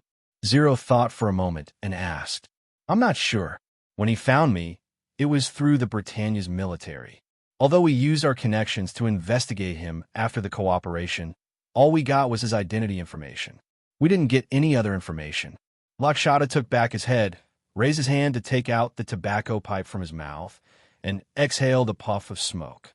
"Military connections? Why didn't you say that he used the military's connections?" Zero asked in a deep voice. "Because after the cooperation, I didn't see him contact anyone from the military, so I forgot."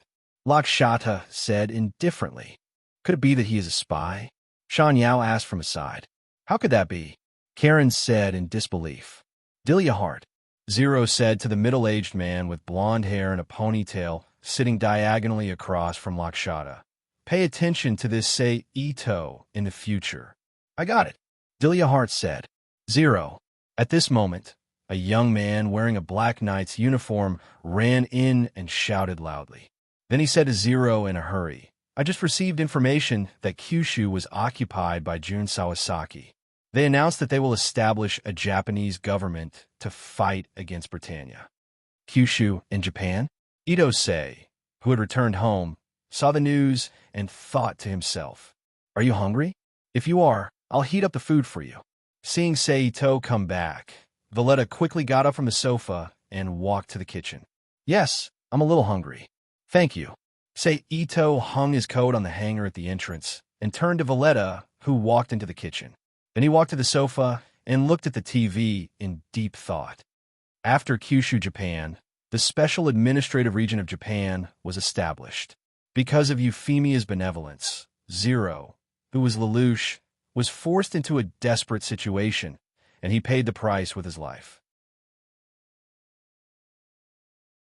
At the same time, Lelouch's geas completely exploded. Then, the Black Knights will launch a general attack. At that time, both Lelouch and CC will enter Shirogane Island. I just don't know if Lelouch, who has just exploded, will have the power to resist the collective will like R2. But no matter if it works or not, I have to give it a try. After all, I've waited for so long. If it doesn't work, I'll have to wait for another year. The food is ready. Just when Seito was about to make a decision, Valletta came out of the kitchen with food and shouted at Seito. I'm coming. Ito-sei got up from the sofa and went straight to the dining table to sit down. He took a bowl full of rice from Valletta and started eating. At this time, Valletta also took a bowl of rice for herself and sat down opposite Ito-sei. She also started to eat.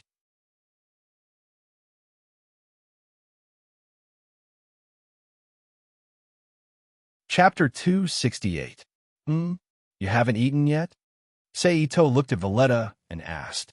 I wanted to eat with you when you came back, Valletta said shyly. Silly girl. Seito looked at Valletta and said vaguely. Then he lowered his head and stuffed 2 mouthfuls of rice into his mouth. You can eat when I'm done. You don't have to wait for me. I don't know when I'll be back. Oh, Valletta replied. Also, Ashford Academy's annual celebration is in 2 days. You should come as well, Ito-sei said with his head lowered. Okay.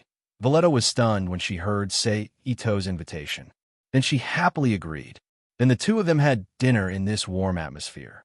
2 days later, under the command of Governor Cornelia, the anti-regime terrorist incident broke out in Kyushu. She arrested Jun Sawasaki and 4 other members of the old Japanese government and captured more than half of the Chinese Federation Army who participated in the operation. The head of the Chinese Federation claimed that this incident was caused by General Chao of the Liaodong military district. He demanded that the captives be exchanged according to the treaty. Seito was sitting on the sofa watching the morning news on TV while waiting for Valletta, who was changing in her room. I'm done. Suddenly, Valletta's voice came from the stairs on the second floor. Ito-sei, who was sitting on the sofa, quickly turned around. She was wearing a pair of white high-heel sandals with straps around her ankles and toes. She was wearing a beige long skirt that was short in the front and long in the back, revealing her calves. She was wearing a sky blue sleeveless, round-necked, sleeveless, open-back straw hat. Her dark blue hair was casually combed behind her back. Ito-sei could see Valletta's dark blue hair casually scattered behind her back. How is it? I don't look good, right? Valletta came to the living room and asked Seito nervously. No, on the contrary, you are very beautiful. Seito smiled at Valletta. Really? Then I'm relieved. Violetta patted her chest and heaved a sigh of relief. Let's go. Seito walked over to Valletta and said, Okay. Valletta replied and followed Seito out of the villa. Seito then drove Valletta to Ashford Academy. 20 minutes later, the car stopped in the parking lot outside Ashford School, and Valletta got out of the car. It's so lively here, Valletta exclaimed as she got out of the car and saw the crowd coming in and out of Ashford University. Go in. The celebration is about to begin. Seito looked at his watch and turned to Valletta. Then, he led the way into Ashford Academy. Okay, Valletta replied, and quickly walked to Seito's side and walked side by side with him. Just as they stepped into Ashford Academy, the cheerful voice of Millie, the president of the student council, rang out in the air above Ashford Academy. Everyone, sorry to keep you waiting. Now, the Academy Festival of Ashford Academy in the Tokyo concession has begun. The signal to start is this person's voice. Meow. Following which, Nana's extremely adorable meows rang out from the broadcast, instantly pushing the atmosphere of the Academy Festival, which had not been too lively to begin with, to a climax. "Sorry for making a fool of myself," Seito said to Valletta. "It's fine. I like this atmosphere." Valletta shook her head and said.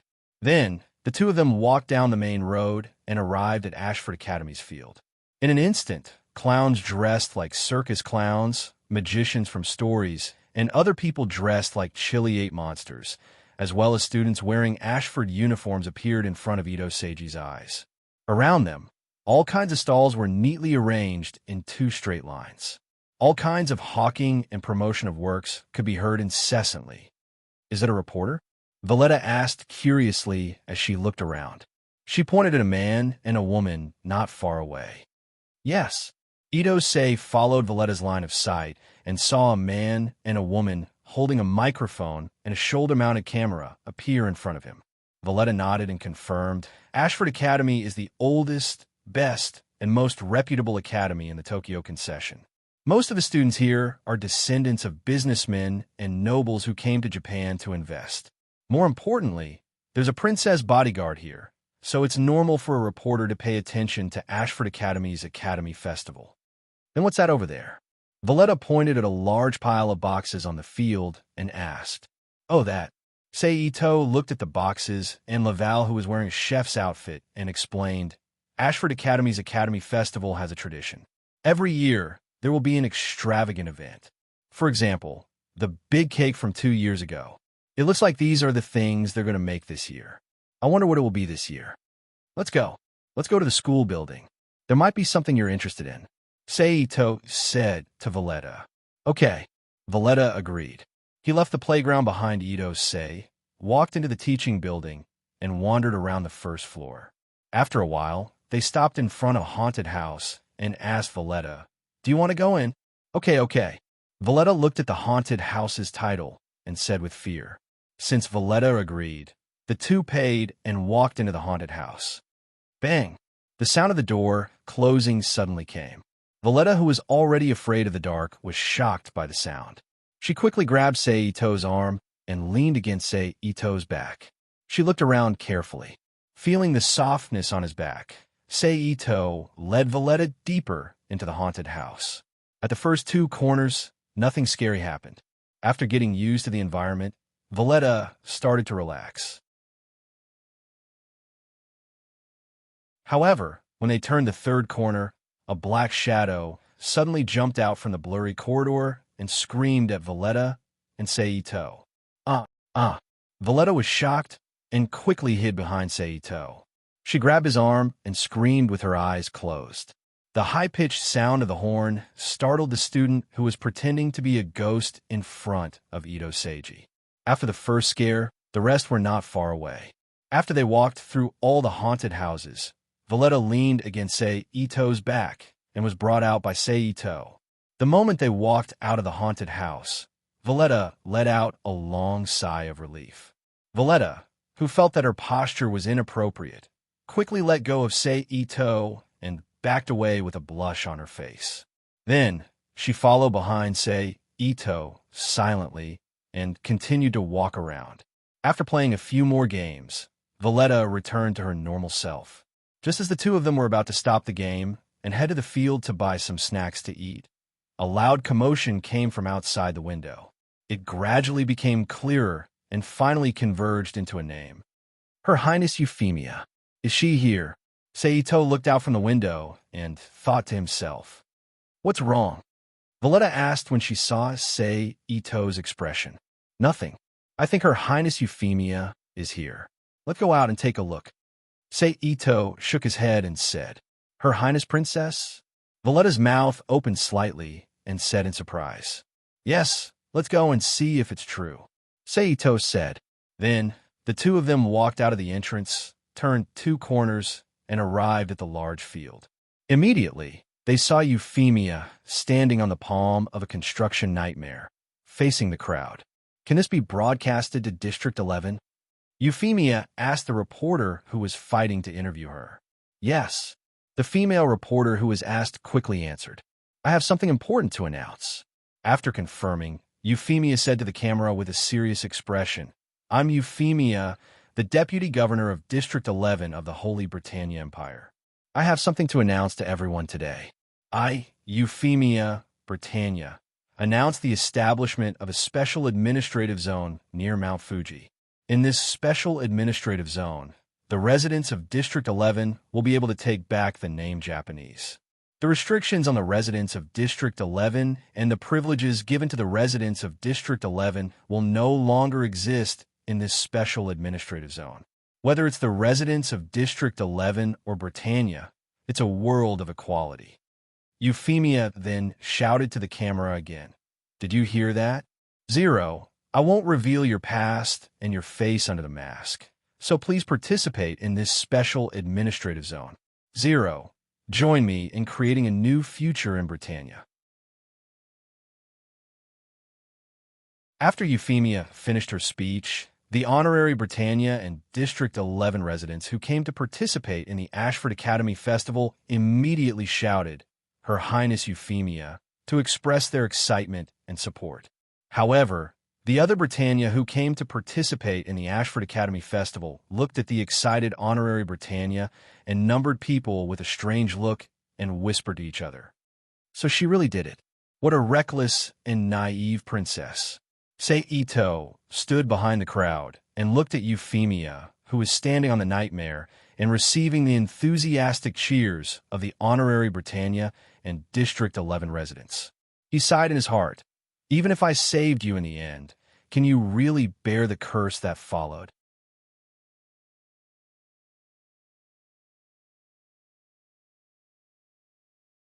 Chapter 269. More than a week after the end of the Ashford Academy Festival, Japan entered a rare period of peace. All the manpower and material resources were invested in the construction of the Special Administrative Zone in Japan. So after more than a week, a majestic steel wall was built around Mount Fuji, separating the entire Mount Fuji from Japan. At the same time, more than 200,000 Japanese people from the slums all over the country rushed to the Tokyo concession and applied to join the Special Administrative Zone in Japan. Is that Sei Ito-san? On this day, Sei Ito, who was meditating in his room, suddenly received a call from Euphemia herself. She asked for confirmation on the phone. "It's me," Sei Ito replied. "Great. It seems that I didn't dial the wrong number." Euphemia first shouted happily, then said in a serious tone, "Sei Ito-san, I want to invite you to attend the establishment ceremony of the Special Administrative Zone in Japan tomorrow. Can you come? Since Your Highness invited me, how can I not go?" Sei Ito first smiled and teased her, then replied, "So I'll be there on time tomorrow." "Great." Euphemia first shouted happily, then said apologetically, "Well, I have to call others, so I have to hang up first." "Well, good luck," Sei Ito replied. "Thank you, Sei Ito-san," Euphemia replied. Euphemia replied on the phone.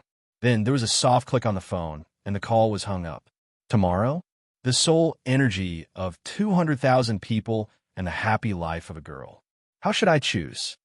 Sei Ito closed the phone, leaned back on the sofa, looked up at the chandelier hanging upside down on the ceiling, and pondered. "Well, what's bothering you?" After a few minutes, a woman wearing a light pink dress and a light green short-sleeve pullover with a large collar came out. Valletta, who was wearing an apron, walked out of the kitchen with a plate of evenly cut fruits. She looked at Ito-sei, who was frowning and deep in thought, and asked hesitantly, "It's nothing." Hearing this, Ito-sei lowered his head. His gaze followed Valletta's body as she placed the fruit platter on the table in front of the sofa. "Oh." Seeing that Sei Ito doesn't want to talk about it, Valletta didn't ask further. She just picked up a piece of fruit from the small plate and handed it to Sei Ito. "Here you go." "Thank you." Ito-sei took the fruit from Valletta and put it in his mouth to chew. The next morning, Sei Ito got out of bed early. After a simple shower, he took out a suit that he rarely wore from the wardrobe and changed into it. He pushed open the door and walked out. Creak. Shortly after Sei Ito walked out of the room, the door next to him opened. Valletta, who was wearing a white translucent nightgown, walked out of the room. When she saw Seito, she asked in a daze, "Why are you up so early?" "I'm going to attend the ceremony in Japan, so I have to go there early. If I'm late, I won't be able to get in." Seito looked at Valletta's body with admiration. He said with a smile, "Oh, when are you coming back?" Valletta still didn't realize that she was revealing her body. "I'm not sure. It depends." Seito shook his head and said, "I'm leaving now. If you're tired, you can sleep here. Also, don't catch a cold." She pointed at Valletta's chest and walked down the stairs with a smirk on her face. Bang! The heavy sound of the door closing came from the second floor, making Ito say, who was walking out of the door, "Stop." He smiled with some banter, then left the villa without stopping and drove to the Administrative Special Zone of Japan. The Special Administrative Zone in Japan was built around Mount Fuji. In other words, Japan isn't in the Tokyo concession. It's in between Tokyo City and Daihatsu City. Therefore, it takes more than 3 hours to drive from Ito's current location. Of course, that was only the time under normal driving speed. As the driver, Ito naturally couldn't just drive at normal speed. So an hour later, the car drove out of the Tokyo concession and entered the territory of Yamanashi Prefecture. Then it rushed all the way to the outside of the wall of the Administrative Special Zone under Mount Fuji. Along the wall, it came to the entrance of the Administrative Special Zone. "I'm sorry, sir. You can't pass through here." At the special entrance, a soldier in a Britannia uniform reached out his hand to stop Ito's car and said, "Wait, I'll make a phone call." Ito said understandingly. He then took out his phone and dialed in front of the soldier. Soon, Euphemia's voice came from the phone. "Ito-san, I'm in Japan." Ito looked around and said, "I'm at the North Gate. I'm now stopped by the soldiers guarding the gate. Do you want to send someone to pick me up or call the soldiers to let me pass?" "Sorry, I was too excited yesterday and didn't think about it." "Wait, I'll ask Xenia to pick you up," Euphemia said embarrassedly. "Okay, I'll wait for her here." Ito agreed and then hung up the phone. Then, he didn't make things difficult for the soldiers. He reversed the car and parked on the side. After a while, a short-haired woman in a gray and black business suit came out of the North Gate. She turned around and looked in the crowd. When she found Ito hung waiting by the car, she quickly ran over. "I'm sorry to keep you waiting. I'm Xenia." The short-haired woman walked to Ito and apologized. "You're welcome. It didn't take long." Ito waved his hand indifferently. "Please come with me." Xenia didn't bother about these etiquette. She nodded, turned sideways, and gestured for him to follow her, then led the way. This time, with Xenia leading the way, the soldiers guarding the gate didn't make things difficult for Ito. So the two quickly passed through the gate and walked into the area of the Special Administrative Zone. Then the two walked through the corridor without stopping. They came to the rostrum from the side of the temporarily set-up grandstand and entered the inner hall. Immediately, dozens of men and women in Britannia's clothes, who behaved like nobles, and more than a dozen people who didn't wear Japanese clothes appeared in front of Ito. "Thank you very much for coming, Ito-san." Euphemia, who had been waiting in the hall, saw Xenia walking in first and quickly ran over to Ito and saluted. "You're too polite, Euphemia," Ito said. "Really? Then why does Ito still call me Euphemia instead of Yufei like my sister?" Euphemia blinked and looked at Ito slyly. "Okay, Yufei. Then don't call me Ito-san anymore. Just call me by my name," Ito said helplessly. Then the two looked at each other and laughed. "Go ahead. You're the protagonist today. Don't waste your energy on me alone," Ito said to Euphemia as he turned his head and looked at the many nobles who were looking at them inquisitively. "Okay, after today's ceremony, let's meet again. I'll introduce my knight to you," Euphemia said with a smile. "Okay," Ito agreed. Then Euphemia turned around and blended back into the crowd of nobles. Ito, why are you here?" Just as Ito was looking at the people in the hall in boredom, a male voice sounded in Ito's ear. "It's you, Suzaku." Ito looked at the person who spoke and said in realization, I didn't expect to see you here. Why are you here? Suzaku didn't seem to care about what happened on the day of Shirley's father's funeral and said to Sei Ito enthusiastically, I received Yu Fei's invitation, so I came. Sei Ito said casually, You know Yu Fei too? Suzaku asked curiously. Yes, I know her. Sei Ito nodded in acknowledgement. Then, the two of them stayed together and chatted casually. After a while, it was finally time for the ceremony to begin. Under the guidance of the staff, everyone walked out of the hall and came to the front of the rostrum outside. Then, they were arranged according to their social status and titles.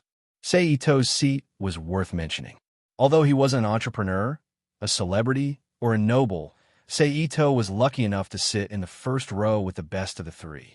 He was able to witness the establishment of the Special Administrative Zone at close range, attracting the attention of the people around him. Even Suzaku was surprised, not understanding Sei Ito's identity. At this time, Euphemia, who was sitting in the front row near the middle, stood up from her 2-meter-high high-back seat. She lifted the edge of her skirt in a ladle-like manner and looked at the empty seat next to her with disappointment. She was about to go down and read the order. However, before Euphemia, who had made up her mind, could go forward and read the order, a commotion suddenly sounded in the hall. In the sky above the hall, a nightmare with its arms spread out horizontally and its legs together, with 3 pairs of wing-like thorns on its back, except for the top of its head, shoulders, and all the sides of its body were painted black. It was floating in the air and moving towards the center of the hall. Above the nightmare, Zero, who was wearing her iconic costume, stood upright with one hand on the nightmare's head that looked like a dog's ears. You're here. Euphemia whispered happily when she saw Zero appear. I'm here. Sei Ito, like everyone else in the hall, looked up at Zero on the nightmare, floating in the air, and thought to himself.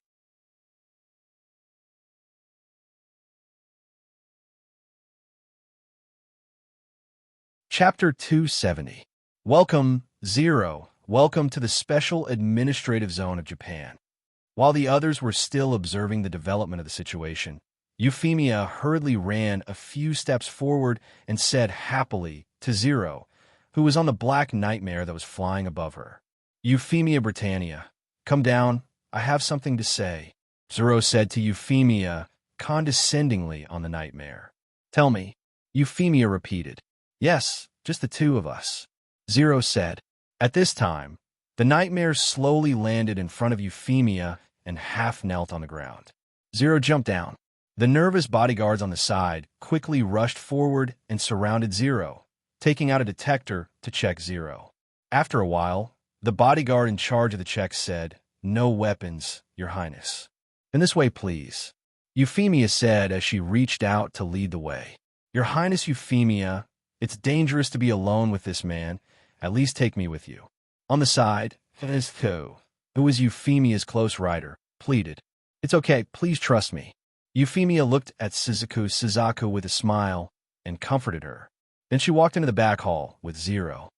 I have to make a decision, to choose the soul energy of 200,000 people, or to choose to help a kind girl get rid of the curse and live in peace. Sei Ito looked at Euphemia and Zero's figures and frowned in thought. Of course, if Euphemia had nothing to do with Sei Ito would not hesitate to sit back and watch Euphemia be controlled by Leluxius Gius, then order the slaughter of the Japanese people and get the soul energy of 200,000 people. But the problem now is that through Cornelia's relationship, Euphemia and Sei Ito have been in contact. Although the two are not very familiar with each other, at least their relationship is passable, and ordinary friends are definitely enough. What's more, there is Cornelia in the middle. Since Sei Ito came to this world, except for a few small things, the other side has helped him almost unconditionally. Although Sei Ito was in the name of a transaction at the beginning, Sei Ito did owe him a favor. For a Chinese soul, Sei Ito was very concerned about this. Therefore, whether it was because of Cornelia's favor or friendship with Euphemia, it was because of Sophia's friendship. Sei Ito could not sit back and watch Euphemia's final outcome. This was what he was conflicted about. Heh. Ito let out a self-deprecating sneer a moment later. His expression returned to normal. It was clear that he had made a decision. The moment Ito made his decision, CC, who was kneeling in front of the Black Nightmare, suddenly trembled and knelt on the ground weakly. An extremely strong wave of energy erupted from her body. Is it starting to explode? Ito, who was attracted by the shock wave, thought to himself after seeing CC's situation. On the other side, Vermilion Bird, who was about to have a good talk with CC, saw CC's sudden change and quickly ran over. He knelt down on one knee and grabbed CC's shoulders with both hands. Immediately after, the expression of the black-wood Vermilion Bird that had been normal earlier immediately froze. Then, as if it had been drugged, it slowly fell backwards and fainted on the ground. Major Suzaku. Zania, one of Euphemia's bodyguards, exclaimed when she saw Suzaku fall to the ground. He quickly ran over. At the same time, the other two bodyguards surrounded CC and pointed their guns at the back of CC's head. What did you do? However, Code, who was immediately blown away by CC, saw the unwillingness and resentment of countless people who died. Then, he screamed and fainted on the ground. At the same time, Seito's heart skipped a beat. A strange feeling emerged from Seito's heart. After carefully sensing for a while, he whispered to himself, "Have I been controlled?" Then, Seito stood up from his seat under the strange gaze of all the guests and walked to the red carpet in the center of the rostrum. With his back facing the 200,000 Japanese people behind him, he quietly looked at the position of the doorway. Soon, a running figure gradually emerged from the dark passage. It was Euphemia. It's just the soul energy of 200,000 people. This is not the only world at war. There will always be a chance to collect it in the future. Seito took a deep breath, then quickly rushed to Euphemia's side before all the guests could react. He stretched out one hand and flicked Euphemia's forehead, causing her to faint instantly. At the same time, Seito stretched out his hands and hugged the fainted Euphemia. All these changes were clearly broadcasted live by the surrounding cameras and presented in the eyes of all the audience watching this historical moment. Wow, seeing this sudden change, the people at the ceremony site immediately went into an uproar. Noisy discussions reverberated in the ceremony site. "What are you doing, Your Excellency Seito?" Sitting in the front row, one seat away from Euphemia, Andreas Dalton quickly stood up and questioned Seito. Andreas was a member of Cornelia's Knights of Guards, the most trusted of confidants, so he knew very well what kind of person Seito was. He just didn't expect Seito to make a move on Euphemia. "I'm just saving her." Seito turned his head slightly and glanced at Andreas from the corner of his eye. At this time, Zero finally ran out of the dark passage. When she saw the fainted Euphemia in Seito's arms, she immediately breathed a sigh of relief. But when she saw Seito, she was very surprised and didn't say anything. "Zero, you finally met my requirements," Seito said to Zero, who was standing at the door, surrounded by soldiers while holding Euphemia in his arms. "What do you mean?" Zero didn't understand. "Now is not the time to talk about this. Take that woman and leave here first. I will find you later," Seito said calmly. "Humph." Zero snorted coldly, but still obediently turned around and prepared to run to the nightmare. But the surrounding soldiers wouldn't let Zero go so easily. They quickly stepped forward and stopped him. "This is troublesome. Under the watchful eyes of so many people, if I rashly use alchemy, it will alarm the collective will. It seems that I can only fight with my body." Ito-sei looked around and thought. "Your Excellency Seito, please explain your actions." Andreas stepped forward and questioned. "I said, I am saving Euphemia," Seito said calmly. Then he moved his arm, and the short gun in Euphemia's hand immediately fell into his hand. He then pressed it against Euphemia's neck. Seito glanced at Andreas and said, "Let Zero go. He can't die yet." Andreas looked at Euphemia, who was being held in Ito's arms and threatened with a gun. He gritted his teeth and waved his hand. "Let Zero go." The surrounding soldiers quickly made a path for Zero to pass through. Zero immediately ran to the nightmare and used the rope ladder to return to the nightmare's cockpit. He then met up with CC inside. "Who is that guy?" CC asked. This was also the question in Zero's mind. "I don't know," Zero replied. Then the nightmare quickly rose into the sky under the combined control of the two. "Tell Cornelia that I am taking Euphemia away. If there are any problems, tell her to come to me directly." Ito saw that Zero had left. He held the gun against Euphemia and walked out while saying to Andreas, "As for the Nippon Special District, you can do as you see fit. If you like it, then build it. If you don't, then destroy it. I'll look forward to your choice, Knight Andreas."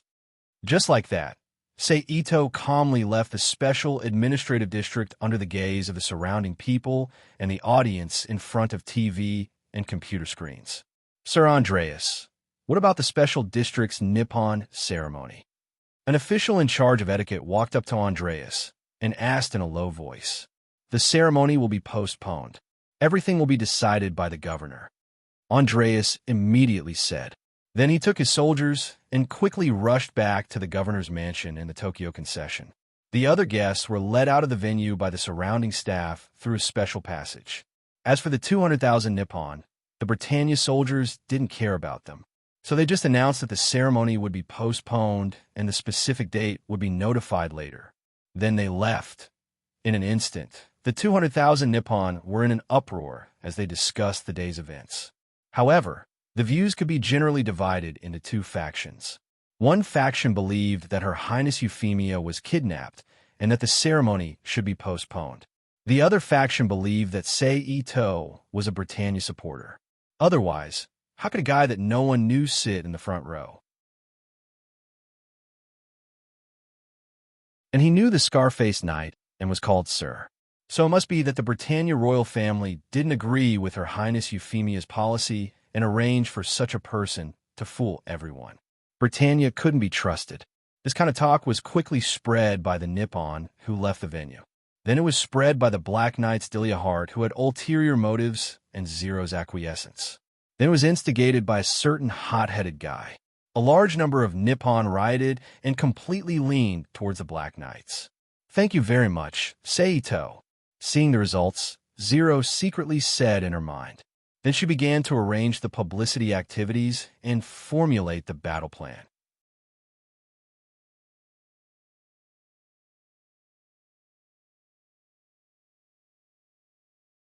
Chapter 271. On the other side, in Ito Sei's house, Euphemia was lying on the bed as if she was sleeping soundly.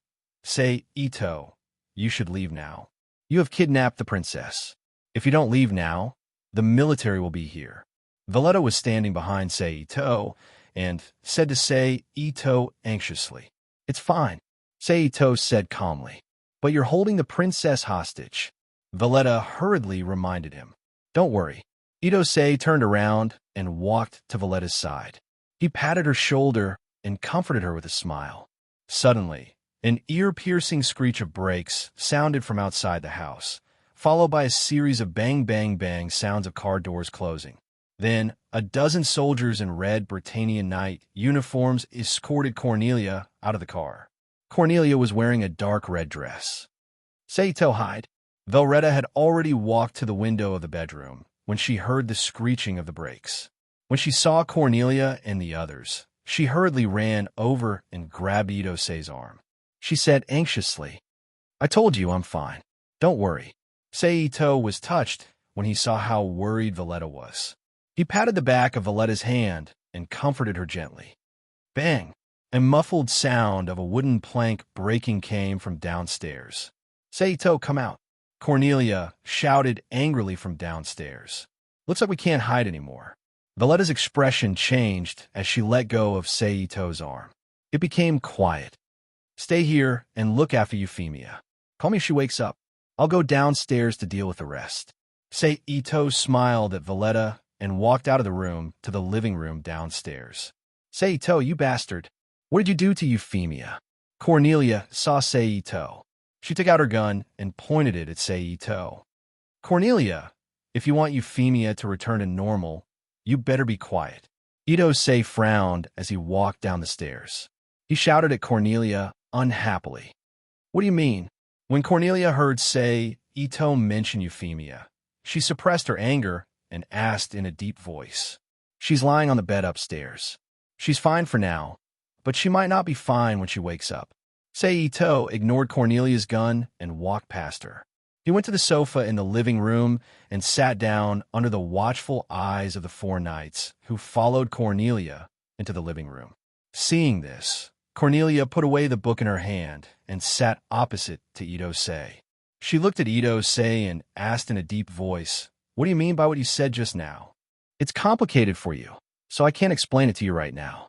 I can only tell you that Euphemia's mental state is unstable right now.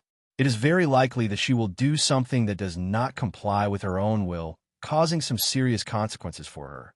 So for her own good, I knocked her out at the ceremony venue and brought her back." Ito explained simply. "You're saying that Zero did something to Sophie?" Cornelia speculated. "Yes." Ito nodded. "Then why did you let Zero go at that time?" Cornelia stood up from the sofa when she heard Ito's confession. She questioned Ito angrily. "Because I need Zero's help. He has to stay alive before I finish my task." Ito looked at Cornelia calmly and said in a flat tone. They looked at each other quietly. After a while, Cornelia sat down on the sofa and asked Ito, "What about Sophie?" "What about Sophie?" Hearing Ito's words, Cornelia asked. "That's why I asked Elias to inform you to come here." Ito saw that Cornelia had calmed down. He said, but Ito didn't continue. Instead, he looked at the knights behind Cornelia. Cornelia knew that Ito wanted to talk to her alone. She ordered the knights behind her, "You guys go out first." "Yes, my lord." The four knights saluted with their right hand and left the room one after another. Euphemia's problem is simple, but it's also troublesome. After the four knights left, Ito continued to say to Cornelia, "If it's just a normal life, you can take Euphemia away as soon as she wakes up. But from then on, she can't enter Japan again. She can't hear others talking about Japan. She can't hear the word Japan. She can't think about Japan. Otherwise, she might have problems at any time." Cornelia frowned, but she didn't interrupt Ito's statement. She continued to listen quietly. "But if you want Euphemia to return to her normal life, you need to use another method. This method is simple for me, but it's a bit difficult for you." Ito looked at Cornelia, who was staring at him, and said, "That is, I have to take Euphemia away from this world and then treat her." Cornelia frowned and fell into deep thought. She had some guesses about the world Ito was talking about.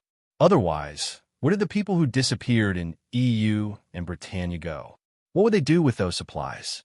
But knowing was one thing. Hearing Ito personally confirm, it was still very shocking and unbelievable. But this wasn't important now. What was important was her choice. Should she let Euphemia live a limited life, or let her live an unlimited life without any restrictions? Time slowly passed in this oppressive silence. Ito, Her Highness Euphemia has woken up. At this moment, Valletta, who was supposed to take care of Euphemia, ran out of the room, leaned out from the second floor, and shouted to Ito downstairs. "You said Euphemia has woken up?" Cornelia immediately woke up from her deep thought when she heard Euphemia's name. She got up and shouted at Valletta. Yes, yes." Valletta was startled by Cornelia's reaction and stuttered. "Bring me up to take a look," Cornelia ordered Valletta. Then, she hurriedly walked up to the second floor. "Yes, Your Highness." Valletta, of course, knew who Cornelia was. She quickly responded and brought Cornelia to Euphemia's room. Behind the two of them was Ito, who also walked up. "Euphemia." As soon as the door opened, Cornelia, who had just entered the room, called out to Euphemia, who was sitting up on the bed. "Sister, where's this?" Euphemia looked at Cornelia in surprise. Then, she looked at the layout of the room and asked curiously, "How are you?" Cornelia walked to Euphemia's bedside and sat down. She grabbed Euphemia's hand and asked with concern, "I'm fine." Euphemia shook her head. Then, as if she suddenly remembered something, she quickly asked Cornelia, "Sister, today's—" Ah, but before she could finish her sentence, Euphemia immediately screamed in pain. She hugged her head with both hands, and her face was full of pain. Her body bent forward. "I don't want to do this. I don't want to," Euphemia said in a struggling tone. "Euphemia, Euphemia." Cornelia looked at Euphemia's painful expression and quickly shouted, "Japanese, kill all the Japanese." At this time, Euphemia, who failed to resist, suddenly raised her head and looked at Cornelia with a pair of red eyes. "Euphemia!" Cornelia exclaimed in disbelief as she looked at Euphemia in shock. At this time, Ito, who was standing on the side, quickly came to Euphemia's bedside and slashed her neck with his hand, knocking her out again. After knocking out Euphemia, Ito turned around and said to Cornelia, who was sitting on the bed, "Did you see that?" Zero. Looking at Euphemia's appearance, Cornelia clenched her white-gloved hands and roared with a ferocious expression, "Your Highness Cornelia." Suddenly, Guilford, who was Cornelia's close rider, shouted from outside the door. "Speak," Cornelia said coldly. "Reporting to your Highness, I just received information that the Black Knights have launched an attack on Japan." Guilford said quickly with a serious expression, "What about an Elias?" Cornelia stood up from the bed and looked at Guilford and asked, "He has already led his men to support him." Guilford said, "Good. Pass down my order. Gather all the troops. I want to eliminate the Black Knights." Cornelia said with a ferocious expression, "Yes, your Highness." Guilford replied sternly, then turned around and quickly left the room. "Ito, I'll leave Euphemia to you for the time being," Cornelia said to Ito with a sincere expression. "If you still can't make a choice, then you should take Euphemia with you, because I will also be leaving here in a while." Ito said, "Okay." Cornelia frowned and looked at Ito. She could roughly guess what he was going to do, so she nodded after a moment of silence. Cornelia walked to the bed, bent over, and carried the unconscious Euphemia out of the room. Then, with a slight hum of the car engine, he left Ito's house and sped away. "Phew, that scared me to death." After Cornelia and the others left, Valletta let out a long sigh and patted her chest with lingering fear. Ito looked at Valletta and smiled silently. He then said to Valletta, "The law and order will be chaotic for the next 2 days. Be careful when you're at home." "Are you leaving too?" Valletta asked. "Yes." Ito nodded. "Then you should be careful too," Valletta said softly. "I know." Ito smiled and nodded. "I'm leaving too. Be careful." Then, under Valletta's gaze, he drove the limousine back to the Nippon Highway. That you're tuning in to the Warrior Lore YouTube channel. Don't forget to subscribe and join us on this journey to catch the most captivating stories.